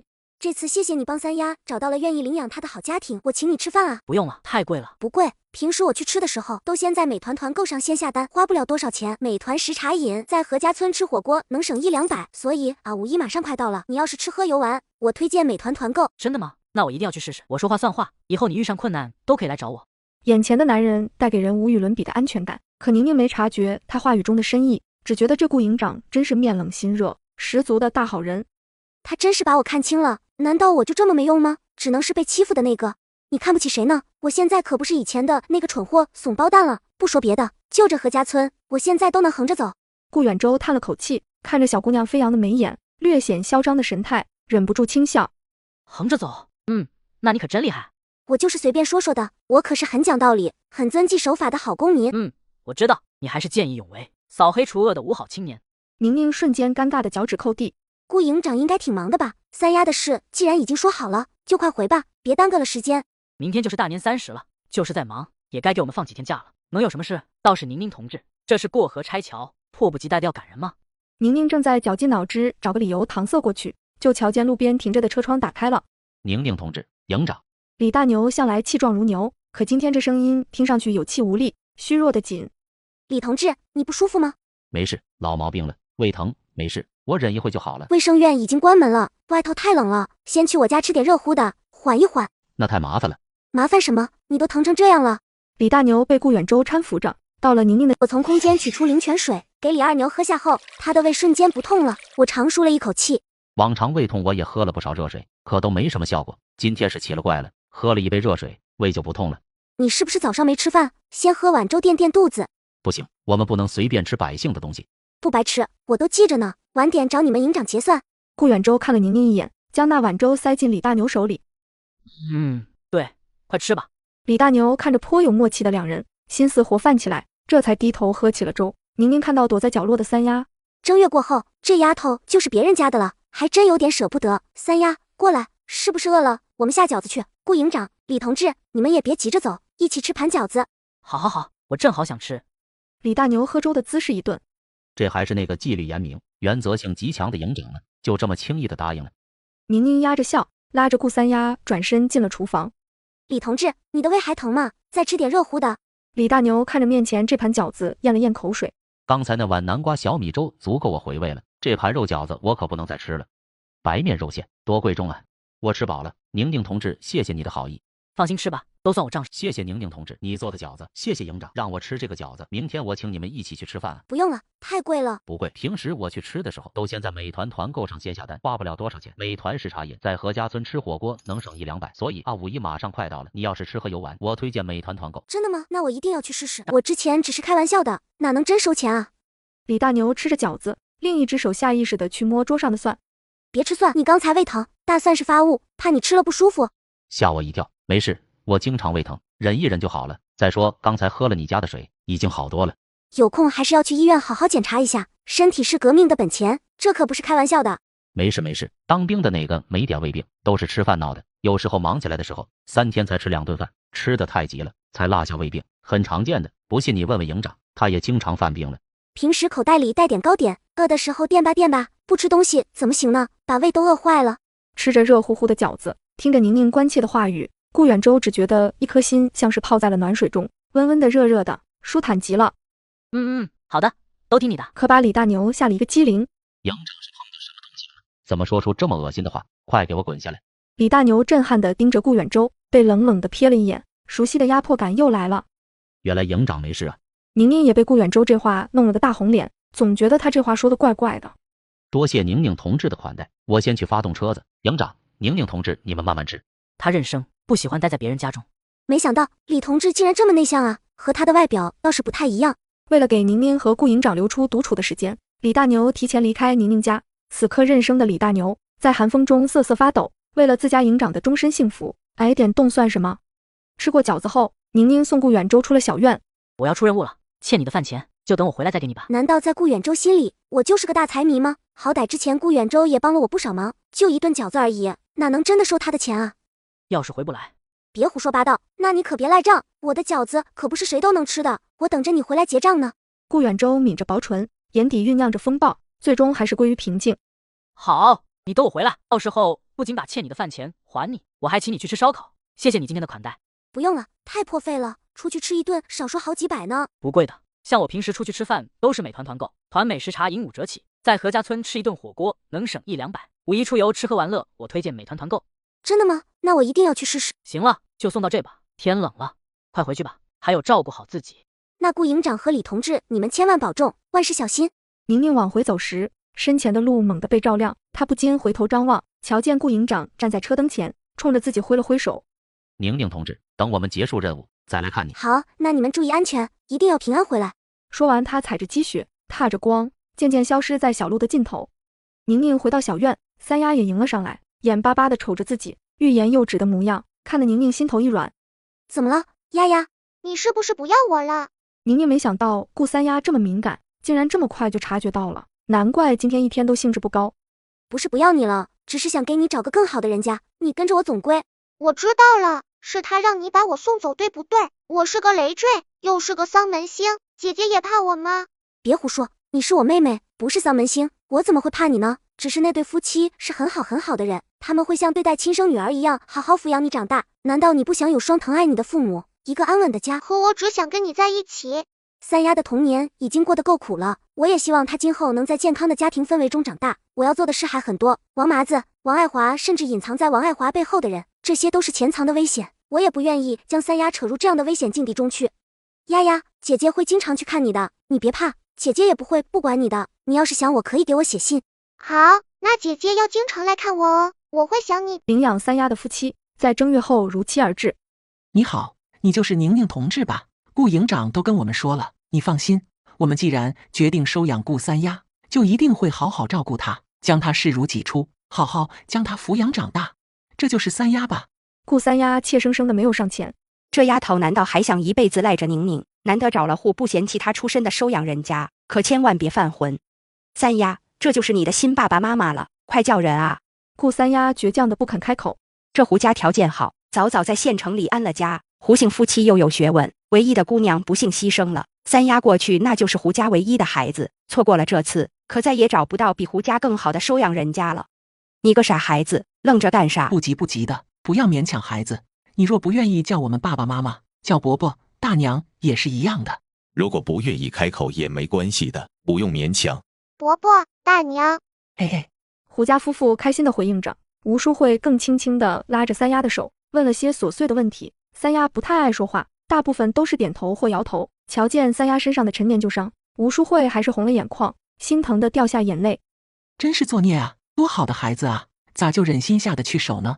一直暗暗观察的宁宁终于放下心来，攥紧的拳头也放松了。她已经打定主意，但凡这对夫妻对三丫露出一丝嫌弃，便不会让他们将人领走。可现在看来，顾营长说的没错，胡家夫妇真的是很好很和善的人。顾远舟真是个外冷内热的人，不知道他现在任务完成的怎么样了，应该是没事的，有顾远舟作保，胡家夫妇的人品我又有什么可怀疑的？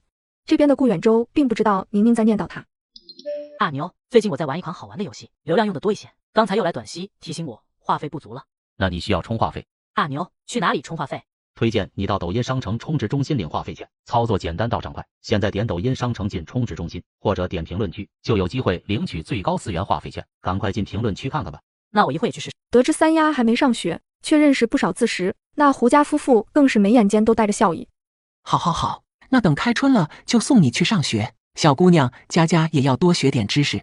你不愿意改口就不改口，一辈子喊我们伯伯大娘，随你高兴，怎么叫都行。顾营长和我们说了，你和三丫感情深厚，我们看得出，这孩子对你也很是依恋，你也放心不下他。我们老两口平时寂寞孤单得很，县里离这也不算太远，你有空可以多来走走，我和老头子很欢迎你。好，麻烦你们了。丫丫她不爱说话，情绪内敛，可她很乖巧，也很勤快，聪慧得很，只是有些慢热，你们相处久了便知道。宁宁眼眶泛酸，却也不敢说的太多，怕引得胡家夫妇反感。在我心里，你就是我的亲妹妹，这一点永远也不会改变。你要好好吃饭，好好睡觉，好好长大，知道吗？我不是不要你，只是还有一些事要处理，我会常常去看你的。顾三丫的眼泪啪嗒啪嗒的掉，多日的惶恐不安终于散去。我知道了，姐姐。宁宁给三丫收拾了好大一包行李，除了几套新衣服，还有各种糕点、糖果、蜜饯、水果罐头。这孩子的衣服和学习用品我就收下了，东西你还是自己留着吃。我们家条件还行，不会苦了三丫的。再说组织上每个月还给我们补贴，你只管放心。我知道您二老绝不会亏待三丫，三丫跟着你们我也很放心，只是这是我的一点心意，您收下吧。一旁的小兵接过行李，宁宁知青，放心吧，有胡叔照应的这小丫头也算掉进腐窝了。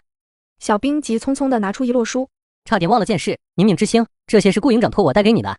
宁宁低头看着厚重的复习资料，心头生出丝丝暖意。好，那你帮我谢谢顾营长。还是你下次见到顾营长再亲自说吧，他们出任务去了，还不知道什么时候能回来呢。载着三丫的汽车越行越远，宁宁的心也变得空落落的。一个健全稳定的家，温柔负责的父母，才是对三丫最好的安排。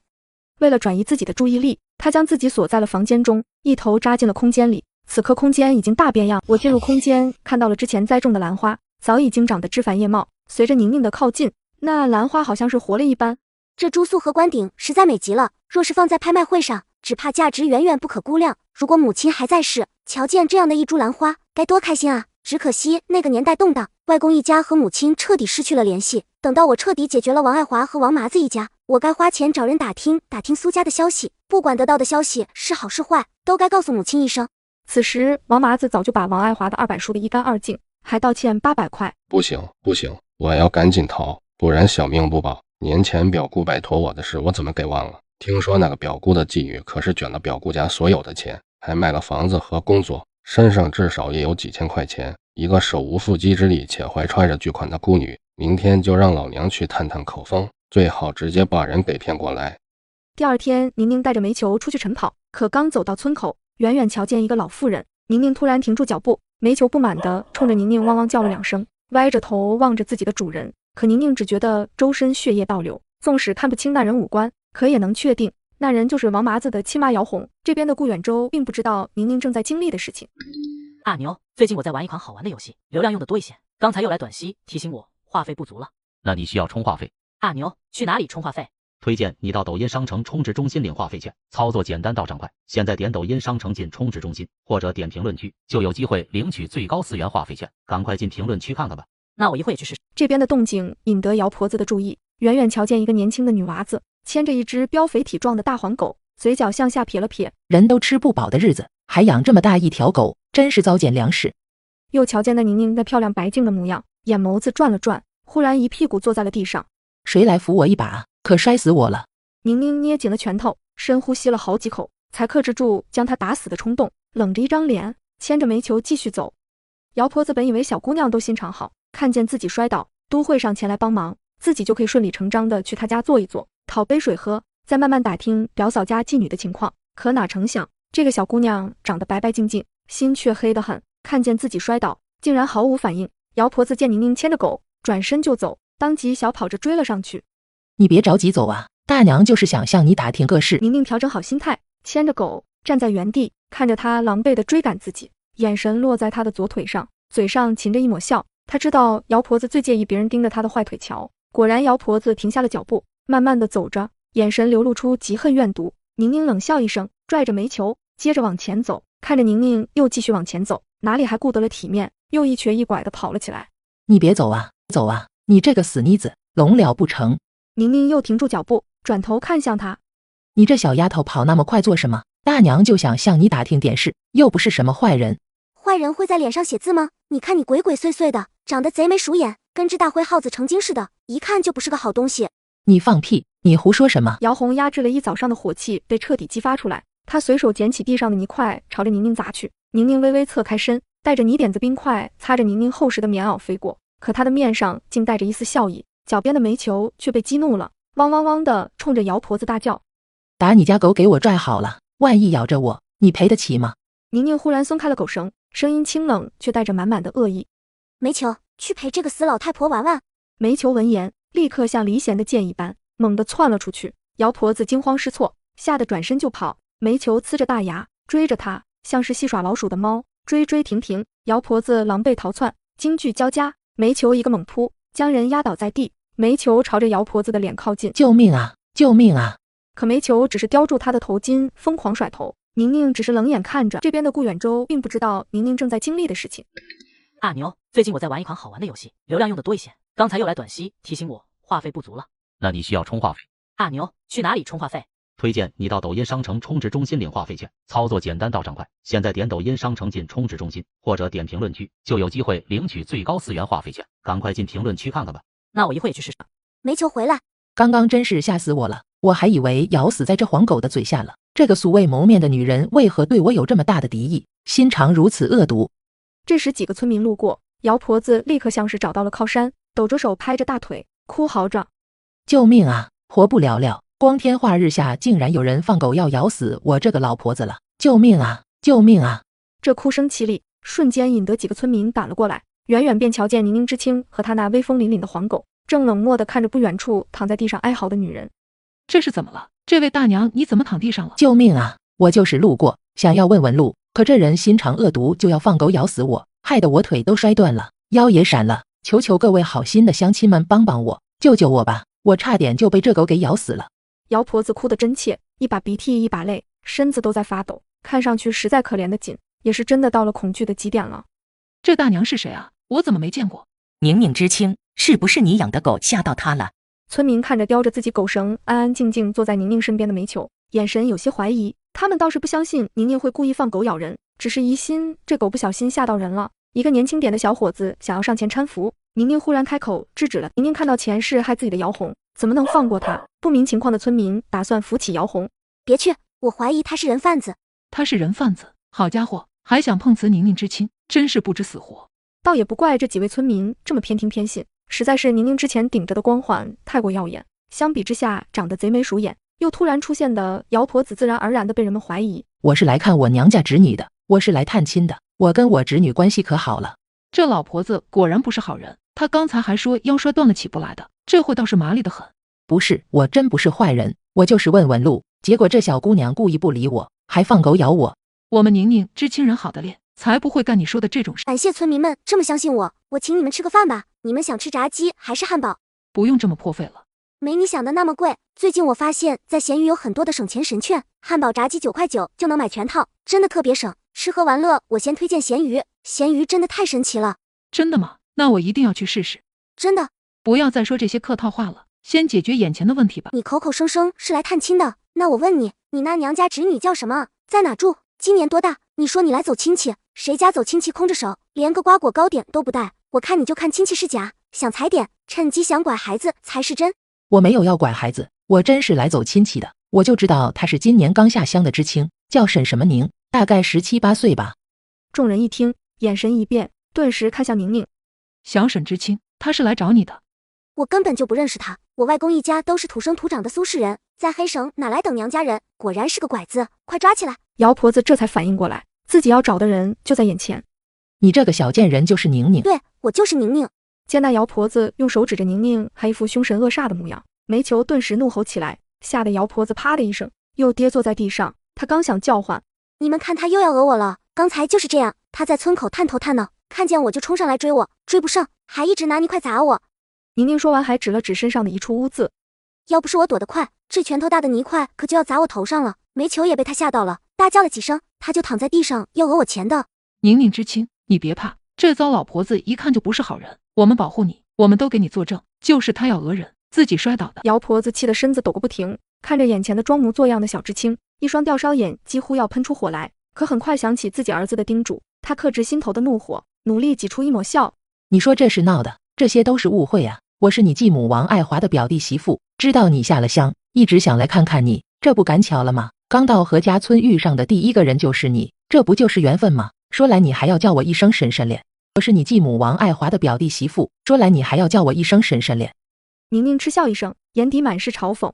闭嘴！你算哪门子的婶婶？怎么王爱华没害死我，王宝珠没毒死我，这会儿又派了你这么个老巫婆，你想对我做什么？不会等会又冒出个老光棍癞蛤蟆，非说是我的结婚对象吧？这小贱人还挺精，猜得还挺准，难怪能把有本事的王爱华逼到那样的境地，果然不太好对付啊。哪能啊，我是真心实意想来看看你这个侄女，请你去我家坐坐，最好小住几天。你做了这么多，不就是想要钱吗？这钱给你好不好？你怎么会有这么多钱？我家里有几件比较新的家具，我把它们挂闲鱼，闲鱼现在还有 AI 发布和托管功能，感觉卖闲置更方便了，我都回血了好几千，闲鱼真的太神奇了。那我也去试试。八竿子打不着的关系，在这攀扯什么？你跟我那恶毒继母是一家人，自然也不是什么好东西，你最好离我远一点，否则我见你一次打你一次。宁宁语气轻蔑，神色鄙夷，还带几分倨傲，可这样的态度落在众人眼中却觉得再正常不过。宁宁知青为什么下乡？为什么笔试第一却没当成老师？何家村的村民都清清楚楚，一个早就撕破脸的恶毒后妈家的亲戚，突然找上门来，能有什么好事？宁宁知青，你别跟他走。这老太婆鬼鬼祟祟，一看就没安好心。姚婆子显然也被眼前的状况弄懵了，他们村里也有城里来的知青，村民们不排挤欺负就不错了，怎可能这么团结一心，帮衬着？你们这么担心他，是收了他的好处。别说姚婆子被打懵了，就是围观的村民也吓了一跳。虽然说这老婆子的嘴脏，可宁宁知青也不能随便打人啊。村民心里正犯嘀咕，你这个糟老婆子，自己眼脏心脏，看什么都是脏的。我身边站着的那都是何家村的叔叔伯伯、哥哥嫂嫂，他们都是再好不过的人了，个个心地善良，见义勇为。你凭什么这么诬陷抹黑他们？你是不是见不得何家村的名声好，成为各项政策的优先试验点，所以才故意来找茬，想要败坏村子的名声？宁宁的声音猛地拔高，听得众人一愣一愣，瞬间将大家点醒，这是要坏了何家村的名声，断了大家的活路啊！宁宁知青说的对，这老婆子不怀好意，把她赶出去。你看她鬼鬼祟祟，肯定不是什么好人，抓起来送派出所去。对，送派出所去。不行，我啥也没干，你们凭什么抓我？眼见群情激愤，姚婆子又惊又怒，也彻底没辙了。我实话跟你们说吧，是宁宁你那后妈已经把你许给我家了，我就是你未来婆婆，我今天就是来相看你的，想把你带回去伺候我儿子。众人一愣，扭头看向你后妈把你许给了我家，我是你的未来婆婆，今天就是想把你带回去伺候我儿子。他说什么？这老太婆是宁宁知青的婆家？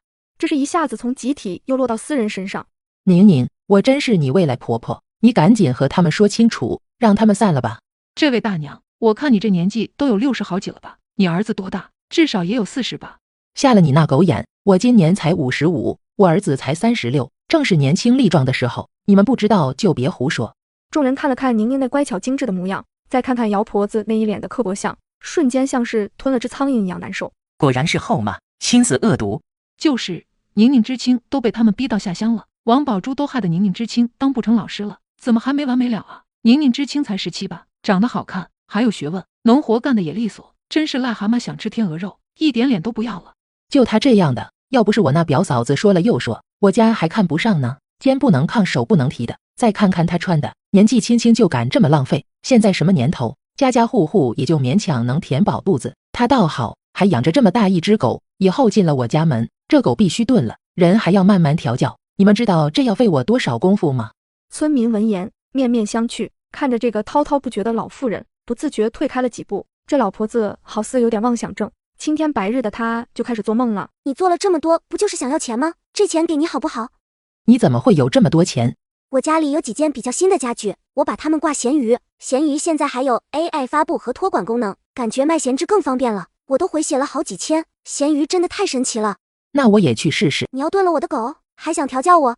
姚婆子撇撇嘴，得知宁宁就是自己要找的人后，最初的恐惧都散了许多，满脑子盘算着从宁宁身上扣下更多的好处。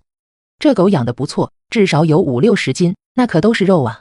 你进了我家的门，自然要听我的话。这狗到时候我就给你处理了。你小姑娘家的根本不会管家，身上的所有钱财和贵重物品也要交给我保管。放心，我就这么一个儿子，我攒下的家产以后不都是你们的？前世的姚婆子可是直接打听到知青点，看见宁宁时，好歹还嘘寒问暖，带了几次东西装样子，不然也不能将宁宁哄骗到王家村。可今天出师不利，王婆子竟然连装都不愿意的装了，那恶心的嘴脸真是让人作呕。姚婆子见宁宁迟迟没有说话，甚至还挥了挥手，散了吧，都散了吧。说到底，这都是我家的私事，和你们没什么关系。小姑娘脸皮薄，你们都围在这像什么样子啊？村民犹豫地看了眼宁宁知青，宁宁知青不会傻了吧？可别跟着走了，这老货看着可不像好人啊！你想杀我的狗，还想管我的钱？你家没有镜子，总有尿吧？就不能照照自己的德行，看看你配吗？你个小贱人，你妈已经将你许给我儿子了，我以后就是你的婆婆，你敢这么说，信不信回头让我儿子抽死你？四周瞬间鸦雀无声，姚婆子半张脸都疼得麻木，可她依旧愣愣的，不太相信自己居然又被打了。小贱人，你妈已经将你许给我儿子了，信不信回头让我儿子抽死你？四周瞬间鸦雀无声，姚婆子半张脸都疼得麻木，可她依旧愣愣的，不太相信自己居然又被打了。梦醒了吗？你个小贱人还敢打我！姚婆子捂着被打肿的脸，指着宁宁说不出一句话。我打都打了，你还问我敢不敢？老太婆，脑子不好就不要出门了，再跑到我面前瞎巴巴，见你一次我打你一次。别说你了，就算是你那废物儿子到我面前来，我也照打不误。还敢打我家煤球的主意，给你脸了。我是你未来婆婆，你怎么敢的？我要让我儿子打死你！姚婆子又羞又怒，伸出枯槁的手就要去拽宁宁。煤球冲着姚婆子狂叫，这架势感觉就要冲上去，吓得姚婆子一个趔趄，伸出的手猛地缩回去。我说的也没错，他妈已经将他许给我了。自古婚姻大事都是父母，他算哪门子的母？他连人都不算。各位叔叔伯伯，我的户口早就迁到了何家村，和王爱华没有半点关系。他凭什么将我许人？可这姚婆子莫名其妙找上门来，开始时支支吾吾，不肯说实话，又讹人，又要坏我名声，被发现了，还说我那继母将我许给他了。我怀疑他根本就是要将我拐走卖了。麻烦各位叔叔伯伯做个证，你做了这么多，不就是想要钱吗？这钱给你好不好？你怎么会有这么多钱？我家里有几件比较新的家具，我把它们挂闲鱼。闲鱼现在还有 AI 发布和托管功能，感觉卖闲置更方便了。我都回血了好几千，闲鱼真的太神奇了。那我也去试试。我要送他去派出所。此刻王家村中，王麻子正躺在床上，美滋滋的等着老娘带着那个小知青回来伺候自己。可等了许久，日上三竿，迟迟没见人回来，却等到了自家老娘进了派出所的消息。儿啊，那个小贱人不是个好人，他打我骂我，还放狗咬我，现在还把屎盆子往我头上扣，污蔑我是人贩。民警同志，我说的句句属实，何家村的村民都可以给我作证，我根本就不认识他。他上来就要我去他家伺候他儿子，还说要杀了我的狗，还让我把身上钱都交出来给他保管。那你怎么不说？你上来就让你家的狗咬我呢？你还打人！姚婆子自觉在理，又有儿子撑腰，顿时气焰嚣张，咄咄逼人，更显得宁宁弱小无辜，好似被人欺负了的小可怜。别吵了，人家女同志根本就不认识你，你一上来就追着人家女同志跑，还用泥块砸人，人家能不害怕吗？张口就说自己是她未来婆婆，要把人带走，你看看这像话吗？别怕，现在提倡婚姻自由，你那后妈做不了你的主，更不能不经你同意将你许给别人。宁宁当然知道王爱华奈何不了自己，可面上还是怯生生的。真的吗？要是他们还来骚扰我怎么办？早在宁宁开口时，就吸引了王麻子的全部注意力，原因无他，实在是宁宁长得太招人了。王麻子脑子一转，脸上忙堆着笑，朝着宁宁直直走过去，就要去拉宁宁的手。宁宁看着前世害死自己的王麻子向自己走来，瞳孔震颤，像是受到惊吓，垂下了头，垂落的发丝挡住了眼底的滔天恨意，身子控制不住的微微发颤。民警以为他是被王麻子吓的，眼底更是多了几分怜惜。宁宁看着前世害死自己的王麻子向自己走来，瞳孔震颤，像是受到惊吓，垂下了头，垂落的发丝挡住了眼底的滔天恨意，身子控制不住的微微发颤。民警以为他是被王麻子吓的，眼底更是多了几分怜惜。谁准你过来的？都是长辈们安排的相看，我妈她就是想提前见见自己未来的儿媳妇，这有什么错呢？倒是你这小丫头也太偏激了，不愿意就不愿意啊，也没必要闹得这么大，这不是耽误民警同志时间。他这话说的大义凛然，紧接着他又嬉皮笑脸的冲着民警道歉。我妈虽然有做的不对的地方，可她也不对啊，我妈好歹是她的长辈，她把我妈打成这样，难道不需要赔偿吗？不需要道歉吗？就是，今天她必须赔我医药费。你做了这么多，不就是想要钱吗？这钱给你好不好？你怎么会有这么多钱？我家里有几件比较新的家具，都没用过，放着也浪费，我把它们挂闲鱼。闲鱼现在还有 AI 发布和托管功能，感觉卖闲置更方便了，我都回血了好几千，闲鱼真的太神奇了。那我也去试试，否则……姚婆子立刻一屁股坐地上，拍着大腿，胡搅蛮缠起来。丧良心的小贱货，我好心好意去看他，他却放狗咬我，还打人，我不活了！你们民警欺负我们老百姓，当着这个小贱人！民警顿时一个头有两个大，对于这种泼妇实在让人头疼，只能出言调解。宁宁，你打人的行为的不对的，以后不能再这样了。姚红骚扰宁宁也是不对的，姚红，你保证以后不再骚扰宁宁，这事就算解决了。你怎么能这么轻易的放过那个小可爱？这个小可爱打我，必须让他出医药费啊！还有他那只狗，早晚都要吃到他的肉。妈，你懂什么？你在派出所瞎嚷嚷啥？我自有计划，这么点小事你都办不好，真是老糊涂了。他现在有了戒备心，更不好的手了，指不定还要多费多少功夫呢。姚婆子只觉得委屈的不行，自己明明什么也没做，就想问个路，谁知道那个小贱人上来就欺负自己。果然婆媳就是天生不和，第一眼就发自内心的讨厌。儿子，你可要争口气，把这小贱人弄回来，看他那样我就来气。这丫头身上肯定藏着不少钱，你看看她穿的衣服，还有她养的那条大黄狗，真是浪费。等她进了门，我有的是法子收拾她。王麻子看着宁宁的身影拐到了一处小巷子里，眼睛露出一抹金光，不耐烦地敷衍道：知道了，知道了，妈，你先回去，我还有事。王麻子说着就跟着宁宁的身影追了上去。宁宁慢悠悠的在巷子里来回穿梭，可是长期服用灵泉水，使得她的五感更加灵敏，如何能不知道王麻子跟在她的身后？生怕跟丢的王麻子立刻想都不想的一头冲进了巷子里。人呢？这小娘子不会翻墙跑了吧？正犹豫着，忽然眼前一黑，一个臭烘烘的化肥袋从天而降，套住了他的脑袋。他还没来得及的扯开，就迎来暴击，一下一下的狠力的胡乱抽打在王麻子身上。王麻子条件反射的护住自己的脑子。救命！救命啊！杀人了！宁宁生怕他的叫喊引来人，瞅住机会，一脚狠狠地踹向了他的裤裆。王麻子瞬间失了叫喊的力气，连脑袋都不护了，痛得蜷缩在地，弓成一只虾米，痛苦地呻吟着，满地翻滚。可宁宁依旧不解恨。感谢村民们这么相信我，我请你们吃个饭吧。你们想吃炸鸡还是汉堡？不用这么破费了，没你想的那么贵。最近我发现在闲鱼有很多的省钱神券，汉堡炸鸡9块9就能买全套，真的特别省。吃喝玩乐我先推荐闲鱼，闲鱼真的太神奇了。真的吗？那我一定要去试试。真的。不要再说这些客套话了，先解决眼前的问题吧。抬起脚狠狠地踹在王麻子的身上，一下一下又一下，想起前世的种种，似乎只有这样的发泄才能稍稍平复他的情绪。王麻子惨叫声逐渐微弱。九哥，就是这里。听到有动静，宁宁赶紧进入空间。当秦九和手下赶到时，巷子里只有昏死过去的王麻子。刚刚明明听到动静，这里绝对有第二个人，难道是翻墙逃跑了？宁宁躲在空间中，将外面的动静听得清清楚楚。九哥，这到底怎么回事？怎么回事？你问我，我问谁？还不去看看死了没？他还欠我800块呢。知道了。手下试探了下王麻子的鼻息，松了口气。没事没事，还活着呢。不过这谁干的？有啥深仇大恨，下这么狠的手？简直就是往死里打。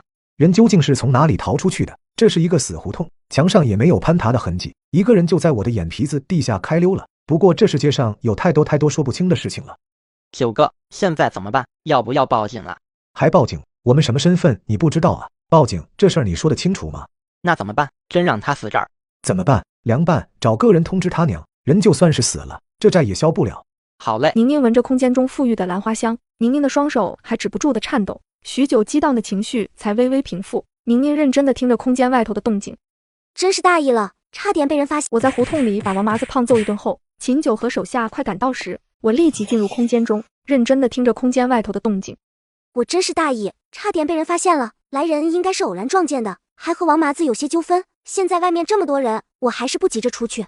直到外面重新归于平静，宁宁这才从空间中闪身出来。可就在即将走出巷子时，迎面突然冒出一个青年。同志，你的东西是不是掉了？你说什么？秦九微微挑眉，对于这个暴打王麻子还能在自己眼皮子底下开溜的人，他可是很感兴趣，又打量着他的细胳膊细腿，实在有些难以置信，王麻子竟然就是被这样一个看上去瘦小小的女人给打成了那副惨样。宁宁看到这个人手中刚刚套在王麻子头上的破袋子，你做了这么多的事情，不就是为了钱吗？这钱给你好不好？你怎么会有这么多钱？我家里有几件比较新的家具，都没用过，放着浪费，我把它们挂闲鱼。闲鱼现在还有 AI 发布和托管功能，感觉卖闲置更方便了，轻松就回血了好几千。闲鱼真的太神奇了。那我也去试试。想起在空间中听到的声音，立刻猜到这人就是所谓的九哥。同志，你谁啊？为什么拦住我？可心里却十分懊悔，果然是第一次打人闷棍，没什么经验，竟然把这破袋子留下了。不过就是一个破袋子，也说明不了什么吧？他怎么证明这东西是自己的？别紧张啊，这化肥袋确实是个好东西，当头一照，便什么也看不清了，刚好方便人打闷棍，不是吗？同志，我根本不认识你，也不知道你在说什么。你和王麻子到底有什么深仇大恨？打得这么狠，我看他浑身骨头都断了几根，难道他对你做了什么？我真的不明白你在说什么，这青天白日的，你再拦着我，我可就要喊人了。那你喊啊，姚婆子肯定要报警的，就是不知道，到时候民警发现你出现在这儿，你能不能解释得清楚？宁宁一张小脸绷得紧紧的，心里飞快地盘算起来。你现在该不会寻思着将我打晕逃走吧？那你也太天真了，我可不是王麻子那个废物。秦九话音未落，只见宁宁撒出一把白色粉末，瞬间迷了他的眼睛，从空间拿出一根棍子，重重砸在他的脑门上。秦九还没来得及说句话，秦九两眼一黑昏了过去。废话真多。见秦九彻底昏过去，迅速逃离，这回可算有经验了。临走前可没忘记将地上的化肥袋和木棍一并带走。九哥，你怎么了？我就说这个像的邪性，九哥你不信，非要守着。秦九是被自己手下那个蠢小弟哭醒的，左手小臂微微一动就疼得厉害，估摸着应该是骨裂了。晕倒前的记忆总算微微回笼。我一定要将这个女人抓回来。那王麻子呢？死了没？定要将这个女人抓回来。那王麻子呢？死了没？还没，不过伤得严重，估摸是彻底废了，养好了也是个半残。他那老娘哭着回去筹钱了。走，我也去医院。尽管不确定这人是谁，可秦九下意识地想到王麻子那肯定有线索。王麻子，知道我是谁不？九哥，你去巷子做什么？是谁把你打成这样的？为什么打你？我就是看宁宁往那个巷子里去了，我就想跟去看看，可我也没想到啊，刚到了巷子就被打了闷棍，那人是真的要打死我。宁宁。秦九还想再问，可王麻子显然已经陷入恐惧癫狂中，身子不停地抽搐。派个人暗中盯着王麻子，还有那个叫宁宁的，找个机会去姚婆子那套个话，我要知道这事的全部经过。你做了这么多的事情，不就是为了钱吗？这钱给你好不好？你怎么会有这么多钱？我家里有几件比较新的家具，都没用过，放着浪费，我把它们挂闲鱼。闲鱼现在还有 AI 发布和托管功能，感觉卖闲置更方便了，轻松就回血了好几千。闲鱼真的太神奇了。那我也去试试。医院催着缴费，姚婆子没走到缴费窗口，就被一个高大健硕的男子拉走了。你是谁？救命啊！想要呼救的喊声戛然而止，姚婆子的目光落在陆猛抽出的一沓大团结上。你有什么事吗？我和麻子哥是朋友，这不听说他受伤了，来看看，这点钱是给麻子哥的。谢谢啊，你可真是好人。大娘，麻子哥到底是得罪了哪路人？到底是哪个给下了这么狠的手？姚婆子立刻来了劲，哭嚎着将事情的经过又讲了一遍。这事和那个宁宁脱不了干系，我家麻子就是追着他进的巷子，才遭了难。没了，说完了，还有要补充的吗？没了，总之就是宁宁那个贱人。陆猛收回大团结，拿出一张白纸黑字欠条。你说完了？也该听听我要说的了。这是你儿子写给我们老大800块钱的欠条，上面写的清清楚楚。姚婆子按住自己装钱的口袋，要钱要命给钱，你和你儿子都能活着，这钱要不还，那我们就动手，让你们母子膝下面团聚。这钱还是一样归我，你自己决定吧。姚婆子哆哆嗦嗦地拿出自己所有的钱，瞬间瘫倒在地。这里一共是286。看了一眼姚婆子，抽出6块钱扔在姚婆子身上。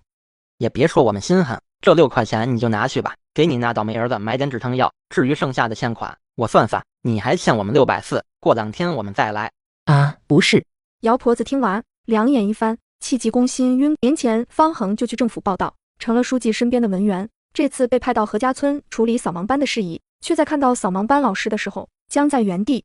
我早该想到的，村子里没有比宁宁更适合这份工作的人了。方恒透过不甚清晰的窗户，贪婪地注视着宁宁的一举一动，直到大家陆陆续续地走出了教室，才注意到已经冻得脸色发青的方恒。方知青，你怎么处在这儿？对呀，你不是去县政府上班了吗？看你冻的，怎么不进屋暖暖？村民热情地朝着方恒打招呼，眼神中都带着丝丝的敬意。毕竟在他们的认知里，能在政府上班是个了不起的人物。就在大家都散去后，你怎么回来了？听说你现在在政府上班，一切还顺利吗？一切都好，我这次回来也是为了扫盲实验点的后续和反馈。你要是遇上什么困难，都可以来找我。我就是暂时给乡亲们代课，能有什么困难？你要是想了解扫盲班的具体情况和难处，还是要找村长。他这2天正因为扫盲班的条件简陋和经费紧张发愁呢。方恒看着他的红唇一张一合，却一个字也听不进去。如果我现在和张若雨离婚，撇清关系，认真追求宁宁，会有成功的机会吗？宁宁，我……宁宁见方恒眼神飘忽，眉头微微皱起，下意识就想离他远远的。我还有事，就先走了。村长去山头了，你可以去那找他。对了，上次走得急，还没好好恭喜你呢，祝你新婚快乐。你和张同志什么时候办酒席？记得通知我，我一定多随些份子钱。你做了这么多的事情，不就是为了钱吗？这钱给你好不好？你怎么会有这么多钱？我家里有几件比较新的家具，都没用过，放着浪费，我把它们挂闲鱼。闲鱼现在还有 AI 发布和托管功能，感觉卖闲置更方便了，轻松就回血了好几千。闲鱼真的太神奇了。那我也去试试。方恒只觉得心痛如刀绞，眼底满是痛苦挣扎。宁宁，你一定要这样吗？你明知道……方恒同志，请称呼我为宁宁同志，你觉得呢？你说的对，是我失言了。气氛顿时变得压抑且尴尬。宁宁，江圆圆估摸着宁宁该下课了，自己也懒得开火，就想来找宁宁，哪料远远瞧见方恒的也在，顿时吓得一激灵。饿了，总算舍得从你的小屋里钻出来了。江圆圆这几天按照宁宁说的学习方法，稍稍摸着点门路，感觉自己好像开窍了，舍不得打断这种奇妙体验，因此这2天都是宁宁帮自己代课。辛苦我们宁宁了，接下来几天都交给我，你好好休息。对了，中午我请你去镇上的国营饭店吃饭怎么样？所有菜系都随你点，吃完了我们还可以去看看三亚呢。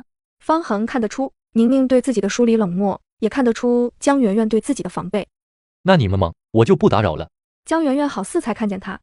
你怎么在这儿？李志强那小子听说你回来，正到处找你呢，你快去看看吧。新来的几个知青快把他逼疯了。宁宁和江圆圆在回去的路上，却遇到了秦九和陆猛，在向村民打探消息。当宁宁走过秦九面前，却也认不出来，因为那天宁宁乔装打扮了一番。我跟着九哥走南闯北，也算是见过世面的人了，可还是头一次见到这么好看的女人。等他回过神来，宁宁和江圆圆早都走远了。宁宁和江圆圆在回去的路上，却遇到了秦九和陆猛，在向村民打探消息。当宁宁走过秦九面前，却也认不出来，因为那天宁宁乔装打扮了一番。我跟着九哥走南闯北，也算是见过世面的人了，可还是头一次见到这么好看的女人。等他回过神来，宁宁和江圆圆早都走远了。快别看了，你眼珠子都要掉出来了，那俩就是我们村的代课老师，城里来的女知青，宁宁同志和江圆圆同志。你想来扫盲班旁听，想学文化，那也要问过我们村长才行。陆猛眼神一亮，真是踏破铁鞋无觅处，得来全不费功夫，自己这运气着实不错。刚到村里就看见宁宁这个真人了，随即向村民不着痕迹的打探着关于宁宁的。你做了这么多，不就是想要钱吗？这钱给你好不好？你怎么会有这么多钱？我家里有几件比较新的家具，都没用过，放着也浪费，我把它们挂闲鱼。闲鱼现在还有 AI 发布和托管功能，感觉卖闲置更方便了，我都回血了好几千。闲鱼真的太神奇了。那我也去试试。让你调查那天在小巷子偷袭我的人，怎么还没有消息？九哥，不是小弟我们不尽力，可这线索实在太少了。我们也想从王麻子的仇家入手，可王麻子那个混账东西，到处都是仇家啊，这范围实在太广了。我们也无能为力。眼见秦九要发脾气，陆猛连忙讨好。不过九哥，那日王麻子是跟着一个叫宁宁的小知青去的巷子，我按照你的吩咐，特意打扮成收鸡蛋的，在何家村走访了一圈，一点破绽都没漏，已经将那个女同志的情况打听得清清楚楚。说说看。陆猛将自己打探来的情况一股脑的说了个遍。总之，这王家母子可真不是个东西，简直就是癞蛤蟆想吃天鹅肉。这个叫宁宁的小知青也是惨，碰上这么个恶毒继母，都逃到乡下了，还是躲不开算计。九哥，他家这后妈和你家那老巫婆倒是有的一拼。秦九勾起唇角，听上去倒是有几分同病相怜，不过他却觉得这是没那么简单。宁宁，九哥，你怀疑那天打人的凶手是那个小知青？这不可能，绝对不可能。九哥，你是没瞧见宁宁那小模样，乖乖巧巧，柔柔弱弱的，就是朵漂亮的小娇花，怎么可能暴打一个大男人，还能全身而退？再说，连九哥你都不是那人的对手。你说谁不是那个死女人的对手？是老子一时大意，才这了道。是我说错了。我们九哥英明神武，身手不凡，等我们抓到他，定让他不得好死。不过被陆猛这一打岔，秦九的思绪也被打断了，加上陆猛的言之凿凿，秦九也打消了对宁宁的怀疑。既然不是他，那还不快去给老子！王麻子被宁宁胖揍一顿后，王家母子时时刻刻想着要找宁宁报仇。姚婆子再次来到了何家村村口，这次她运气不错，遇上了蔡美娟。当蔡美娟知道姚婆子是要找宁宁麻烦时，殷勤地带着姚婆子来到宁宁家附近。你这女同志长得好，心眼也好，也就你愿意帮老婆子我指路。这村里村民个个凶神恶煞，吓人的嘞。大娘，我就是给你指个路，哪有你说的那么好？我就送你到这儿。宁宁那可是我们知青点里出了名的蛮横不讲理，我可不敢靠近。大娘你也小心的，能不得罪就尽量别得罪她。蔡美娟不敢明目张胆地对付宁宁，毕竟婚宴上宁宁嘴里的2颗杏仁，就像是喉咙里梗着的鱼刺，让她辗转难眠，寝食难安。她把我儿子害成这样，还想置身事外，她休想。就是那了，我还有事，就先走了。你也小心点，可别被他欺负去了。姚婆子看见宁宁一人居住着这么好的小院，当时恨得眼睛都红了，可她却不敢上前吵闹。宁宁家的那只黄狗，她至今想起来都双腿打颤，她只能远远绕着小院走了一圈，听着里面的狗叫，心里直发怵。听到狗叫声，宁宁牵着狗走出院子，巡视一周，看到了姚婆子一瘸一拐、慌忙躲闪的背影。好没球，最近夜里就要辛苦你了。果然当晚2道人影鬼鬼祟祟地靠近宁宁的院子。你做了这么多，不就是想要钱吗？这钱给你好不好？你怎么会有这么多钱？我家里有几件比较新的家具，我把它们挂闲鱼。闲鱼现在还有 AI 发布和托管功能，感觉卖闲置更方便了。我都回血了好几千，闲鱼真的太神奇了。那我也去试试。一小块煮的半熟，有些腥臭的猪肝从天而降，就砸到了煤球的面前。煤球用狗爪子嫌弃的巴拉巴拉，望向宁宁的眼神满是怨念。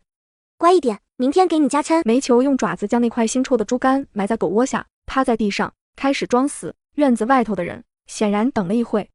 我从兽医那弄来的药，就是几百斤的公猪都能放到，更别说一条狗了。等着，完事把那狗也宰了，给我家麻子好好补补。婶子啊，你确定就是这儿？我怎么这心里头这么不踏实呢？王顺，你放心去，婶子给你守着。你麻子哥就是被那女人给害了，你放心，等你得手后，他家的东西咱们平分，这人也归你。放心，他要是敢喊，我给你作证，就是他让你夜里来的。行，婶子放心，麻子就是我亲哥，他吃了这么大的亏，遭了这么大的难，我这个做弟弟的怎么能袖手旁观？你等着，我这就去给大哥报仇。王顺一落地就瞧见倒在墙根下的大黄狗，见煤球毫无反应，这才放心的直起腰来。宁宁就站在门口，镇定自若的听着门外的动静。王麻子被我打成那样，短时间肯定没法下床，想必今夜来的这位一定是王麻子的好堂弟。前世王顺和王麻子两人臭味相投，做尽恶事。一想到王顺顶着一张尖嘴猴腮的脸，一边叫我小嫂子，一边对我动手动脚的场景，宁宁只觉得胃里翻涌，眼底的寒意更重，咔嗒一声，锁心被撬开。你是谁？为什么要敲我家的门？你这小美人，原来在这儿等我呢，是知道我今天要来，已经等不及了。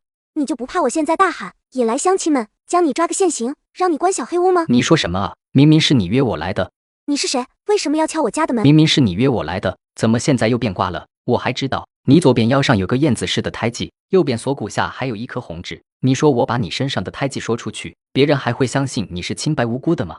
看来王爱华还真是做足了准备，连这些都告诉你们了。就算你说破了天，也没人会相信你的。只要我一口咬定你早就和我在一起，你又能拿我怎么办？还是别浪费力气想着脱身了。王顺说着就猛地扑了上来，宁宁灵巧的闪躲，王顺的整个人就撞在了桌角上，疼得龇牙咧嘴。动静轻点，万一惊扰了乡亲们，可就不好了。你怎么抢我台词？他这才意识到不对，寻常小姑娘遇见这样的事早就吓坏了，可宁宁她太镇定了，镇定的让人心里发慌。可是想到姚婆子的承诺，什么也不怕了。你做了这么多，不就是想要钱吗？这钱给你好不好？你怎么会有这么多钱？我家里有几件比较新的家具，我把它们挂闲鱼。闲鱼现在还有 AI 发布和托管功能，感觉卖闲置更方便了。我都回血了好几千，闲鱼真的太神奇了。那我也去试试。要不是我那堂哥废了，这样的好事还真轮不到我头上。你就别做无谓的挣扎了，不然……就在王顺的手即将要触碰到宁宁的肩膀，宁宁抢先一步出手，黑夜中一道寒光闪过，直直地插向了王顺的门面。王顺根本躲闪不及，只觉得右眼一阵剧痛，让他说不出一句完整的话。突如其来的巨变甚至让王顺不敢相信，宁宁已经飞起一脚，猛地将人踹翻。王顺彻底被吓破了胆，朝着门外爬。珊珊，珊珊，救命！救命！千万不要这么大声，万一引来邻居们可就不好了。王顺的四肢都不受控制，只能靠着本能一步一步往外爬。宁宁却不紧不慢地追了他，猛地一脚将他踹翻，又一脚踩着他的胸口上。好疼，好痛！求你饶了我吧，我不是故意的，都是姚婆子，是她指使我这么做的。我和你无冤无仇，你为什么要下这么狠的手？我再也不敢了。她现在就在院门外，我求你了，你去找她吧。无冤无仇？宁宁嗤笑一声。姚婆子此刻在院外，只能隐隐听见哀嚎和惨叫声，其余的也听不太清。好，打死这个小贱人，打死他！好小子，可算是给我出气。